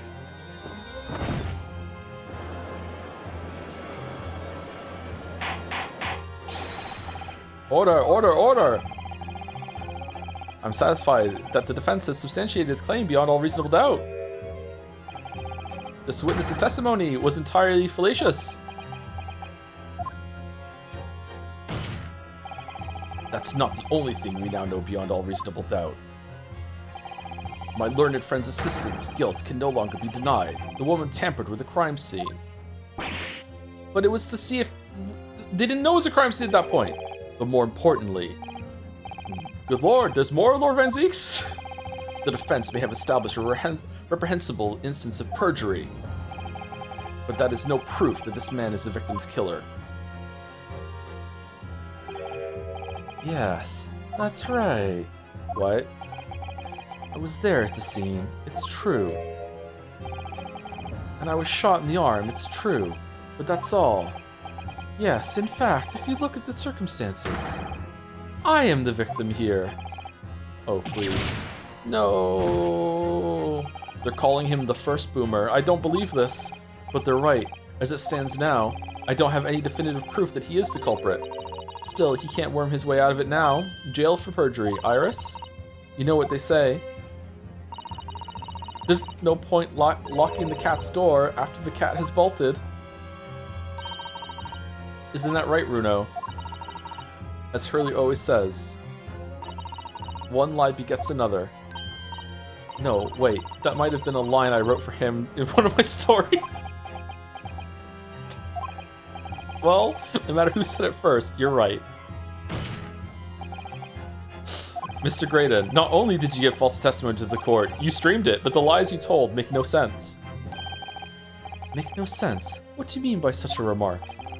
What you said in your testimony reveals that you know something you shouldn't have known. In other words, Sumari, there's a fundamental inconsistency in your statements. What? Oh, it's like, how does he know about the peephole if he never saw it, maybe? Something like that? This is provocative talk, counsel. Won't you enlighten the court? Explain this alleged inconsistency. Iris is right. One lie begets another. The inconsistency is revealed by the lies in the witness' statements. They show that Mr. Graydon had knowledge of something he shouldn't have known anything about. Namely, the third gun, the peephole, the blood... Yeah, the peephole. The point is not that you lied in your testimony, Mr. Graydon. It's the nature of the lie you concocted that is so revealing. You're not making any sense. Then let me ask you a simple question. How is it, Mr. Graydon, that you knew of the existence of the peephole in the storeroom door? What? Well, obviously, I...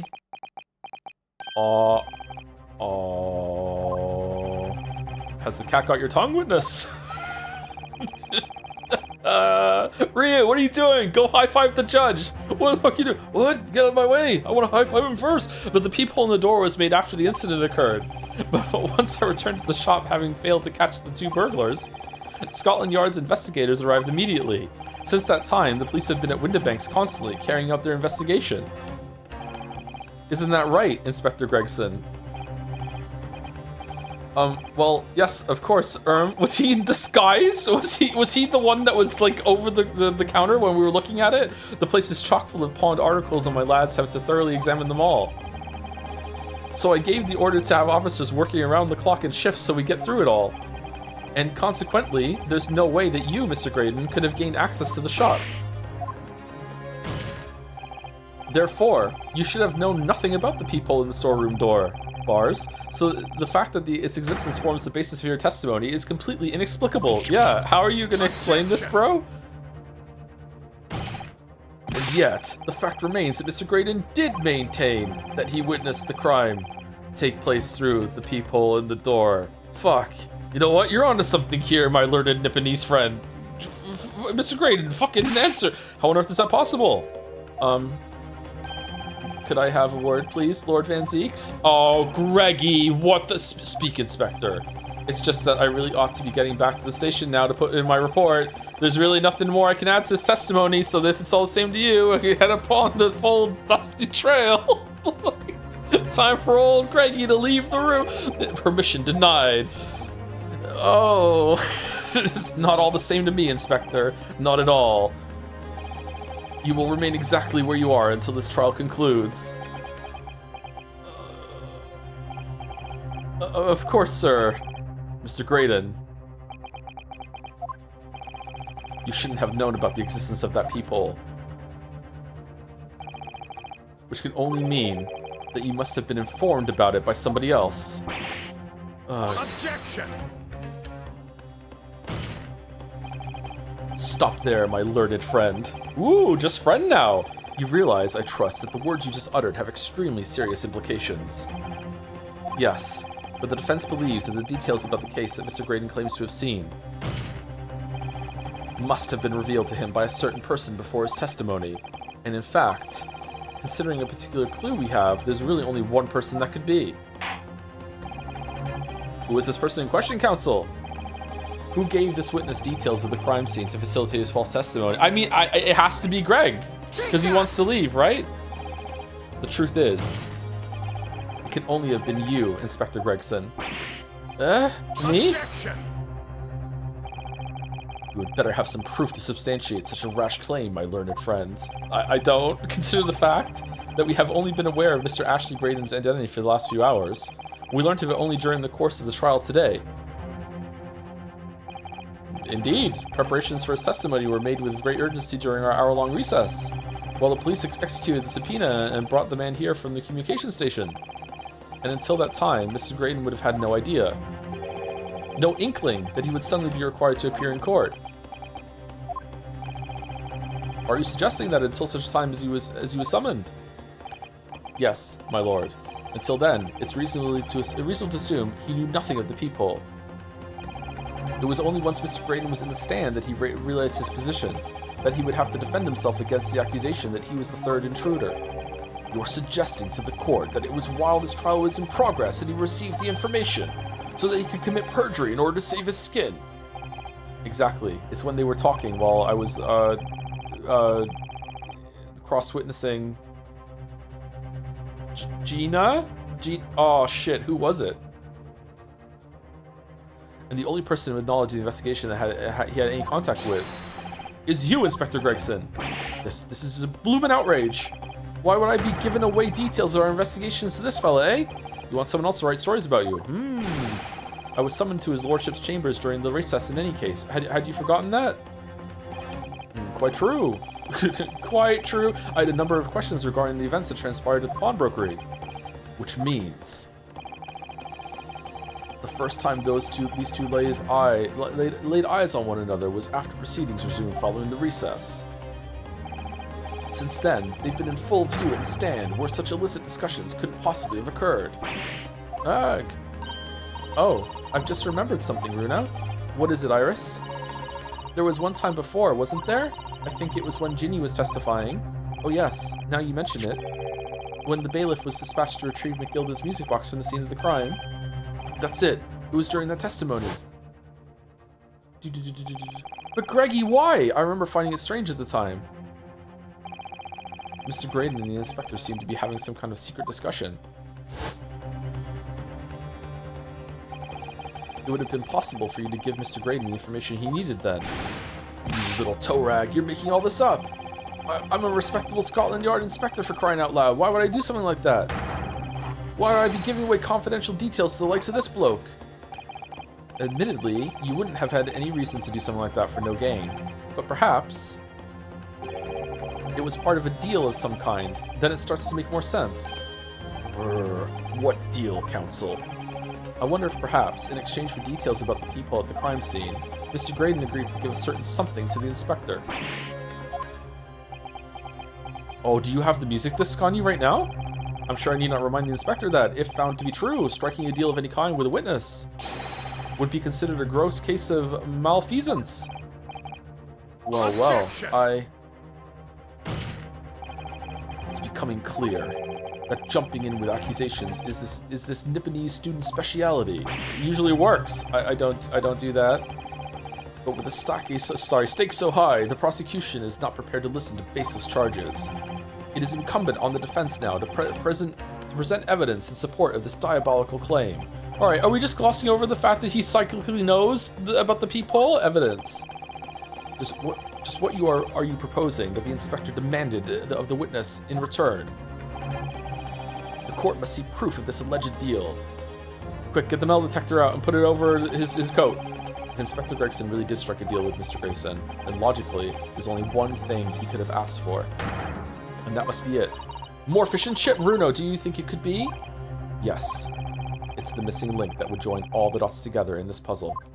I must press you for an answer now, counsel.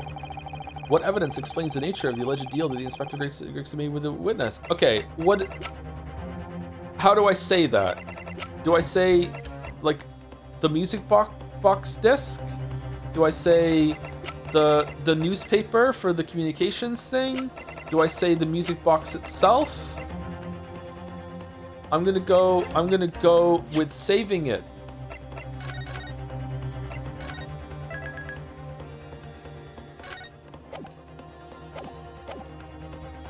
And then taking second break. Ha ha ha ha! The cliffhanger. Be right back in a couple of minutes.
All right, let's continue. I feel like it's asking me to say the second music box disc, and I don't know if it wants it to be like this is the reason why that he wants it is because of the thing that's going on with the leak.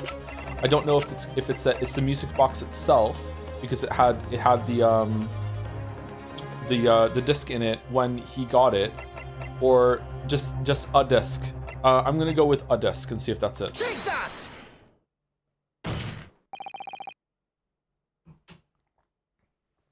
Inspector Gregson. I'm unmuted, right? Yeah, and the chandelier's gone. Okay, cool. Besides this murder, is it not true that you've been working on another very important case? What? God, the blood on his coat kind of looks like dirt on a lens when it first comes over. It gets me every time. What are you saying? What are you getting at now, Sunshine? Is it possible that this other top secret case is what's alluded to in this newspaper article here? Oh, maybe it would have accepted the news, all three of them. That's good. The classified secrets being leaked overseas from the Ministry of Justice. How the bleeding Nora could you? We discovered during the course of this trial the music box deposited at Windibanks by Magnus McGilded. A special music box designed to play 2 discs at once. It would seem very likely now that encoded on the pair of discs that were in McGilded's possession are the leaked classified secrets. So I put it to you, Inspector, that in order to recover the second of the discs containing those secrets, you covertly made a deal with Mr. Graydon in which you exchanged the disc for details of the case. You little... Gregson, no! The Skulkin brothers have been here for they haven't said a word in an hour. Order, order, order! On the day of the incident, when we met you at Windibanks, you said this. I'll be taking that, whatever it is, and McGilded's down to the yard. Thank you very much. So hand it over. No, don't. Don't give it to him. It's mine, that is. Mine. I'm sorry, miss. But anything belonging to McGilded has to be taken in as evidence now.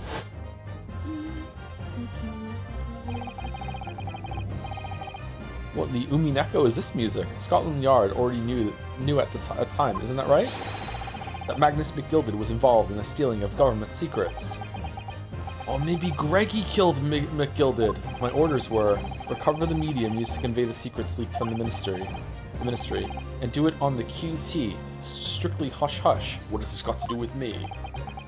And that explains why, when I presented this disc as evidence to the court, you objected so heavily, I presume. Because you knew that it contained highly confidential information. Blimey, not likely. I mean, I wasn't sure of it myself. I realized there was a possibility, that's all. Inspector, surely you're not saying that in order to acquire the second of these music box discs, you did indeed reveal confidential details of the crime scene to the witness. To aid and abet this man in giving false testimony. This is crazy, Greg. You were gonna let Ginny go down for it just so you could get the disc? There's no other way that Mr. Graydon could have known of the existence of the people. Fucking Greg, man. It's the only explanation. A deal was struck between these two men. No. Objection! If, and I stress if, this sobering assertion turns out to be founded in truth, I will kill you myself if it would mean that the second disc is, as we speak, here in this very courtroom. Wait, what? In this room? How could he possibly make a claim like that? Because Inspector Gregson is a Scotland Yard detective. What? He is? What's that supposed to mean, eh? As a seasoned policeman, the inspector will have approached this alleged deal with caution. Certainly, he would not have accepted a gentleman's agreement in this matter. No, he would have insisted on having the article agreed upon in the palm of his hand. Good gracious, then you mean to say? Inspector Gregson already has the item in question in his possession. He has the second disc actually on his person.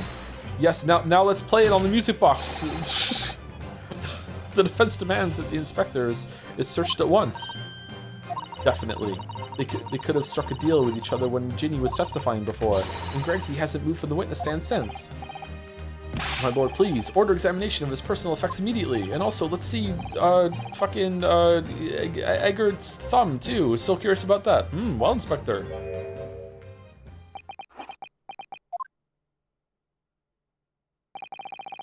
This young lad wants to tone down his imagination. He's insulted me and my profession quite enough.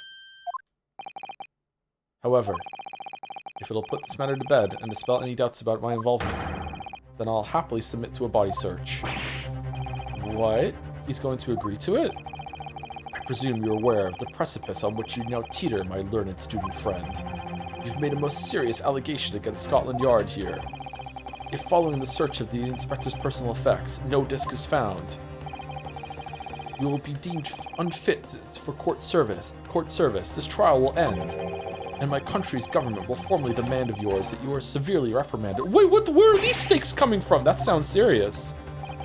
Indeed, to have a visiting student make such defamatory remarks about our country's most senior police force is not something Your Majesty's government will be able to overlook. I think Sherlock has it. He probably lifted it from him and has already made a fucking toffee fucking imprint of it. It's not something the Majesty will be able to overlook. You're just threatening Runo because you're scared. The accusation is beyond serious. You must be prepared for grave consequences. It's true. I can't imagine Gregson would have accepted a gentleman's agreement for something so critical. The disc must have physically changed hands, which means the inspector should have it. Big V, it was your fucking claim that he has it, but somehow something doesn't feel quite right here. Very well, counsel. You know the implications, so let me ask you one final time. Yes, my lord. Do you still persist in formally requesting a search of the inspector's personal effects? I think Sherlock has it. I think Sherlock has it. I'm going for it. I don't care. I will lose a life. I don't give a shit. I think Sherlock has it. Yes, the defense formally demands the search be conducted. Well, don't say you weren't warned, but your typical Nipponese stubbornness may well land you in hot water this time. Perhaps the lesson will do you some good. Fair enough. I've got nothing to hide. Very well then. Bailiff, conduct a search of the inspector's personal effects, please. The defense demands a search, but not of Inspector Gregson. What?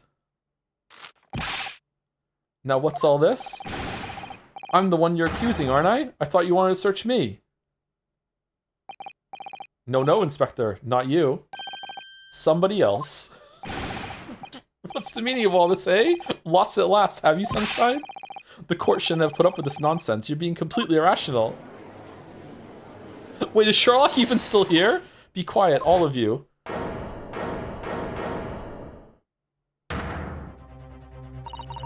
Runo's doing what you all told him to do and having the courage of his convictions. So you should respect that and listen to what he has to say in good faith. Because that's the British way. What? We're British? Well said, young lady. Indeed, this court is in awe of the defense counsel's conviction and eagerly awaits his next word. You what? Now don't be hasty, my lord.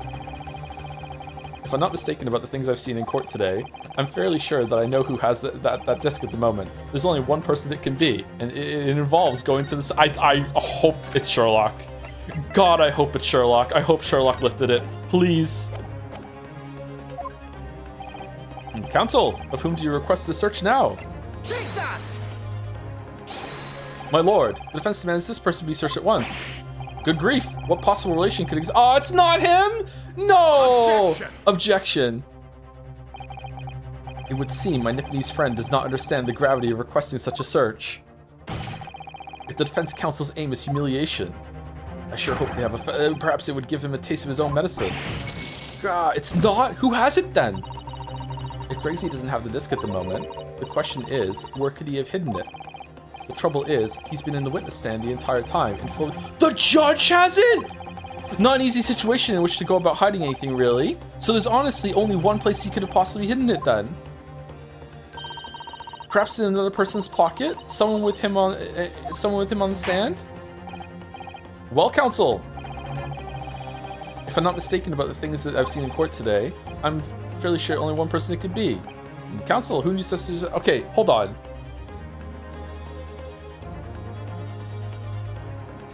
Did he go and talk to the judge? Is the judge even on here? The judge isn't here. It's not the judge. Okay. He wouldn't have given it back to Ashley.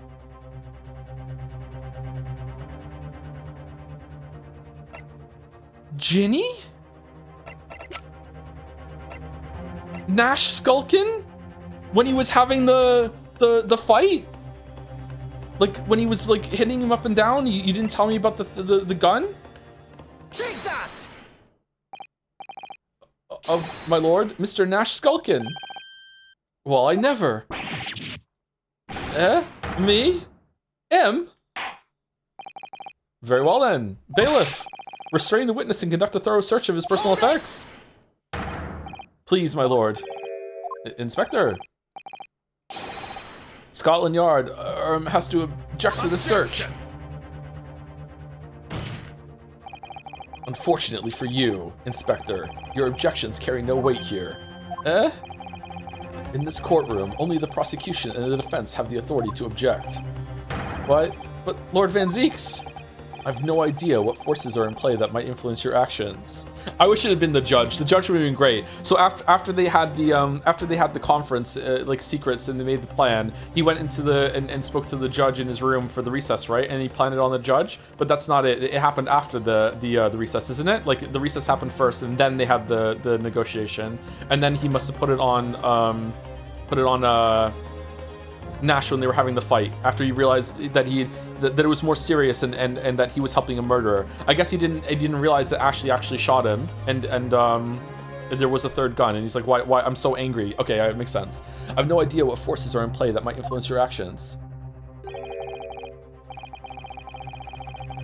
But personally, I have no intention of obstructing the course of this trial. Bailiff, carry out the search. Now hold on a mo. I don't know nothing. Nothing about no disc. Cut it out. Cut it out. Ooh, need me? Here, my lord, in the witness's pocket. I found this.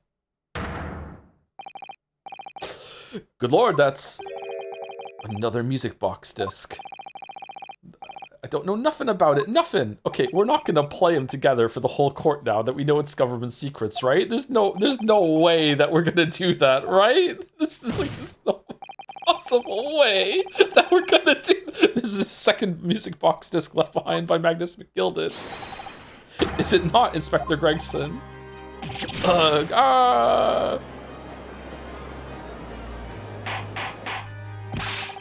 Order! Mr. Culkin, what do you have to say for yourself? Gordon Bennett, I mean just Gordon Fleeman Bennett! I swear I didn't know nothing about that disc, honest to God! Counsel, would you please explain what exactly is going on here? The alleged deal that was struck was between this witness and this detective, no? Without question, my lord, no doubt. Then for pity sake. Why on earth was this man in possession of the disc that the inspector traded for information? Inspector Gregson is a shrewd, calculating man who rarely loses his composure, but at one particular point in this trial, he exhibited some unusual behavior for a brief moment. I don't recall. What unusual behavior? It was, yes, during my cross-examination of Mr. Graydon. Which one? There have been 75 of those. Tell me, Mr. Graydon, when you left the pawnbrokery that night, was it by any chance with the second disc in your jacket pocket? I admit to nothing of the sort. This is right after Herlock came in through the doors, right? While Mr. Graydon answered my questions, the inspector appeared to have grabbed Nash Skulkin by his coat and was shaking him violently. Yeah, he didn't know. Thought me noggin was gonna fall clean off, I did. I was wishing I'd been born as me brother I was. Brother! And what exactly happened to make the detective attack you like that? I ain't got a clue. Not a Scooby-Doo. He was just suddenly turned and grabbed me and whistled like that and started shaking me. Didn't say that one right. Why the blazes didn't you mention the third gun when we got you down the station? That's what he said. Yelled it right down my ear, all he did. My head's still throbbing now. Police brutality it is. The way the detective behaved then was extremely out of character. Brother, if only the liquid and solid snake were British. Brother! Even looking back now, it must have been then that he did it.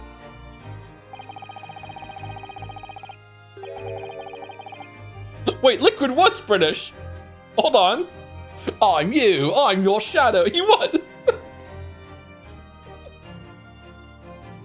That was the opportunity Inspector Gregson created for himself in order to hide this. Well, bless my wig. He hit it. You.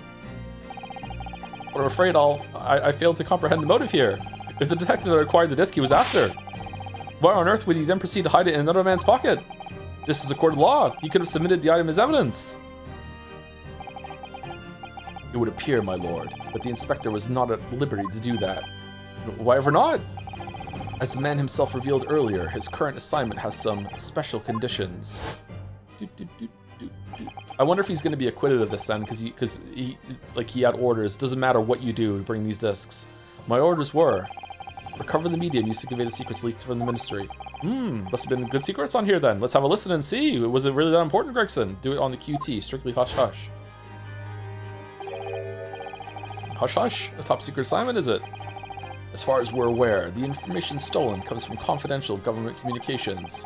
It would seem that if the information were to be revealed in court as evidence, it would be problematic. Does that sum up the situation, Inspector?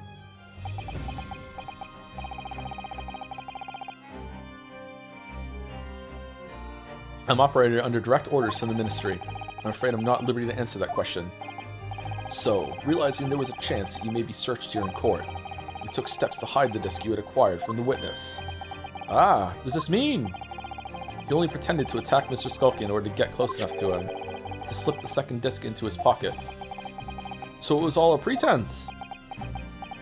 I'm surprised you didn't just, like, fucking leave when you got the disc, man. Maybe you were after the first one, too? Well now, Inspector Gregson, and you, Mr. Graydon. Are you prepared to admit to the accusation made against you of this alleged deal?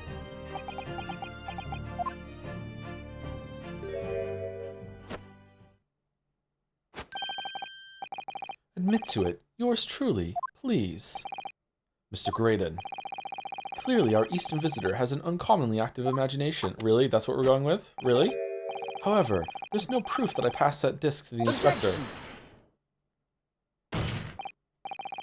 But then, how do you explain the reason why you knew about the peephole? Oh yeah, that. I'm under no obligation to explain.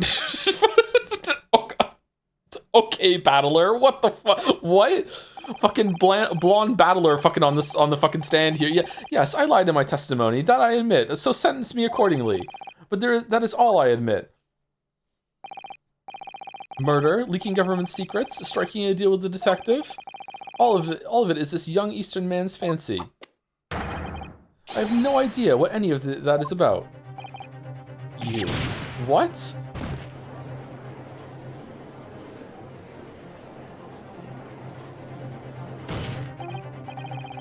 Well, what about you then, Inspector Gregson?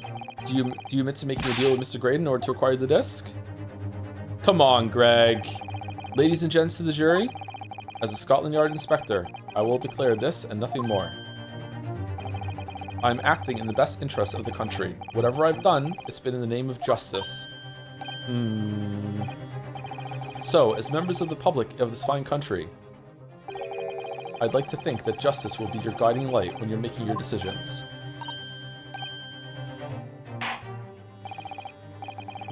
This is quite a quandary indeed. Rarely have I encountered such extraordinary tumultuousness in concluding of a trial. Yeah, okay. Nevertheless, in the absence of any further evidence to be presented, I believe it is time that we put the matter to the jury for their final leanings. Oh, well now, as a fellow servant of Queen and Country, I must say I sympathize with the old inspector. Yes, he's a dependable man, I'm quite sure. In service, one becomes a good judge of character. Even crossing your eyes doesn't help when it comes to looking at this case. It's all blurred to me. Well, as a fellow professional, I'd like to put my faith in a detective, really. Graydon and his highly skilled operator stop. Currently in presence of idol stop. Completely compromised. Detective has very much trust in eyes. More than this, I cannot say. I don't believe it. These 6 jurors are... They're going to believe Gregson if they declare the decision... What is even this decision? What does this decision even mean at this point? Is Ginny going to be found guilty? if I don't manage to produce some definitive evidence right now, then we're going to lose, or I have to do another fucking examination submission, and no one wants that. That's right, I don't. Either some proof that Grayson killed Mr. Windebank or stole those government secrets, or some evidence to force Gregson into admitting that he struck a deal with the witness.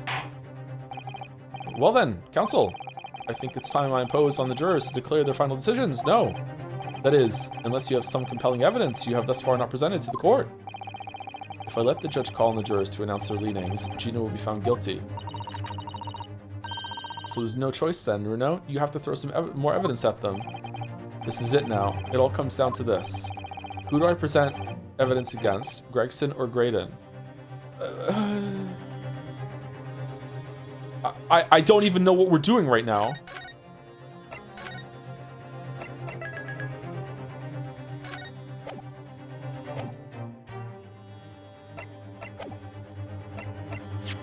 What are we trying to do?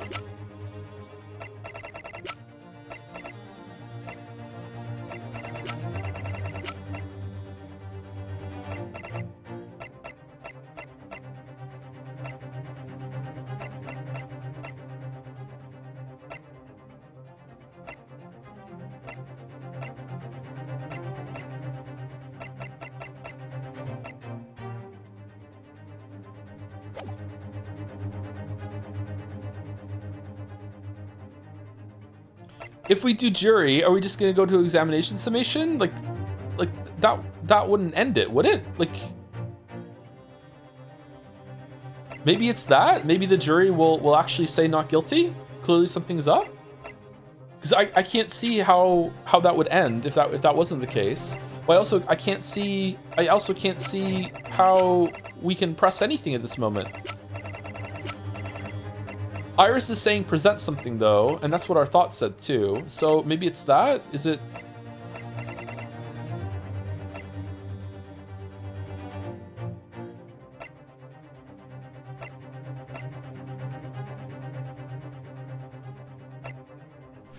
Hold on, I don't even know what we're meant to be doing. Hold on, like what would we even do? Either some proof that Graydon killed Mr. Windebank or stole those government secrets, or some evidence to force Gregson into admitting that he struck a deal with the witness. Okay, well, we can press that Graydon, the gun that Graydon brought, right? Can we do that? Can we say, like, I want to press Graydon, and the evidence is that, like, there was a third gun that was fired at the scene, right? So where's that?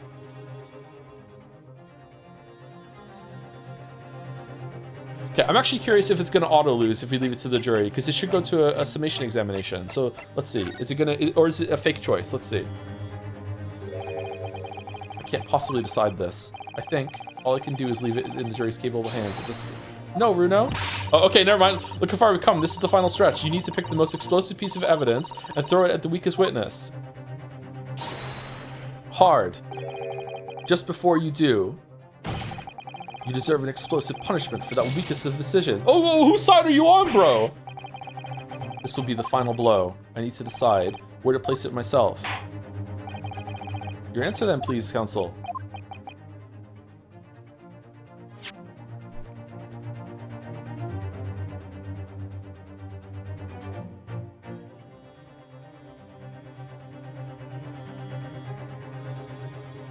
Some evidence to force Gregson into admitting that he struck a deal with a witness, or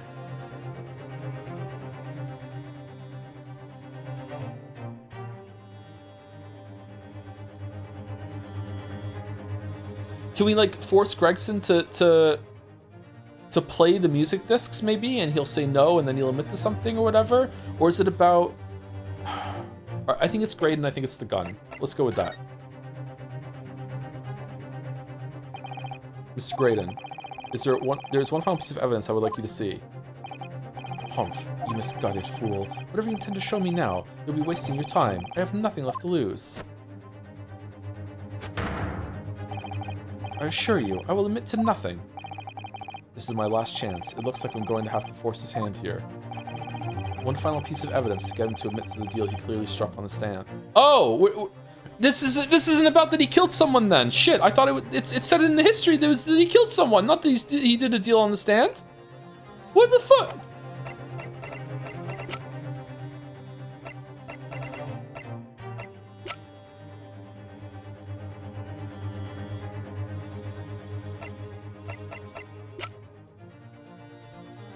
I have no idea. Is it okay? This is leading me to think that it's probably the same piece of evidence that can work for both of them.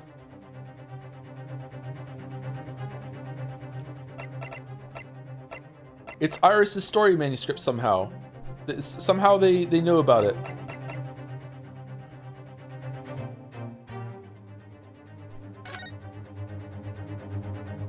Okay. The ticket? Redemption? No. Gene's representation papers.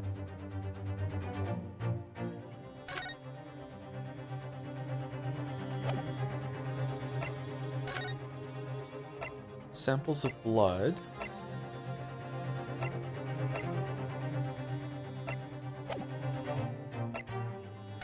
Pawnbroker's ticket with the blood on it, the hand. Hound of the Baskervilles, no. The Gildeds.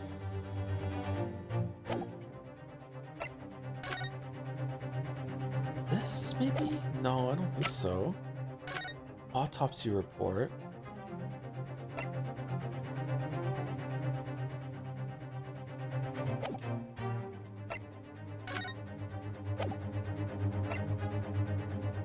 Can't be that. Can't be the guns.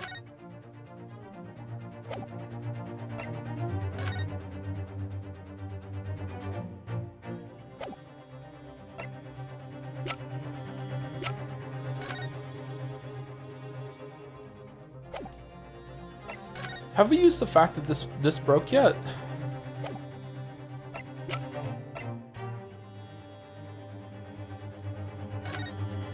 Explosive evidence. This made an explosion.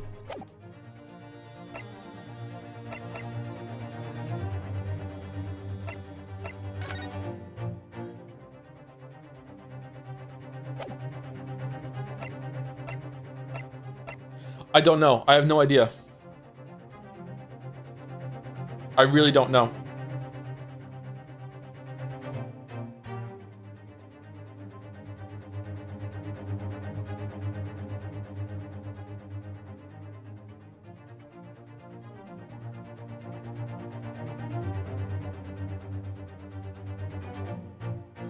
Let me put chat down before I get mad. Also, thank you to Sky Thikion for the 14 months. This isn't a kangaroo court. This is an entire circuit. It has had that vibe. Yeah, this is the best kangaroo court trial for sure. Thank you, Sky Thikion. And thank you, Dolomitos, for the 16 months. Does Vampire Edgeworth even drink a full glass of wine, or does he just throw 90% of the bottle at the wall? I don't know if he's drank anything, actually. He might have just, he might just be smelling it. I'm not sure.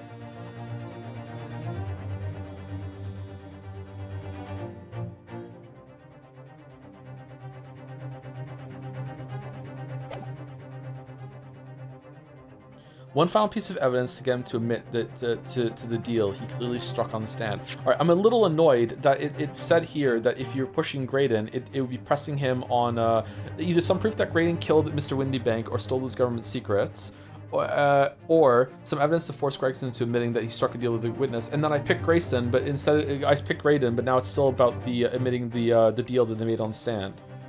So I guess it's the same piece of evidence for the two of them. Is there some, how could there possibly be proof of that?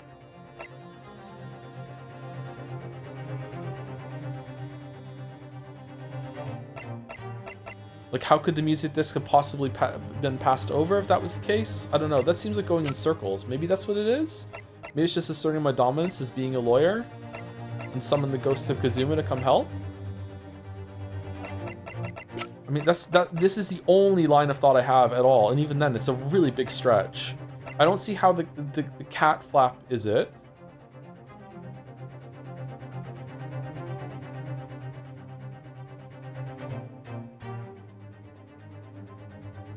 Yeah, it can't be that.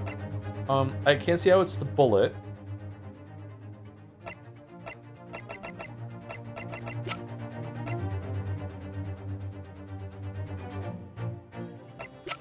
Okay, let's just try that. Let's just try the music, I guess. I have no idea what to do. Take that! Okay, it's doing some dialogue at least. Sorry, let me bring my windows back. I misclicked.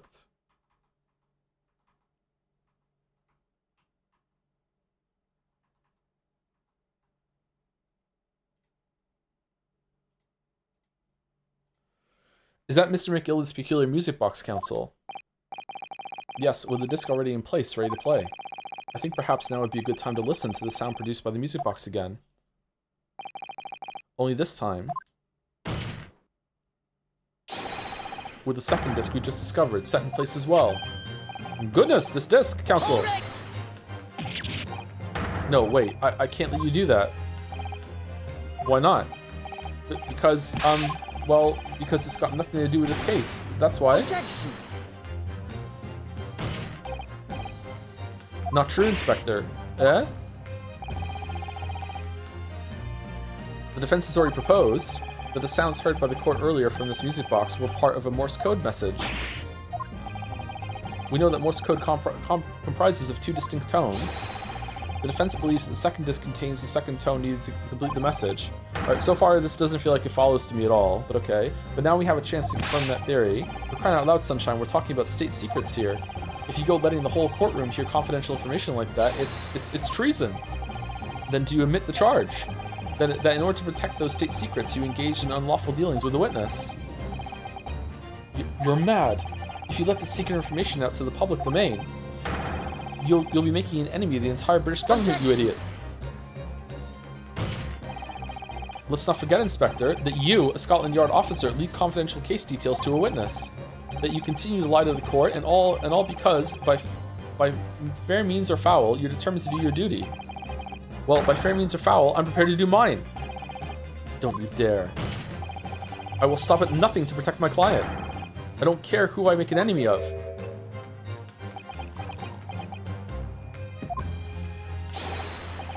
My lord, if you please. The court must hear the sounds made by that music box. Come on, Van Zeeks, for Pete's sake, stop him. Objection.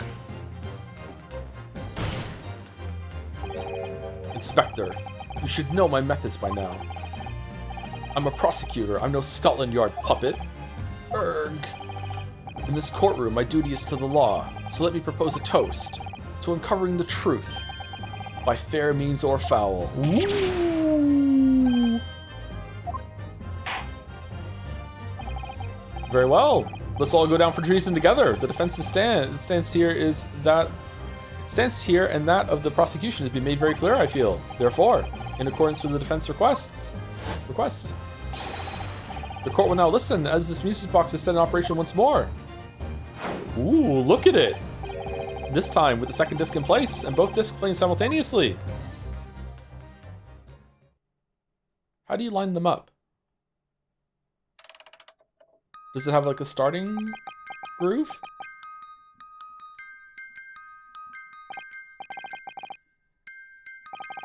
Oh, listen to that. It's unmistakable now. It's Morse code. All right. I admit it. Whatever you want. But for the love of God, shut that bloomin' box up.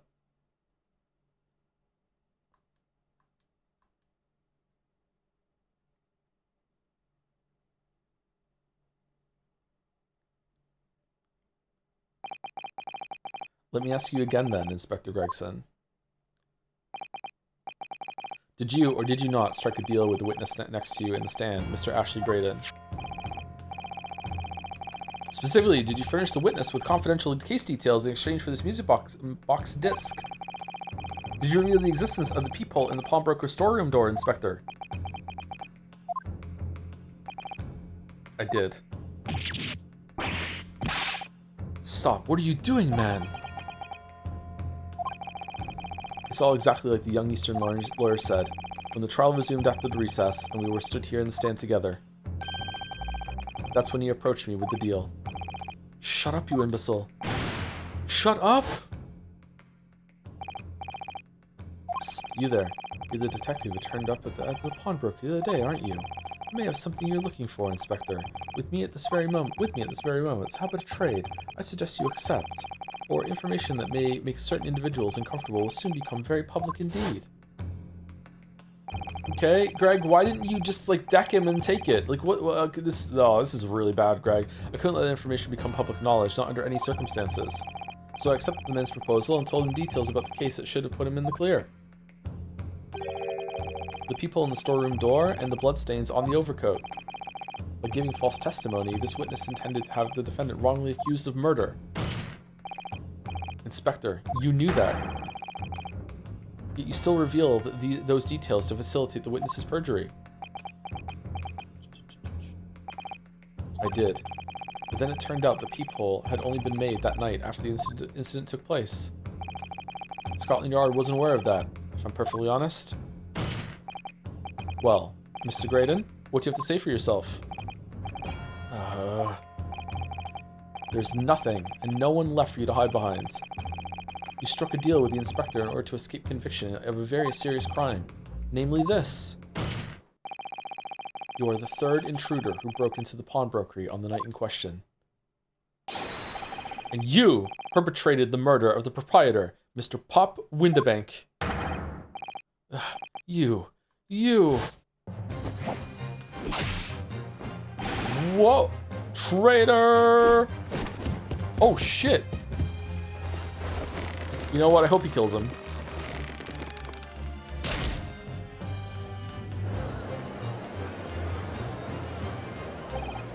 Bailiff! Restrain that man! At once!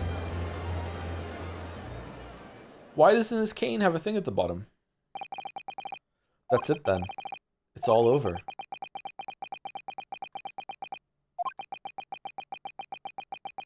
Objection?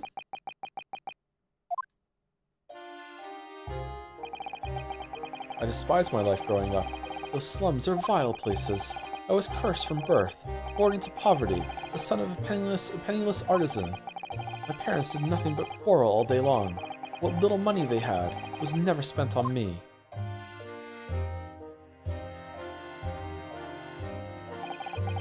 So I set about studying, to better myself, to one day escape from that hellhole. And you eventually became a communications officer. I admire your determination. But then you decided to try to sell government secrets? Why?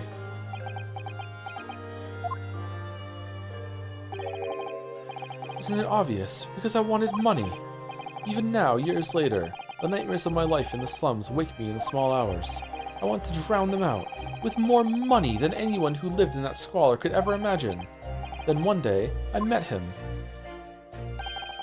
Mr. Magnus McGilded. You're a fiend with a queer talent, so you are. I've money to throw your way if you're interested. All you need do is go along with me little plan now. Doesn't feel like he's dead. I was to steal the ministry's telegraphic message logs and McGilded would buy them for a handsome sum. As I was responsible for inspections of the ministry's communications office, it was a simple enough task. The lure of the devil's offerings. How easy it is to succumb. But you must surely have realized the seriousness of the crime you're committing. And for that reason, I took great lengths to ensure that my actions were untraceable. By using the music box. That was the judge, sorry. My father was a brickmaker, though my mother divorced him when I was still a child. Yes, Mr. Mason Milverton. That's right, he was very skilled with his hands. He'd once been a music box maker's apprentice. I imagined his skills would be sufficient to create a machine that could generate Morse code. So I sought out my father again, to employ his services. It was the first time I'd seen him since I left the slums 10 years earlier.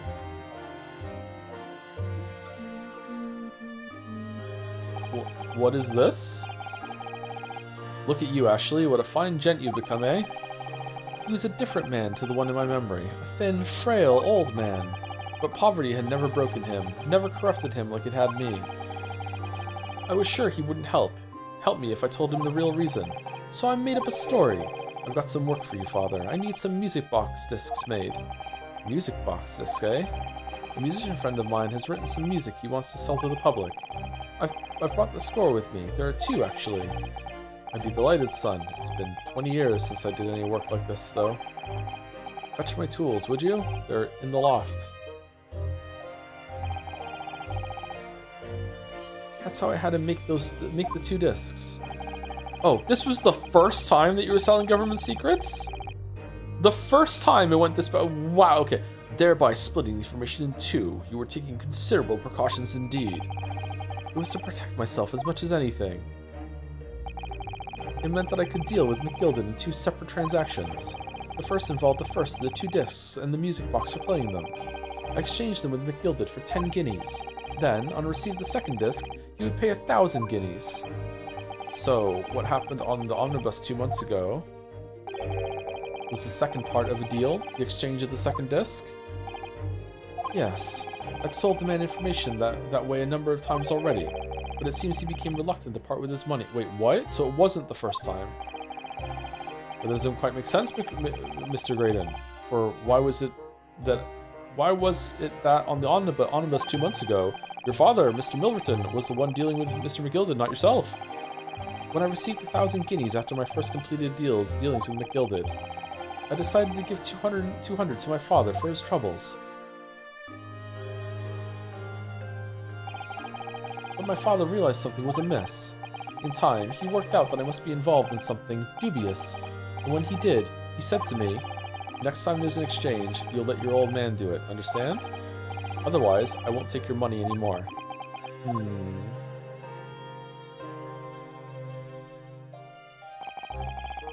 That was my father's way of dealing with it, I suppose. Climb into the omnibus, hand over the second disc, and take the money from McGilded. That's it. He had no idea what was actually on the discs I'd asked him to make. He never knew. Just like I'll never know why everything went so horribly wrong that night. Do you think the dad said to McGilded, like, what is this anyway? And McGilded told him, and he was like, oh, holy shit, treason, I won't do that, or something like that? All I know is that the disc was taken from him, and he never returned home.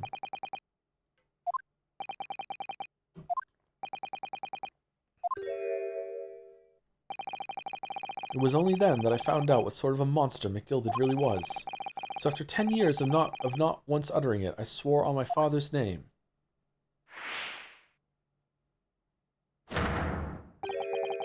To exact revenge.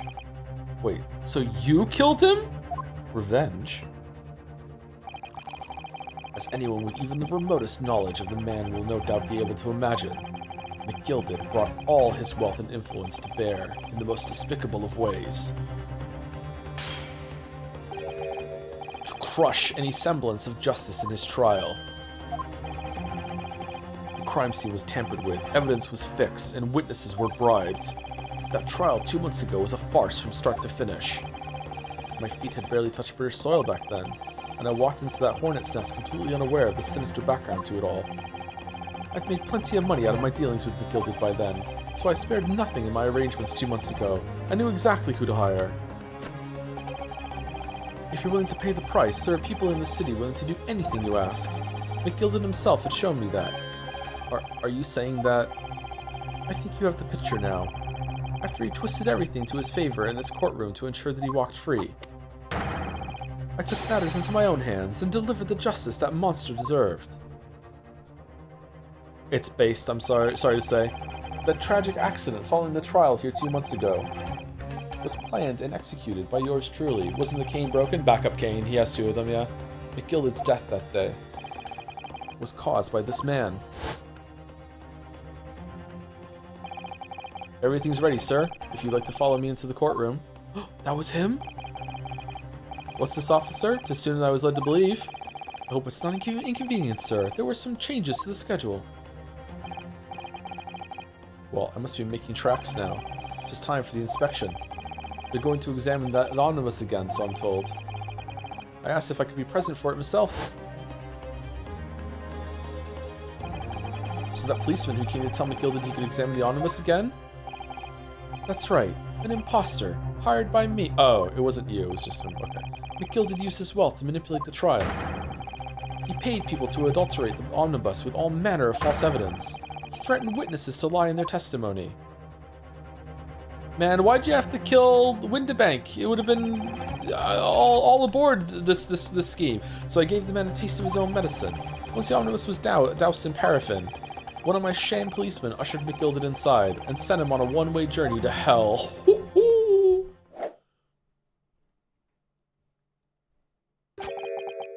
An eye for an eye. That's how I avenged my father's death. A spine-chilling account indeed. But that wasn't the end of it for me. There was a loose end, you see. A loose end. Yes, I should think it's obvious. The second disc, which my father had taken to exchange with McGilded. Ah, yes. There was indeed no mention of it in the man's trial 2 months ago. Clearly because it had been removed from the scene of the crime. When I realized it was missing, I remembered something. Something from the first time I dealt with McGilded. Graydon, you can always trust the pawnbroker. Windibanks is my favorite. This is the first of the 2 discs in the music box. You need to play them. Always be pawn. Always be pawned. Well, look at that now. What an ingenious little invention. So then, as promised, 10 guineas for a young Crawling Ollie going into the fucking pawnbrokery with a bunch of shit strapped to her back like a turtle shell. Always be pawning. Everyone's pawning all the time. What's this? Windibank's pawnbrokery. Yes, it's a pawnbroker ticket, so it is. You can use it to redeem an article. I've deposited there for you. There's no need to give a name. Just hand over the ticket and tell the fiend the watchword. I put a jewel in pawn for you. It'll fetch a good 10 guineas if you sell it, so it will. I've never heard of a pawnbrokery being used in quite that way before. Oh, really? It's really common. Have you not, Mr. Graydon? London's pawnbrokers are very useful places, you know. Each one is like an extremely secure vault.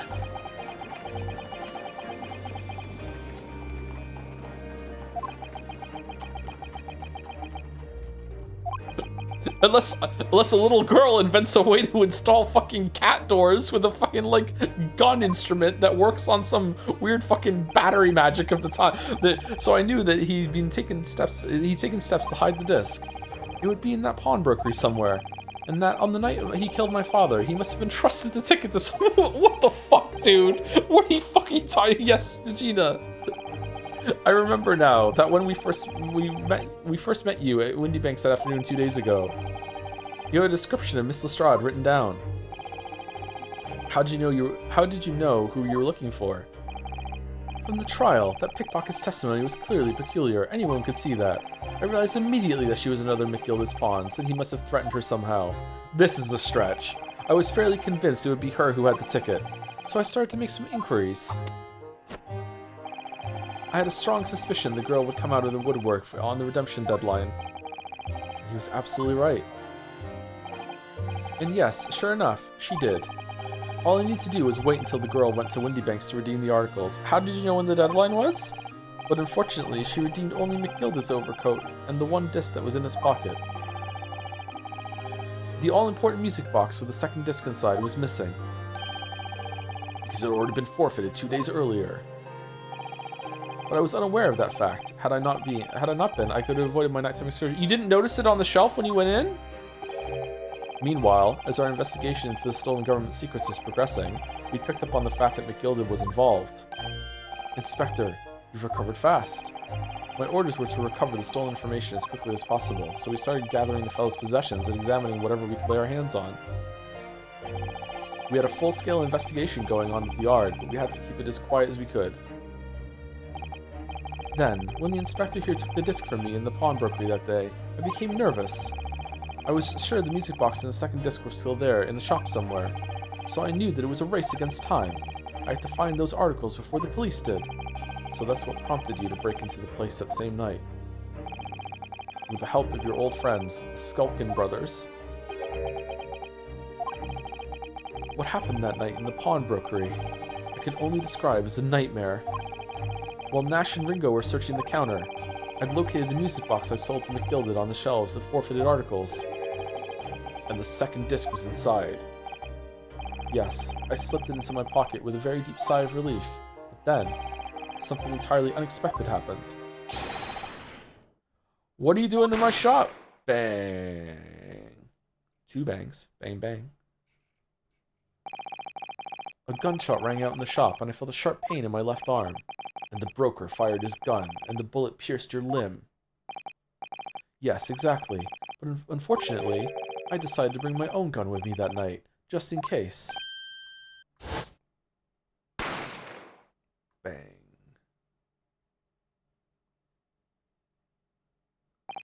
Sounds like self-defense to me, not guilty. Before I knew what was happening, I fired back. My lawyer Rio would like to let me know that it was a joke. That was a joke. The man had already turned to flee. I hadn't intended to fire in his direction, much less kill him. But unfortunately for both of us, the bullet hit home. It stuck him in the middle of his back as he fled through the storeroom door for refuge. Refuge? Refuge, yeah.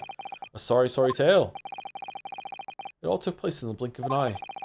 I don't imagine Nash or Ringo even realized what had happened at first. Alright. I think Stroll would still forgive him. I was terrified, so I fled. And that's the whole story. That's everything that happened at Windibanks on that wretched night.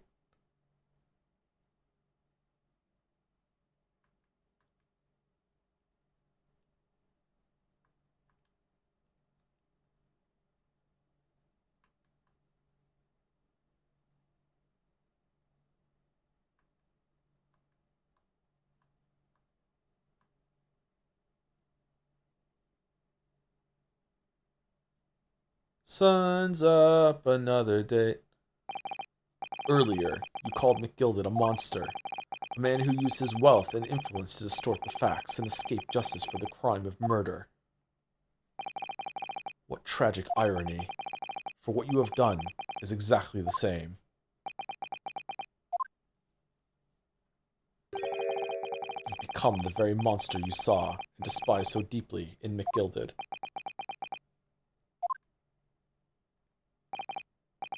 Yes, I think I have.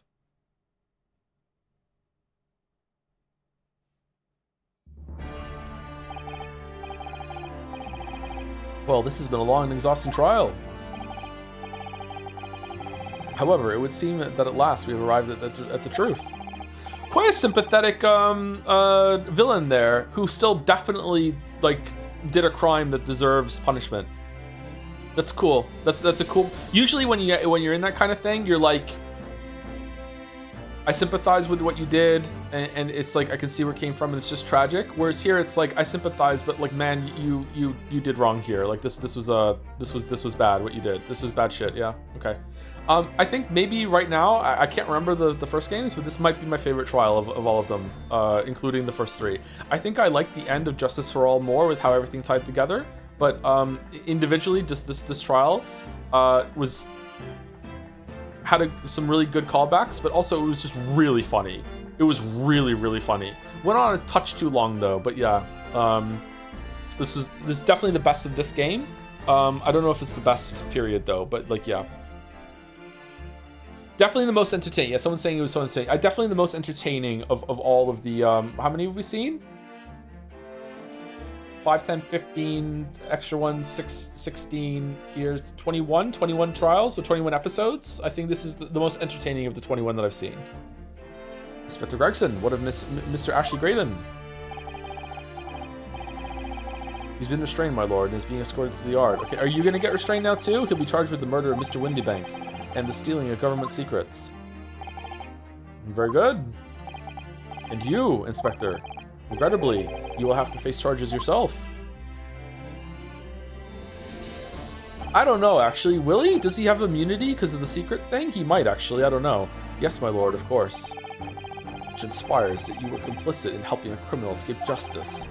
The fact remains whether or not you were doing so in line of duty. The crime is a serious one, Inspector, and inexcusable. I agree, actually. I feel like you handled this poorly. As soon as he started making the deal, you should have been, oh, you have the disc? Like, sock and then just take the disc, or just arrest him. Like, he's trying to extort you for getting off a whatever. Like fuck hell, Gregson. Like, but still, even though you handled this poorly, like, maybe you'll still get off. Like, maybe the Chief Justice will be like, we'll look the other way. Now to the defendant, Miss Gina Lestrade. Ah, yeah? It is time for the final adjudication. Is the jury ready, Mr. Foreman? Yes, sir. Garrett Squadron standing by, sir. This is really it now. For the last time. The last push, the final call, the finishing whistle. My men are ready to deliver their verdicts. Thank you, Mr. Foreman. Very well, ladies and gentlemen of the jury. You will now declare your final decisions to the court. Not guilty. Who are we even judging at this point? Not guilty. Not guilty. Not guilty. Not guilty. Not guilty.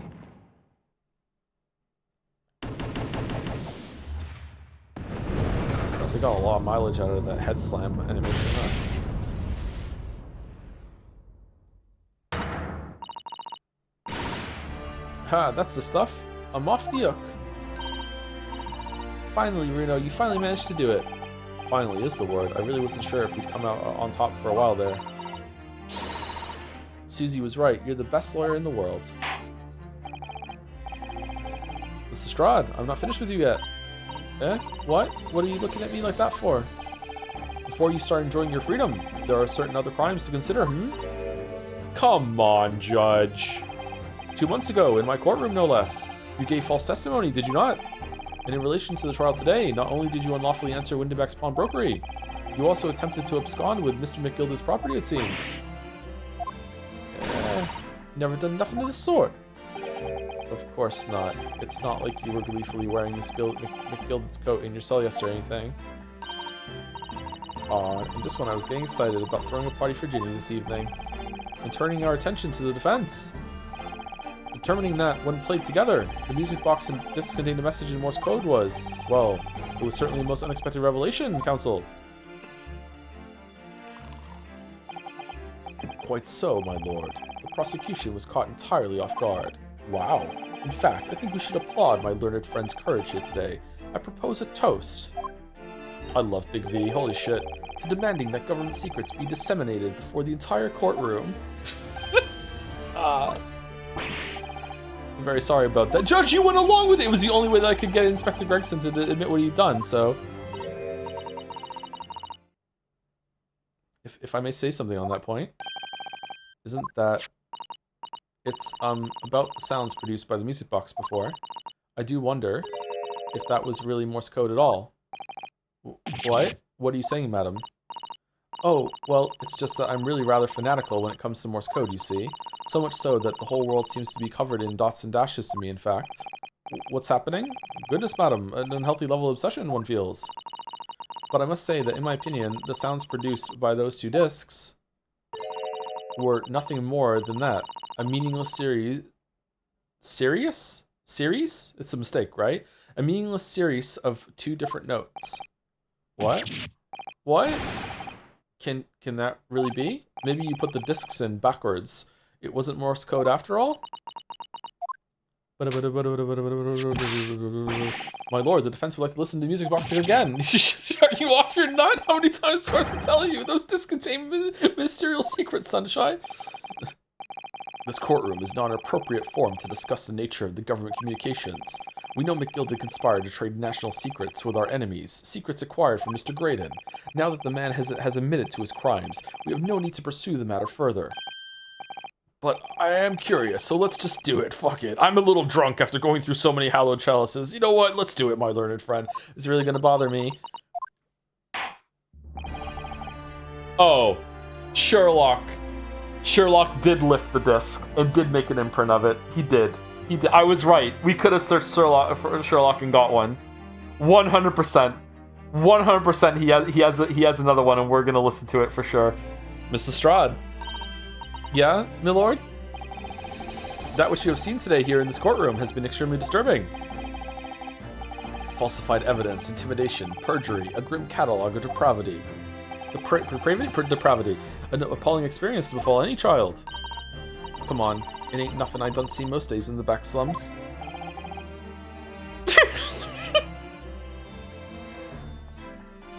I peg your pardon.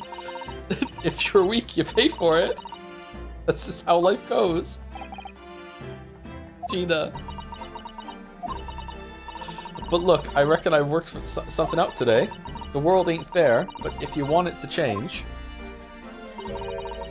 you've got to start at some. Start at home. You've got to change how you are yourself. Make your bed. Well, it's a very laudable lesson, I would say. I eagerly look forward to the born-again Mrs. Strahd never gracing my courtroom with her presence again.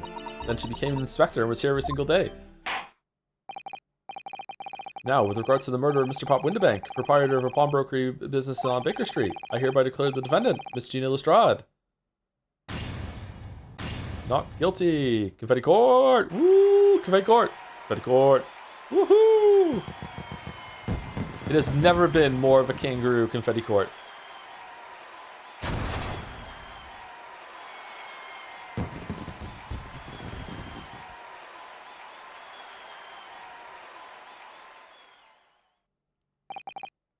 That is all. Court is adjourned. Okay, so is it? It has to. The government secret is why fucking Susie was called back, because there's no fucking way. Why would he even do that? No, it can't be that.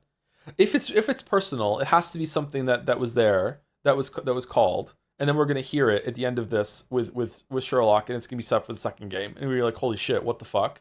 Or it's gonna be something related to, I guess, the Crystal Tower or something like that, and it's gonna be like holy shit, someone's planning it to attack it or some shit like that, and that's gonna set up a big overarching story in the second game. Because there's no way we're not gonna have the secrets after that bit that happened there. But is it gonna be a personal revelation, or is it gonna be like a bigger story revelation? That is all. Court is adjourned. The secret is that Van Zieks is homosexual. I don't think that's a secret. What? Whoa.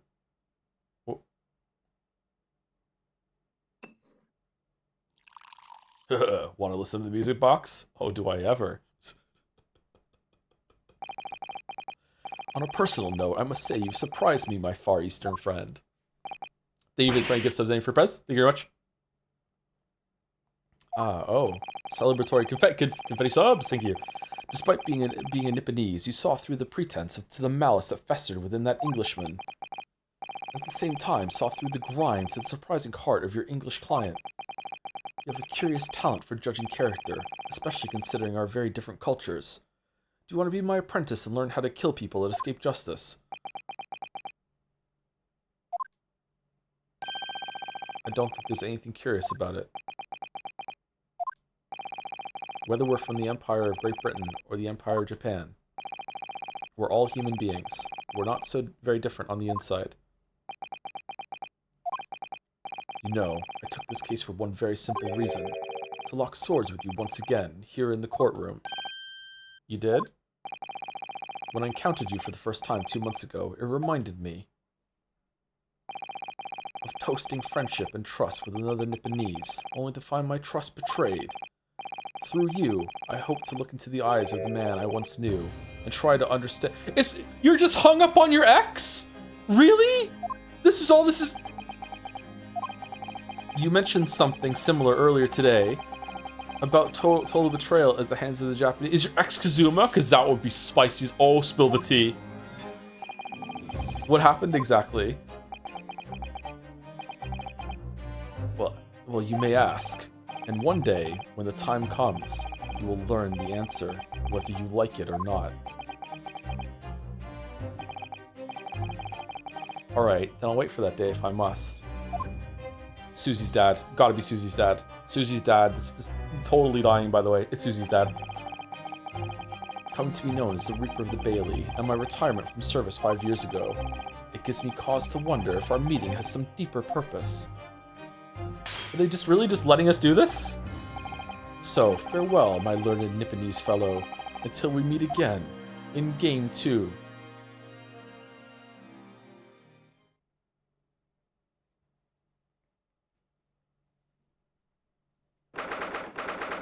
th of April, 5:24 p.m. The old Bailey Defendant's Antechamber. It's a different kind of courtroom now. Nice, nice. It's done. It's over at last. But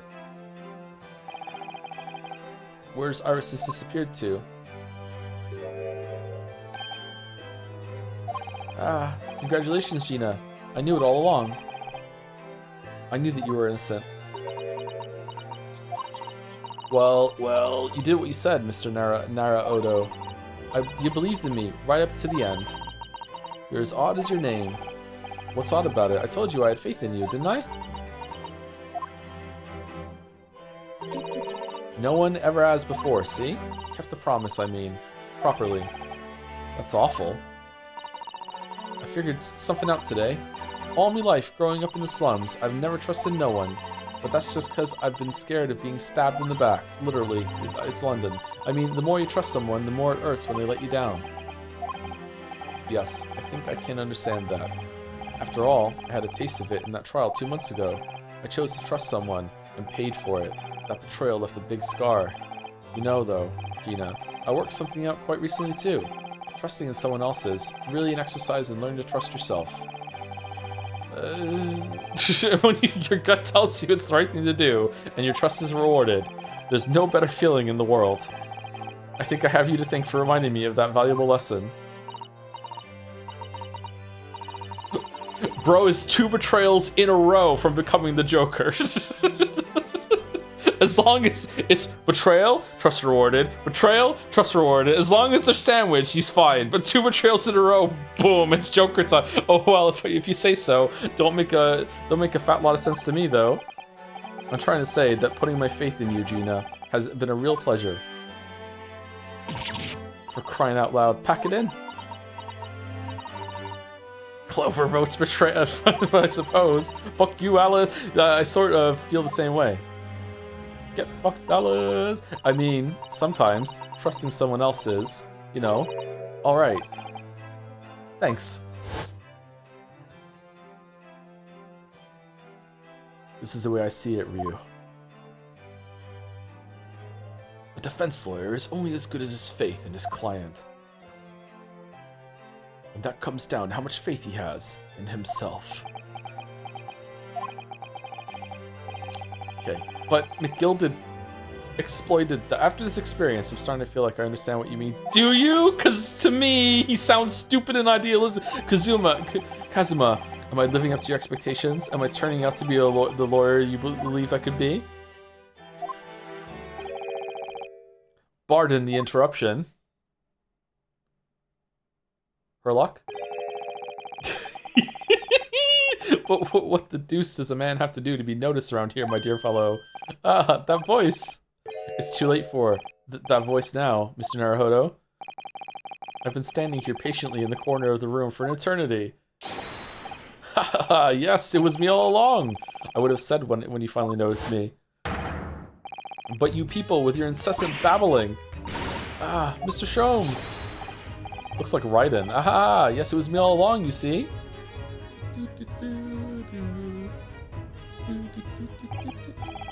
I'd assumed you'd been taken back to the hospital, to be honest. Indeed I was, but I managed to escape again. Escape? Oh. I happened to be aware of 1 or 2 foibles of the doctor who was attending to me. I merely made my knowledge of them known to the man, and he happily issued me with a leave of absence. How very above board.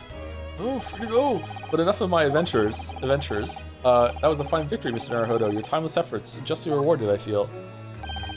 Congratulations are in order. As a close friend, I tip my hat to you. Close friend? Oh, thank you. Humph. Some great detective you are. Great at being cold as ice, baby. Is Gina going to become our new assistant now? Because, you know, Susie's totally gone forever and ever. Have I irked you in some way, Mrs. Strahd? While you've been having a snooze in your nice soft bed, some of us have been fighting for our lives. Well, that bullet did cause me to lose a substantial amount of blood, it's true. So I have indeed been feeling somewhat cold. Not perhaps as cold as ice, but, well, have a feel. Could you take your hands off my neck, please, Mr. Holmes? And in some way, I suppose, congratulations are in order for you too, Miss Lestrade. What's that supposed to mean? Why so half-hearted? Well, naturally, it isn't my intention to alarm you, but an acquittal in a trial with that particular prosecutor is perhaps a little precarious. Well done, Mr. Sholmes. Not alarming in the slightest.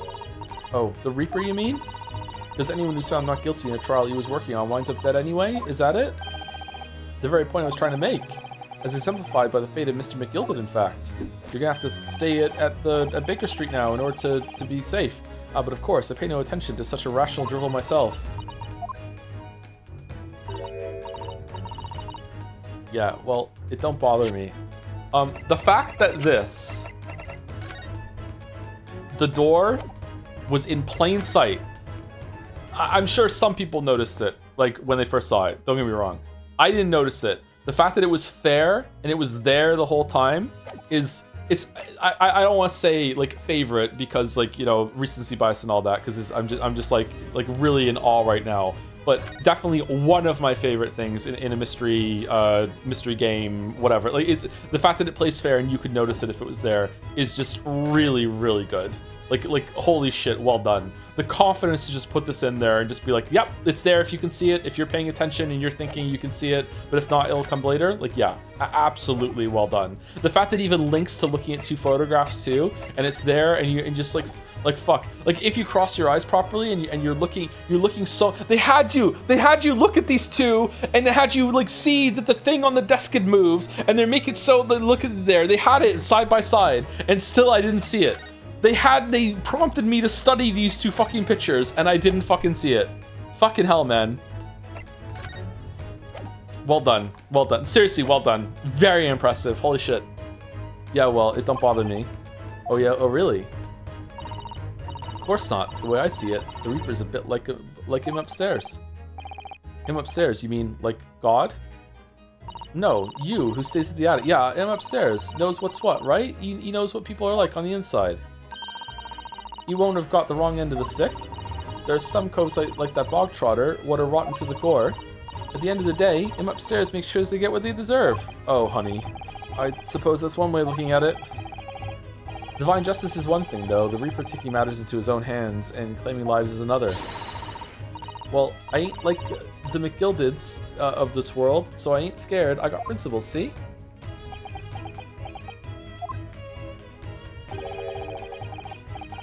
A trait in you which is to be admired, Miss Lestrade. Oi, just give it a rest, alright? As I was saying, congratulations are in order. The news of your acquittal was very welcome news to me indeed. Let me express my heartfelt congratulations, Gina.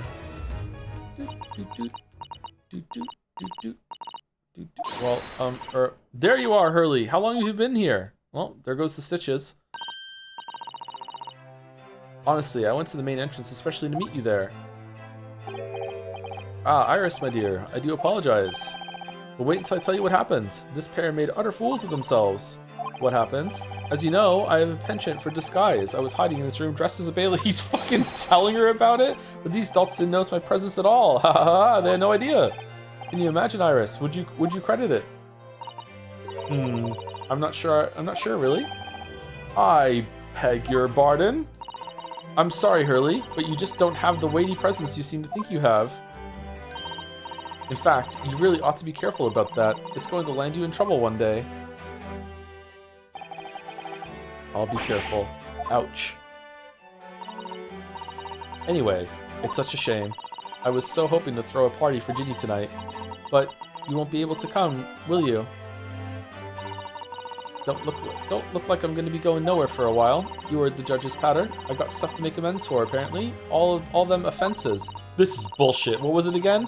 Breaking and entering, taking the bog trotter stuff, what was in lug, blah, blah, blah. Yes, I think you'll find that basically being a pickpocket is the main offense. But diving ain't an offense. It's a job, innit? I don't think so.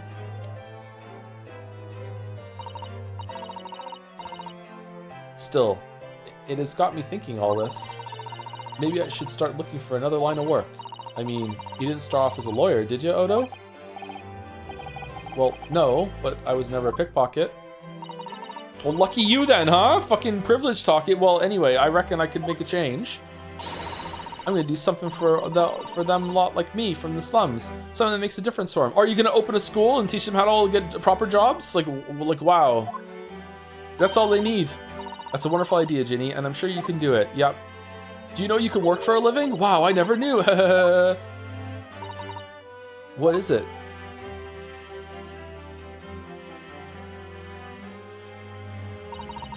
Nothing. Miss Gina Lestrade. The prison carriage has arrived, Mom. Come with me to the rear gate at once. Bullshit. Right. Well, looks like I'm off then. Yes, goodbye, Gina, and good luck. Odo? Yes?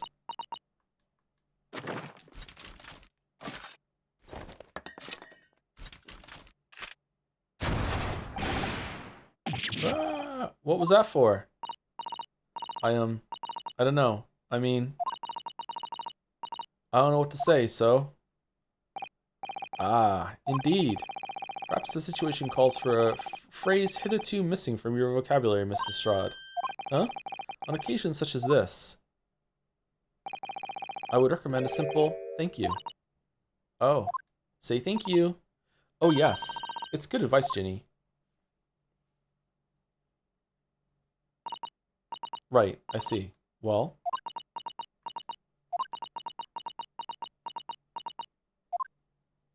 Zelda sound.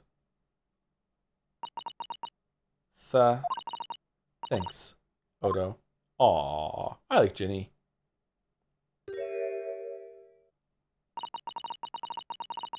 Thank you for everything what you've done, for believing in me. Not at all. In fact, that should be my line. Thank you, Gina, for being someone that I represented that didn't turn out to be guilty. Thank you. And then she died. Well, there she goes. I wonder if I'll ever see her again. Well, quite the indomitable pick purse. Oh, I nearly forgot. I bought a paper outside. It's a special edition, and this trial is all over the front page. Is it really? Pickpocket's innocence proven. Isn't it wonderful? You should have shown it to Gina, Iris. She would have been thrilled. Oh no, how silly of me. But anyway, would you like the good news or the bad news? Not again. Well, what do you say, Runo? Hurley? As usual, I think I'd rather get the bad news out of the way first. Absolutely not. I have no intention of listening to anything but good news. And there you have it. How people answer that question says a lot about them, doesn't it? Let's not go there. It's optimists that want the bad news first, right? Because then the good news stays there and is overpowering the bad news, right? It's pessimists that want the good news first, and then the bad news is like what stays with them afterward. Who knows? All right then. So maybe let's just start with the good news this time. 10 minutes left. Okay, 10 minutes left. Yep. The rain has finally stopped. It was a record level of rainfall, apparently. Well, that is good news indeed. We can journey back in greater comfort. Alright then, what's the bad news?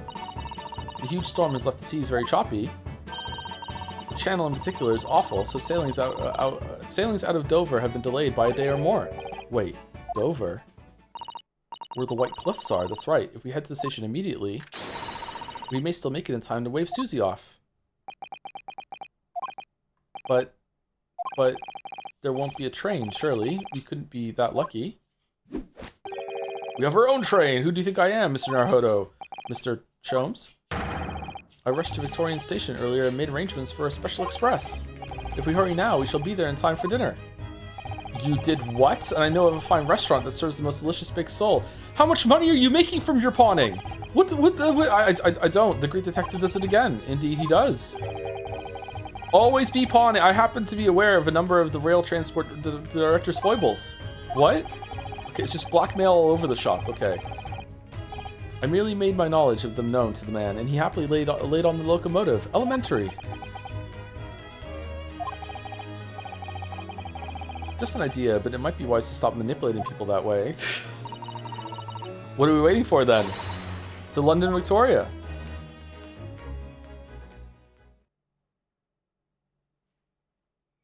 Ooh.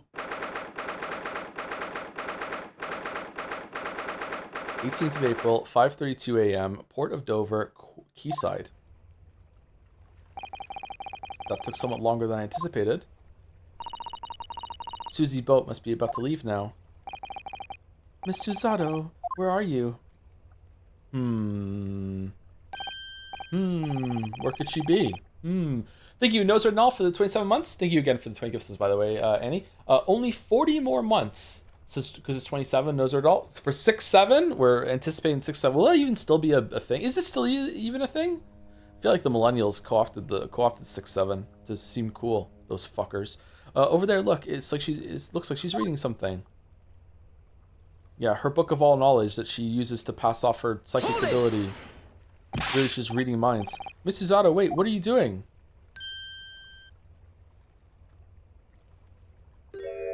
Had the strongest sense of deja vu there.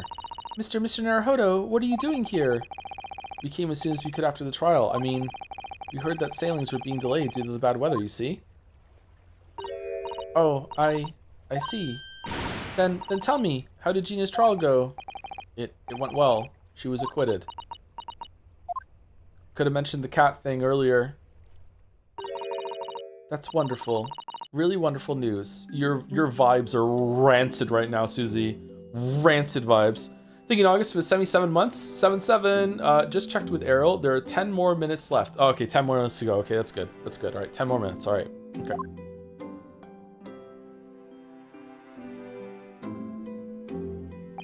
That's not true. It's more than 10 minutes. The book you're about to throw into the sea. It was your Encyclopedia of British Law, wasn't it? Fucking hate it here, Mr. Naruhodo. Oh dear, I was hoping you hadn't seen that. I'm not worthy of practicing law in any way now. So, I was saying my final farewell. You were saying goodbye to law? You? Suzato-san? Would I be correct in assuming? You have about 10 minutes left, including credits. Okay. It's because of the people. Is it because of the people, Miss Suzato?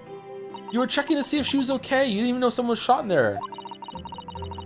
I deliberately altered the scene of the crime, and then I tried to hide the fact. Did you? What I did is utterly unforgivable. That reminds me. How did you even come to have this, Susie? On the evening of the incident, Mr. Sholmes had invited Gina to dinner, if you remember. Oh yes, we had a wonderful time. Well, Gina gave us a little introductory lesson, didn't she? Why is the Hound of the Baskervilles in the court record? To the art of pickpocketing, I mean. Oh, that was so much fun. I stole Runo's armband. You pickpocketed the whole entire fucking gun thing? No. Yes, please don't do that again, Iris. That band's very important to me. Well, if it's so important, you should pay more attention to it. You didn't notice for ages. It's gone right now, actually. On a whim, I thought it'd be fun to see if I could take the cat Flapomat, so I put it up my sleeve. Really? That's why I've had a kimono this whole entire game, for this moment, and then I rather forgot about it until I found myself in Mr. Winterbank's shop with it later that night. Susie, you went to bed, I see, and then...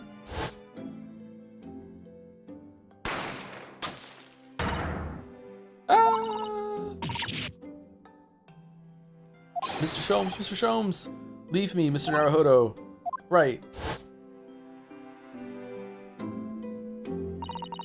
After Mr. Naruhodo had left the shop, I started to think. That door started to play on my mind. The storeroom door, you mean? Yes. If Gina was anywhere in the shop, I realized it could only be behind that door. And at that moment, the little device I had on my sleeve sprang to mind. I was so worried about Gina, I simply had to know.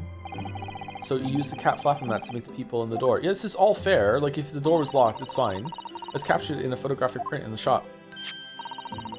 By one of Hurley's red-handed recorders. Indeed, it was of the first importance at that point. Precisely when the peephole was made, that information would prove to be Mr. Naruhodo's greatest weapon. Though, naturally, without proof, it would have amounted to nothing. I just read that whole last, 2 minutes on autopilot. But when I looked through the hole in the door, he was dead on the floor. The sight of him in my eyes made my blood run cold. Thoughts started to run through my mind.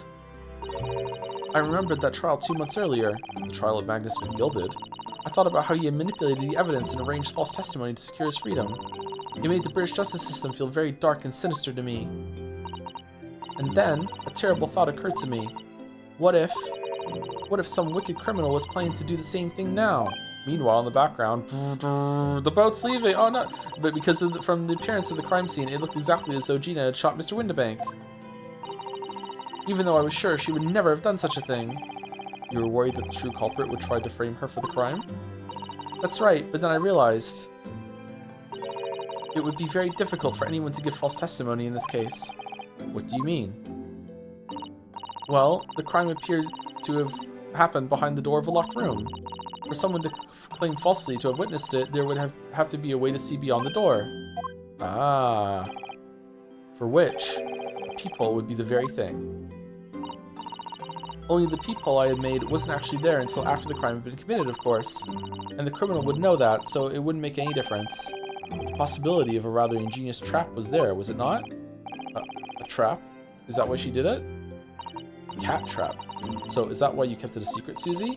You never mentioned that, so you made the people to anyone, not even the police? Could have told, I know, and I knew at the time that what I was doing was wrong. A criminal offense even. No, that's why I decided to confide in Mr. Sholmes. And not us? If Mr. Naruhodo was completely backed into a corner with no other possible means of escape, the truth about the people could save him. That was my plan. And the god of this world, who was the person who wrote it, thought it would make a really great moment in the story for the audience that's playing it. And you know what? He was right. He actually was right. She really does think of everything. But then, why didn't you just tell me everything before the trial began?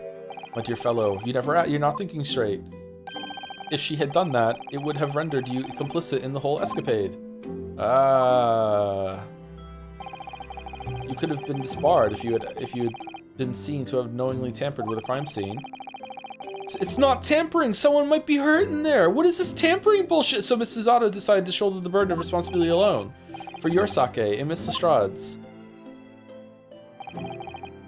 Miss Susato. The truth is, when it happened, I did it because I'd lost a little of my faith in the law. Oh, no!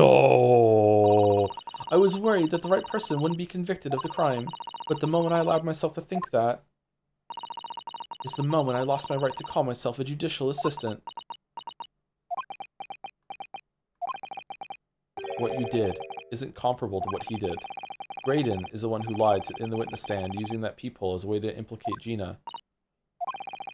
And besides, if the peephole inconsistency hadn't existed, I'm not at all sure that she would have been acquitted in the end. Which means we should use trickery like this in all cases going forward. Why not?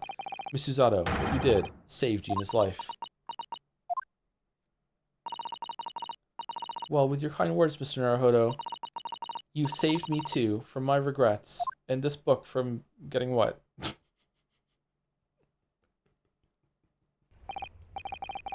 Well, we must all be thankful that Miss Lestrade's freedom has been assured. Yes, exactly. Although some of the loose ends in that trial will continue to replay on my mind, I'm sure. 10 minutes left from here? Okay. But the revelation of that music box disc contains secret messages, Mr. Naruhodo. What a triumph to work that out. I'm full of admiration. Well, actually, that argument wasn't quite as compelling as I thought it was. Oh, it wasn't? There was a communications officer among the jury members, you see, a telegraph operator, and she said that the majority of the sounds on the disc were just meaningless tones. As one would expect, after all, we were talking about secret government communications. No doubt they were written in cipher to avoid being readily understood, should they have been intercepted. In cipher? I see. So then, we could never have hoped to understand the message anyway. Nonsense, my dear fellow. It's quite a zero pipe problem, I assure you. Zero pipe problem.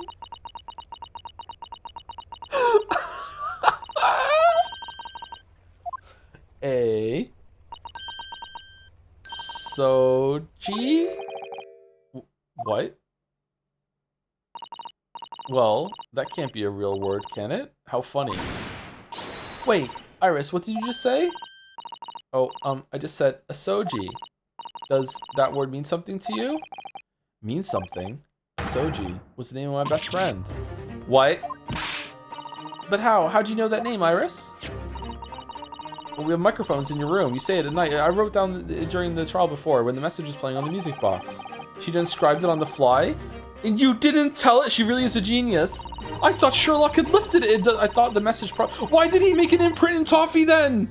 What was that for? He just did that, Lamayo, and not show you my fucking toffee trick? I thought the message probably wouldn't be written out in plain Morse code, so I tried various ways to interpret it. But whatever I tried, the words just didn't seem to make any sense. That is, in English at least. Oh. It suddenly occurred to me, you see. There's more than one Morse code. It's not just the English variety. Various countries around the world have altered and added to Morse code to use in their own languages. I don't believe it. Are you saying? That's right. I've only actually seen a chart of Japanese Morse code once before, but I think it's based on the Iroha pangram, isn't it? And you mean to say that in Japanese Morse code, the message says Asogi? Yes, I think so. Sorry, but I don't remember all of the Japanese Morse code. Iris, would you let me see that? Miss Susato, do you know it? Do you know Japanese Morse code? Of course I fucking do. Yes, I spent some time studying it. Because I'm quite sure Morse code will become ever more important for international communications. Then might I recommend, my dear madam, that you focus your efforts on the English version. Ooh. Be that as it may, Iris, show me the message, please. Brr, brr. Last call, board, of course.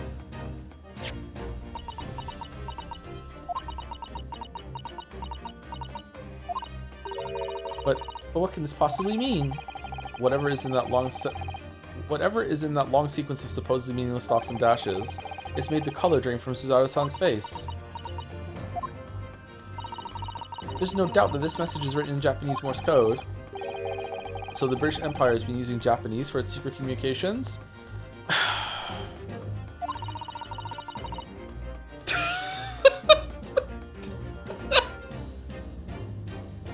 Sure.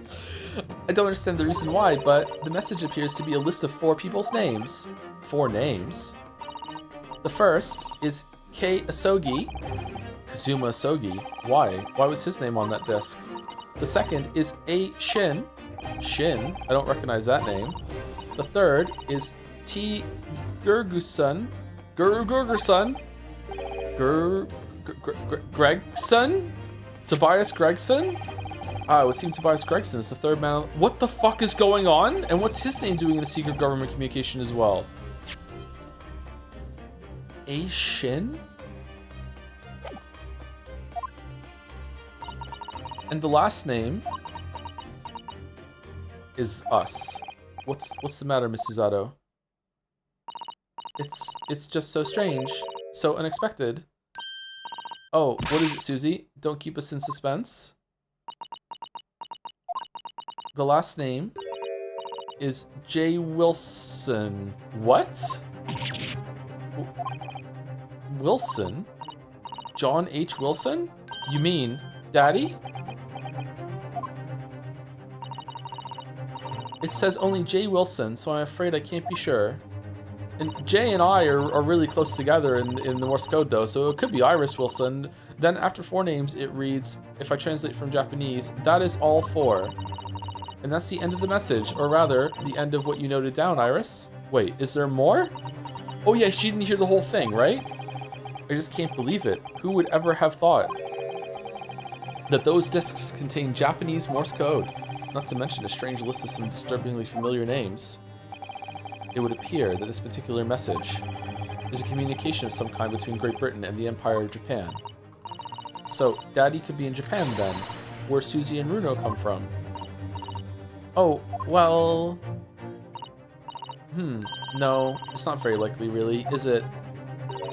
I mean, there are thousands of people with the surname Wilson, and there must be lots of J's among them. Thank God. Okay. Professor John H. Wilson, visiting professor of medicine at the Imperial Yumi University. But we can't tell Iris about that now, we just can't. Yeah, we should tell her soon, but we should talk about it amongst ourselves and also talk to Herlock about it first, yeah. But we should tell her. This is so strange. This is so strange. Somehow, in solving the case of Mr. Windenbeck's murder today, I feel like I've rolled back a boulder at the mouth of a very dark cave. I do wonder if perhaps it's a dark cave that we shouldn't go wandering inside.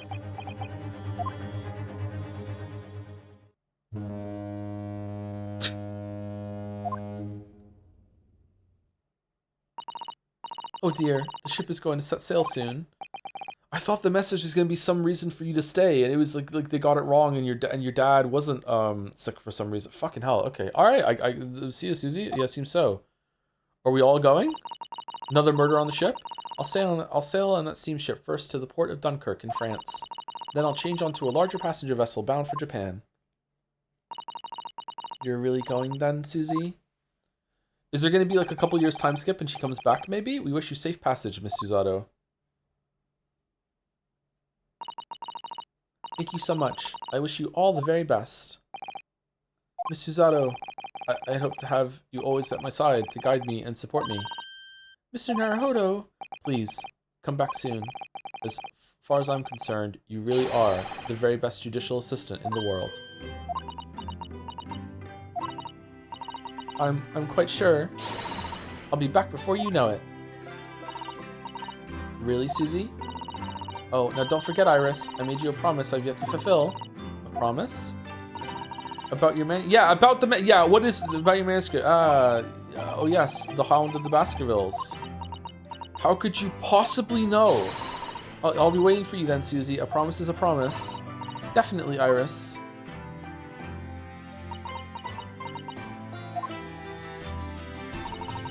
Mr. Naruhodo. Yes? Do you remember the first time we met? 10 minutes left? Okay. Yes, of course. On the SS Buria, when I was dragged out from that wardrobe, still half asleep. If I remember rightly, you threw me halfway across the cabin with a Susie takedown. You know very well what I'm talking about, and I'm talking about after that.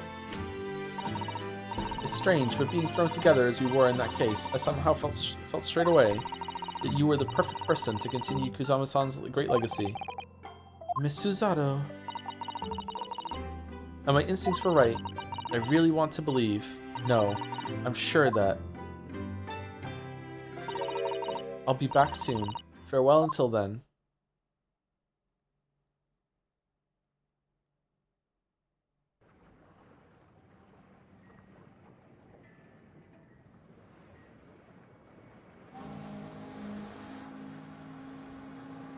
Somehow we seem to have come to the end of the adventures of Ryunosuke Naruhodo. Or the first volume, at least. I thought the cruise was cancelled.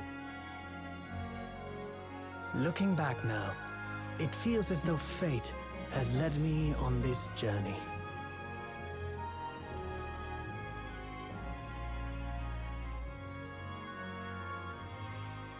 Fate led me to becoming a lawyer, to traveling halfway around the world, to meeting the great detective. I'm sure there'll be trials and tribulations ahead. Yeah. Of course there will. But whatever happens, There'll be justice for all. I know I'll be able to turn my fortunes around.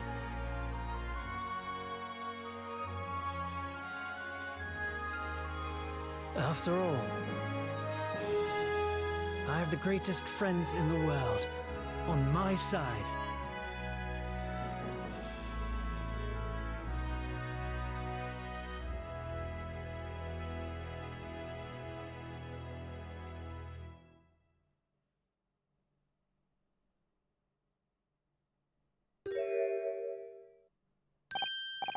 Ah, yes, Mr. Naruhodo.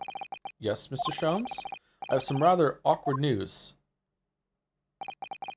The railway company has decided to sue over the Special Express train, apparently. Huh? What? That was fast. It caused such a commotion on the line, all the other trains had to wait at stations. But really, we would never have made it to Dover in time otherwise. Anyway, I explained everything and how it was all your fault. Huh? I believe a formal complaint should be delivered to your office tomorrow. But not to worry, my dear fellow. According to Miss Suzato, you love defending yourself in court. Huh? It's alright, I'm perfectly happy to testify. He really didn't look like the sort of man who'd do something so outrageous. See? Mr. Sholmes. Are you fucking with me? Yes. A word, if you don't mind. Why, certainly. Any word you like. Bellow it out, my dear fellow.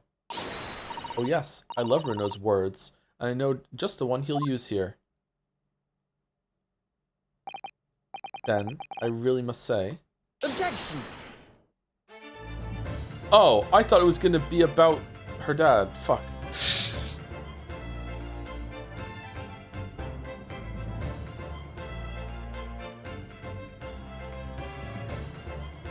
Okay.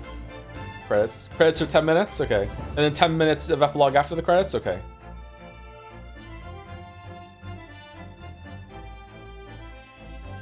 The following week's 100 million box arrived at Baker's fucking hell.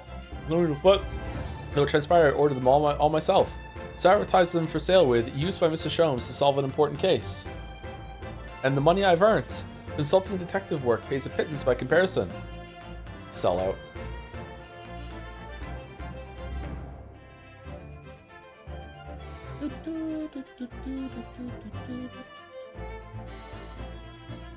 Ah, I haven't slept a wink.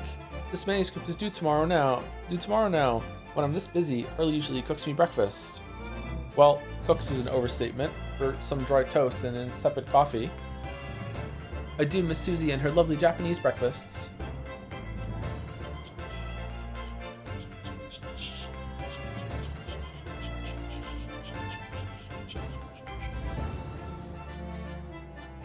Witness, your testimony is riddled with contradictions. Huh? Exactly. Rarely do rare Koban coins hide under rare stakes themselves. Well, Idanosa knows his father is an innocent man, or are you calling my son a liar? Witnesses, my courtroom is still a place for your petty arguments. The drip on this judge, holy shit.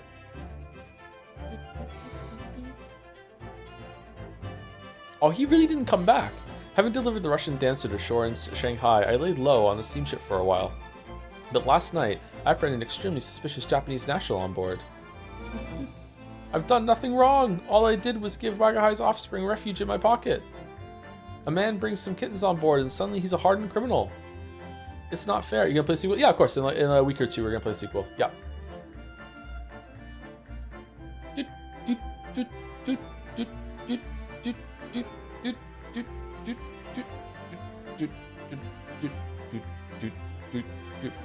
Scientific investigation will be the gold standard for policing in the new age. He didn't come back either. What the fuck? I dream of a world governed by the tenets of order and discipline. Yeah, me too, bud. Like a great clock, in fact, whose hundreds of parts mesh together in perfect unison. Now, if you'll excuse me, I have but 2 minutes and 37 seconds until my next appointment.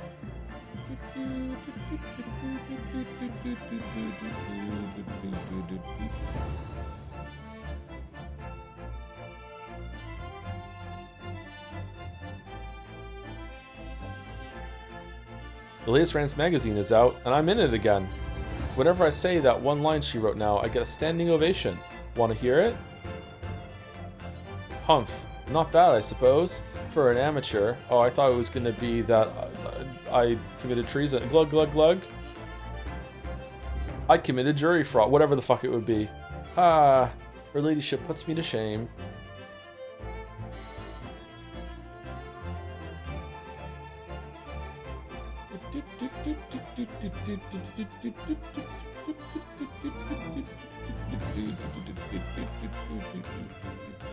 Really? Everyone's coming back. Been visiting the old girl on a daily basis, of course. Joni, my old jailbird. I must say, battling with those bally stairs every day has done wonders for the dicky peg. Managing rather well with the housework too. Got this maid business taped up, I'd say. Hope the gossiping neighbors don't realize the man of the house is his own maid.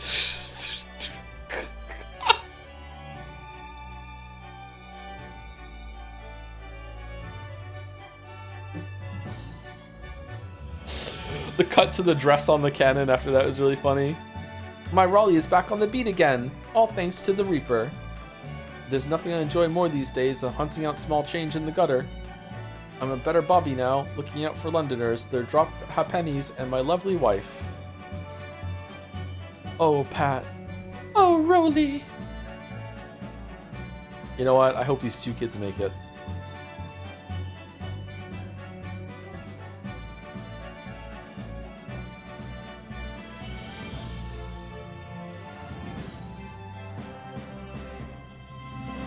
Looks like I'm gonna be doing time for a bit now. But Iris comes every day for a natter, so it ain't too boring. She's always going on about all them cases what Sholmes is looking into. Criminal investigations are kind of interesting when you get into them. Interesting.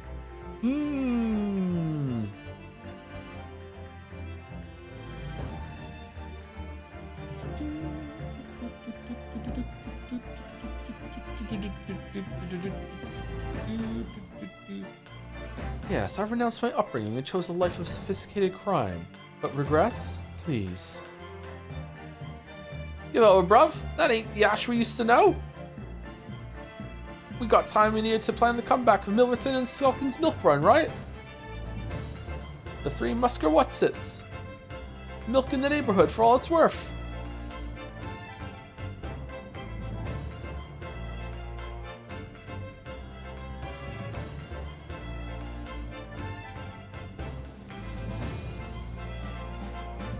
What comeback he's getting executed? Oh yeah, he's dead for sure, yeah. Yeah, absolutely, he's dead. or recruited into a spy program. This past 6 months has been a time I shall remember forevermore. Painful goodbyes and wonderful encounters. I've come to realize that's what life is all about. Naruhodo-san, I promise. Your assistant will return to you one day. But for now, I leave you with many memories and a heartfelt wish that life will treat you well. In the beginning of the next game, we're going to be in the gutter. What are you talking about?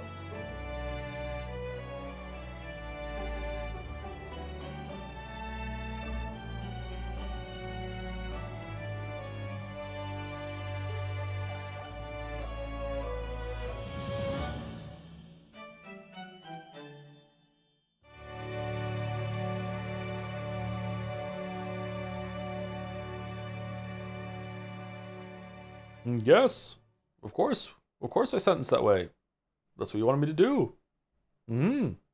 They don't know that you're the other prosecutor, Mr. President.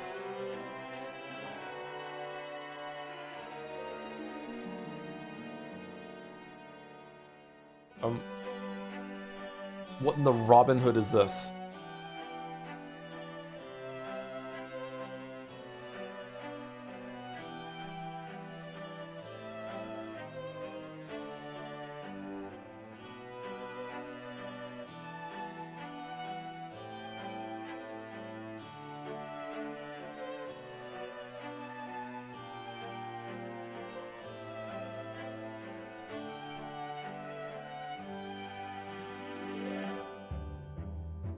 My wife?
Kazuma's dead.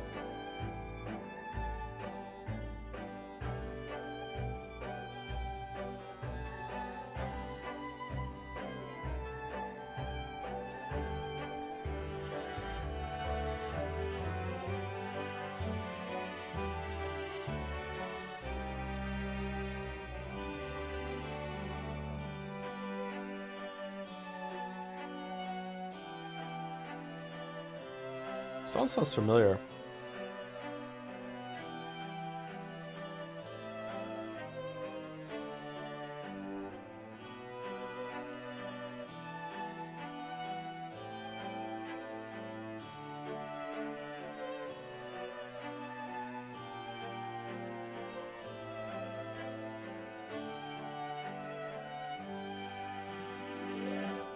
Hate you, Beppo.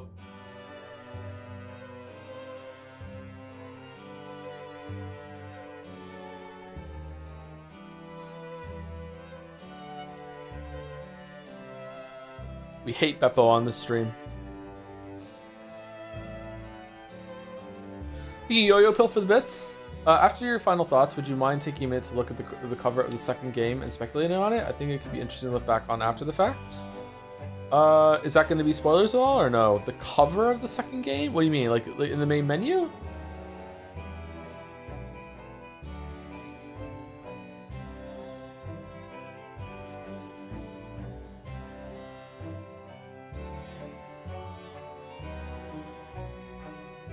The 3DS cover? Yeah, sure, I can look it up, sure. You can see it in game, can you? If I can see it in game, I would prefer that because then I can put it on the screen.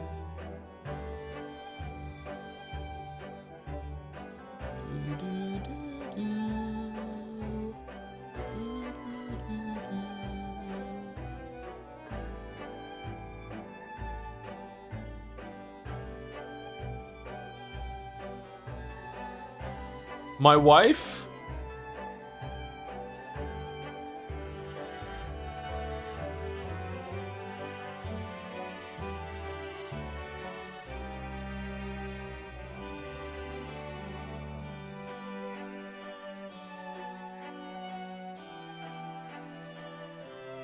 Is Ginny gonna come with us or no?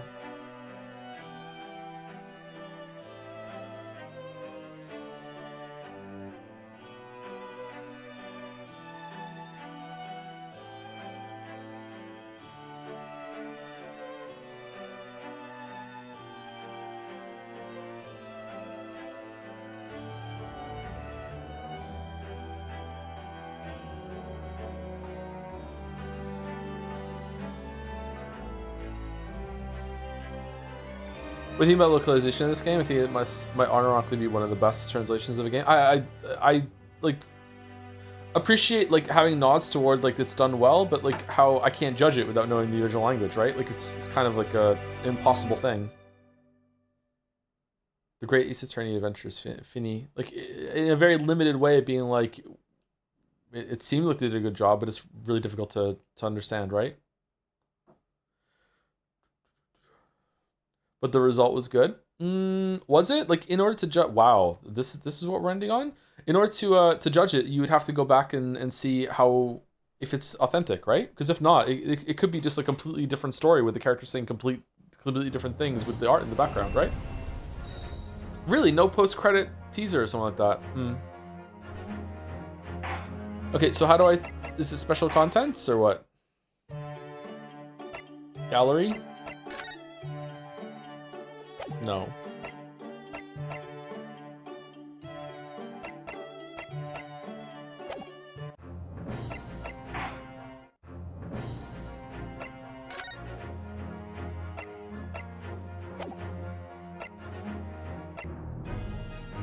Ooh, resolve.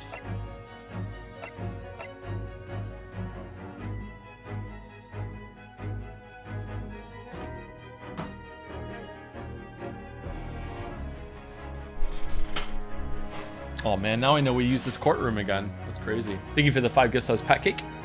Patty cake. Baker's man. Think a wrench. Okay. Ace, Attorney, Resolve, 3DS, cover.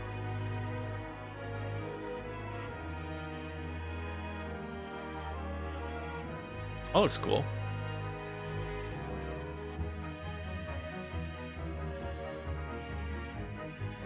Nope, I don't really see anything here. Just returning characters, I guess, yeah.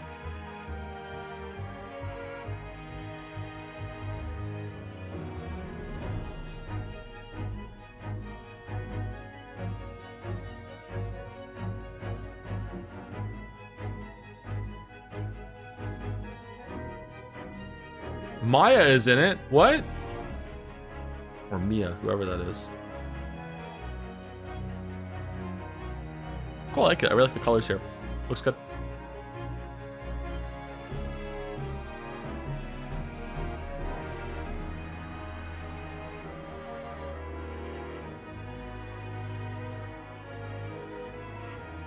Time traveling, a lot of heart. Yeah. Anyway, so this was really good. I think if I'm judging the games individually, like Ace Attorney, Phoenix Wright, whatever the fuck it was called, and then Trials and Tribulations, and then Justice for All, and then this one. Those are the only 4 ones I played in the series, in case anyone doesn't know my history with it. I haven't played Investigations, I haven't played Apollo Justice, I haven't played those. I've only played the first 3, and then this one. Overall, I think this one is my favorite, but I don't really remember the first 3 all that well. The first 3 were good as well, don't get me wrong, but they had some pacing problems, especially when it came to the investigating parts of it. I remember just being really bored with some of the pixel hunting parts of it and going through all the different locations. I feel like they were a lot more, what's the word? Restrained, better paced when it came to the things that you were looking at.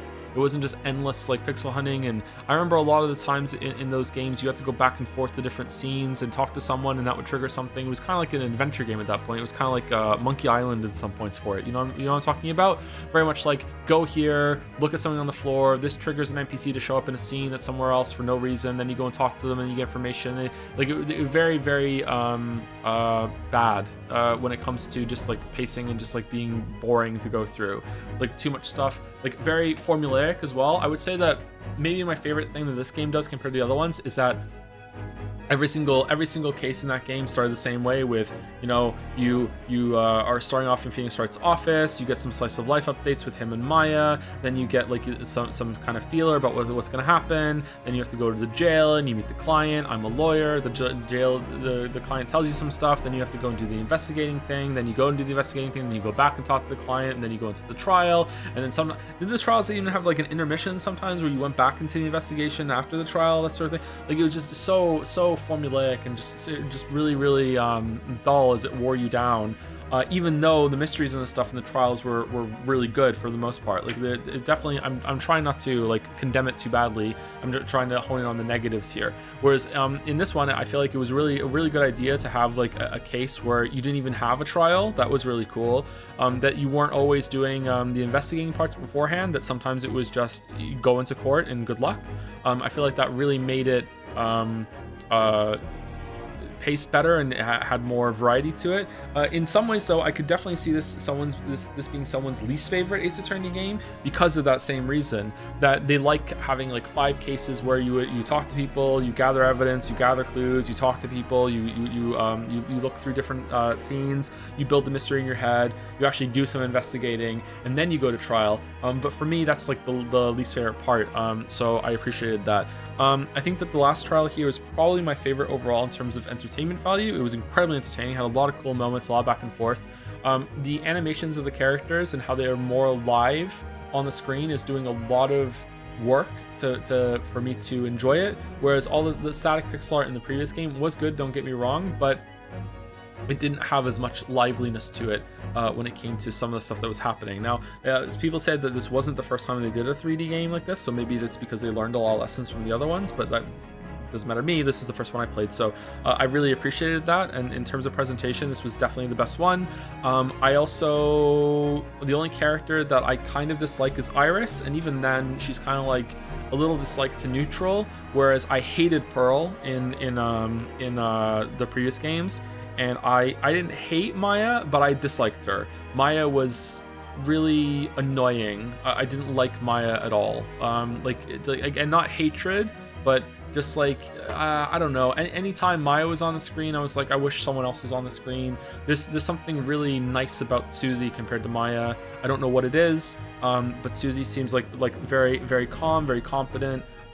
Isn't kind of like this weird kind of like has to talk about hamburgers all the time, whatever. I don't know what it is, but I really like Susie. I really like Sholmes. Iris was okay. I like the supporting cast. I think that I preferred Gumshoe to any of the investigators to help you. Like Gregson was just kind of there, whatever. The supporting characters had a lot of life to them. I liked that there was multiple people on trial at the same time in the stand, so you had like more interplay between them, was more interesting.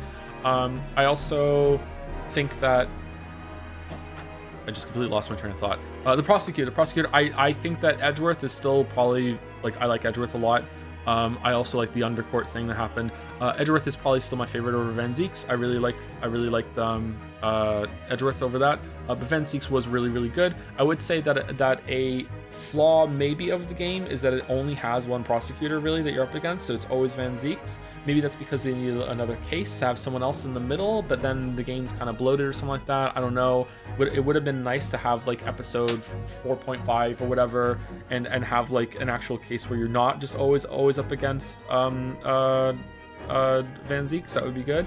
Ouchie revisionism. He was the tutorial like guy. Like, come on, like whatever. And he's also from the first game.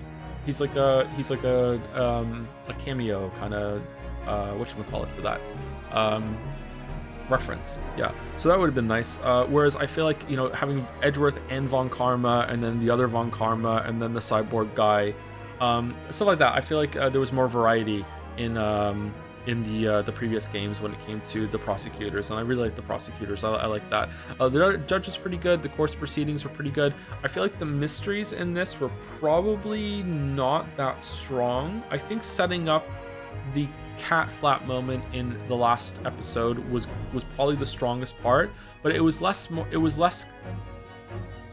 a lot less of can you figure out how this was done in like a broader mystery sense, which is how I usually like whodunits, and it was more of a can you follow the logic we're putting down and like meshing with the vibing with like the reveals that happens as they come one at a time, less than like having a really rock solid mystery with a lot of moving pieces that you can piece together ahead of time. I don't know. I feel like there was some really good stuff in the previous games, in some of the trials, not all of them, where you could actually go before the trial even happened. You could actually sit there and be like, I think this happened, this happened, this happened, this happened, this happened, it happened in this order, and this happened, and it's a really fun mystery that you can dig your teeth into. Whereas here it was more of maybe it's because I was less engaged, I'm not sure, but it was more of a just like going along with the flow. Maybe I learned to go with the flow more with the previous games, I don't know, but as mysteries, I can say to you right now that the mysteries that were in the first two cases were very disappointing. But they were still really entertaining. The one in the restaurant and the ship were really disappointing as mysteries. Like it's like whatever. But they were still entertaining to go through. The mystery about the on the omnibus was cool because I feel like it was one of the first times that it's ever been about just like really drilling down on eyewitness testimony in a very contained setting. Whereas usually a lot of these things are a lot broader, in a much larger area. Even if the room is just large, like the circus one in one of the earlier games. Whereas this was just a very like bottle kind of mystery where it was just about like, well, you said this, you said that, this is what happened, and I quite liked that because it stood out to me that the games hadn't done that kind of thing before. The one about the street seems to just be kind of like fun for setting up for these big moments of like putting a parrot on the stand and wacky mystery. I like it when these games lean into the bullshit, but as a mystery it was just kind of like whatever. And the last one was kind of like that too, where it's kind of like it's basically it's less of a mystery that is like playing fair in the sense that this could actually happen, and it's more of a just a story that's setting up a bunch of foundation laying and then payoff, and I enjoy that, and there's a lot of intentionality there. But like, come on, like it's complete batshit. Like the fact that the cat flap thing on the door that was established ended up being really important later on. It feels like they were trying to recreate that metal detector moment in the first game, and they did do that. Don't get me wrong, they definitely had that kind of impact, and it was really entertaining. Maybe it was even more entertaining than the metal detector moment. But as a mystery, we are far and away from any logic, reasonable rationale, whatever the fuck, you know what I mean? Like we're in make-believe land and we're just having a good time, and I'm here for it. I like it. I think it's good, but I guess that goes to show you that I'm not really into the series anymore for like having like a mystery, whereas in something like Danganronpa, I would actually want there to be a pretty good mystery that I can dig into and be like, oh, this is what happened. But you know, maybe I'm forgetting exactly what happens in Danganronpa. But yeah, very entertaining, really good, really well written. Like I always say, people who are here for a lot of streams are probably sick of hearing me say this, but is my opinion that comedy writing is the hardest thing to write. Absolutely the hardest thing to write. So if anyone can ever write comedy, and I'm not talking about stand-up, although stand-up is hard to do too. If anyone can write comedy that has to have okay, so pacing is a really big thing about comedy. So when you're doing a stand-up performance, or if you're live talking to chat, you can actually kind of feel out what the pacing should be. You can undercut yourself to like not finish a sentence and start laughing. You can, a lot of the delivery matters. Having delivery set in stone because it's a piece that you finish and then you just put out into the world and publish. Having that be all about like, pacing has to be set up ahead of time. You can't change it. You can't react how the audience is landing. You can't react how they're moving through it. That sort of thing is to me the hardest thing that there is. That's the hardest thing to write. So when something is like this, deliberately set out and isn't a live performance, and they can be that funny and the jokes can land more often than they don't, is really impressive to me. And it was very funny. So yeah, like I don't know like how they do it, but yeah, I feel like this was funnier than the first three games, which also is really funny. I like that they just said, fuck it, we're just gonna, you know, it was really good at setting tone again. Like in the first Ace Attorney, I remember a lot of people were like, he's gonna hate this, it's wacky, he's gonna hate it, and it's like, no, like it's great, because in the very first trial they set like his name is Frank Sard or whatever, right? Like they set the tone right away, and tone is the most important thing. It's like, okay, there's gonna be some mysteries, there's gonna be some deductions, they're gonna ask you to pay attention and have some logical callbacks, but really this is This is a farcical, fantastical kind of thing that's here. So you know, just have a good time. You know, they set the tone right away, and that's good. And they set the tone right away here too. Favorite joke, if you can remember. Favorite joke is probably going to be the Skulkin brothers callback when they keep looking at Gregson that's on the stand, and it turns out Gregson is guilty of something too at the same time, and he was kind of in cahoots with them all along, that sort of thing, in a way. Yeah.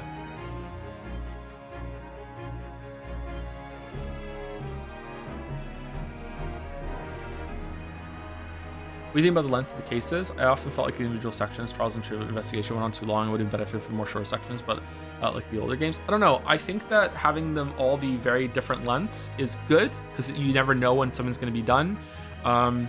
Like, I feel like this is a weird thing to say, but like, you know, when you're getting to the end of the book, you know something big is about to happen because you're running out of pages, and that can be kind of spoil a surprise sometimes. And I think one of the strengths of the medium when it comes to video games is that you don't have that feeling of getting to the end of the book. You don't know how far you're into it yet.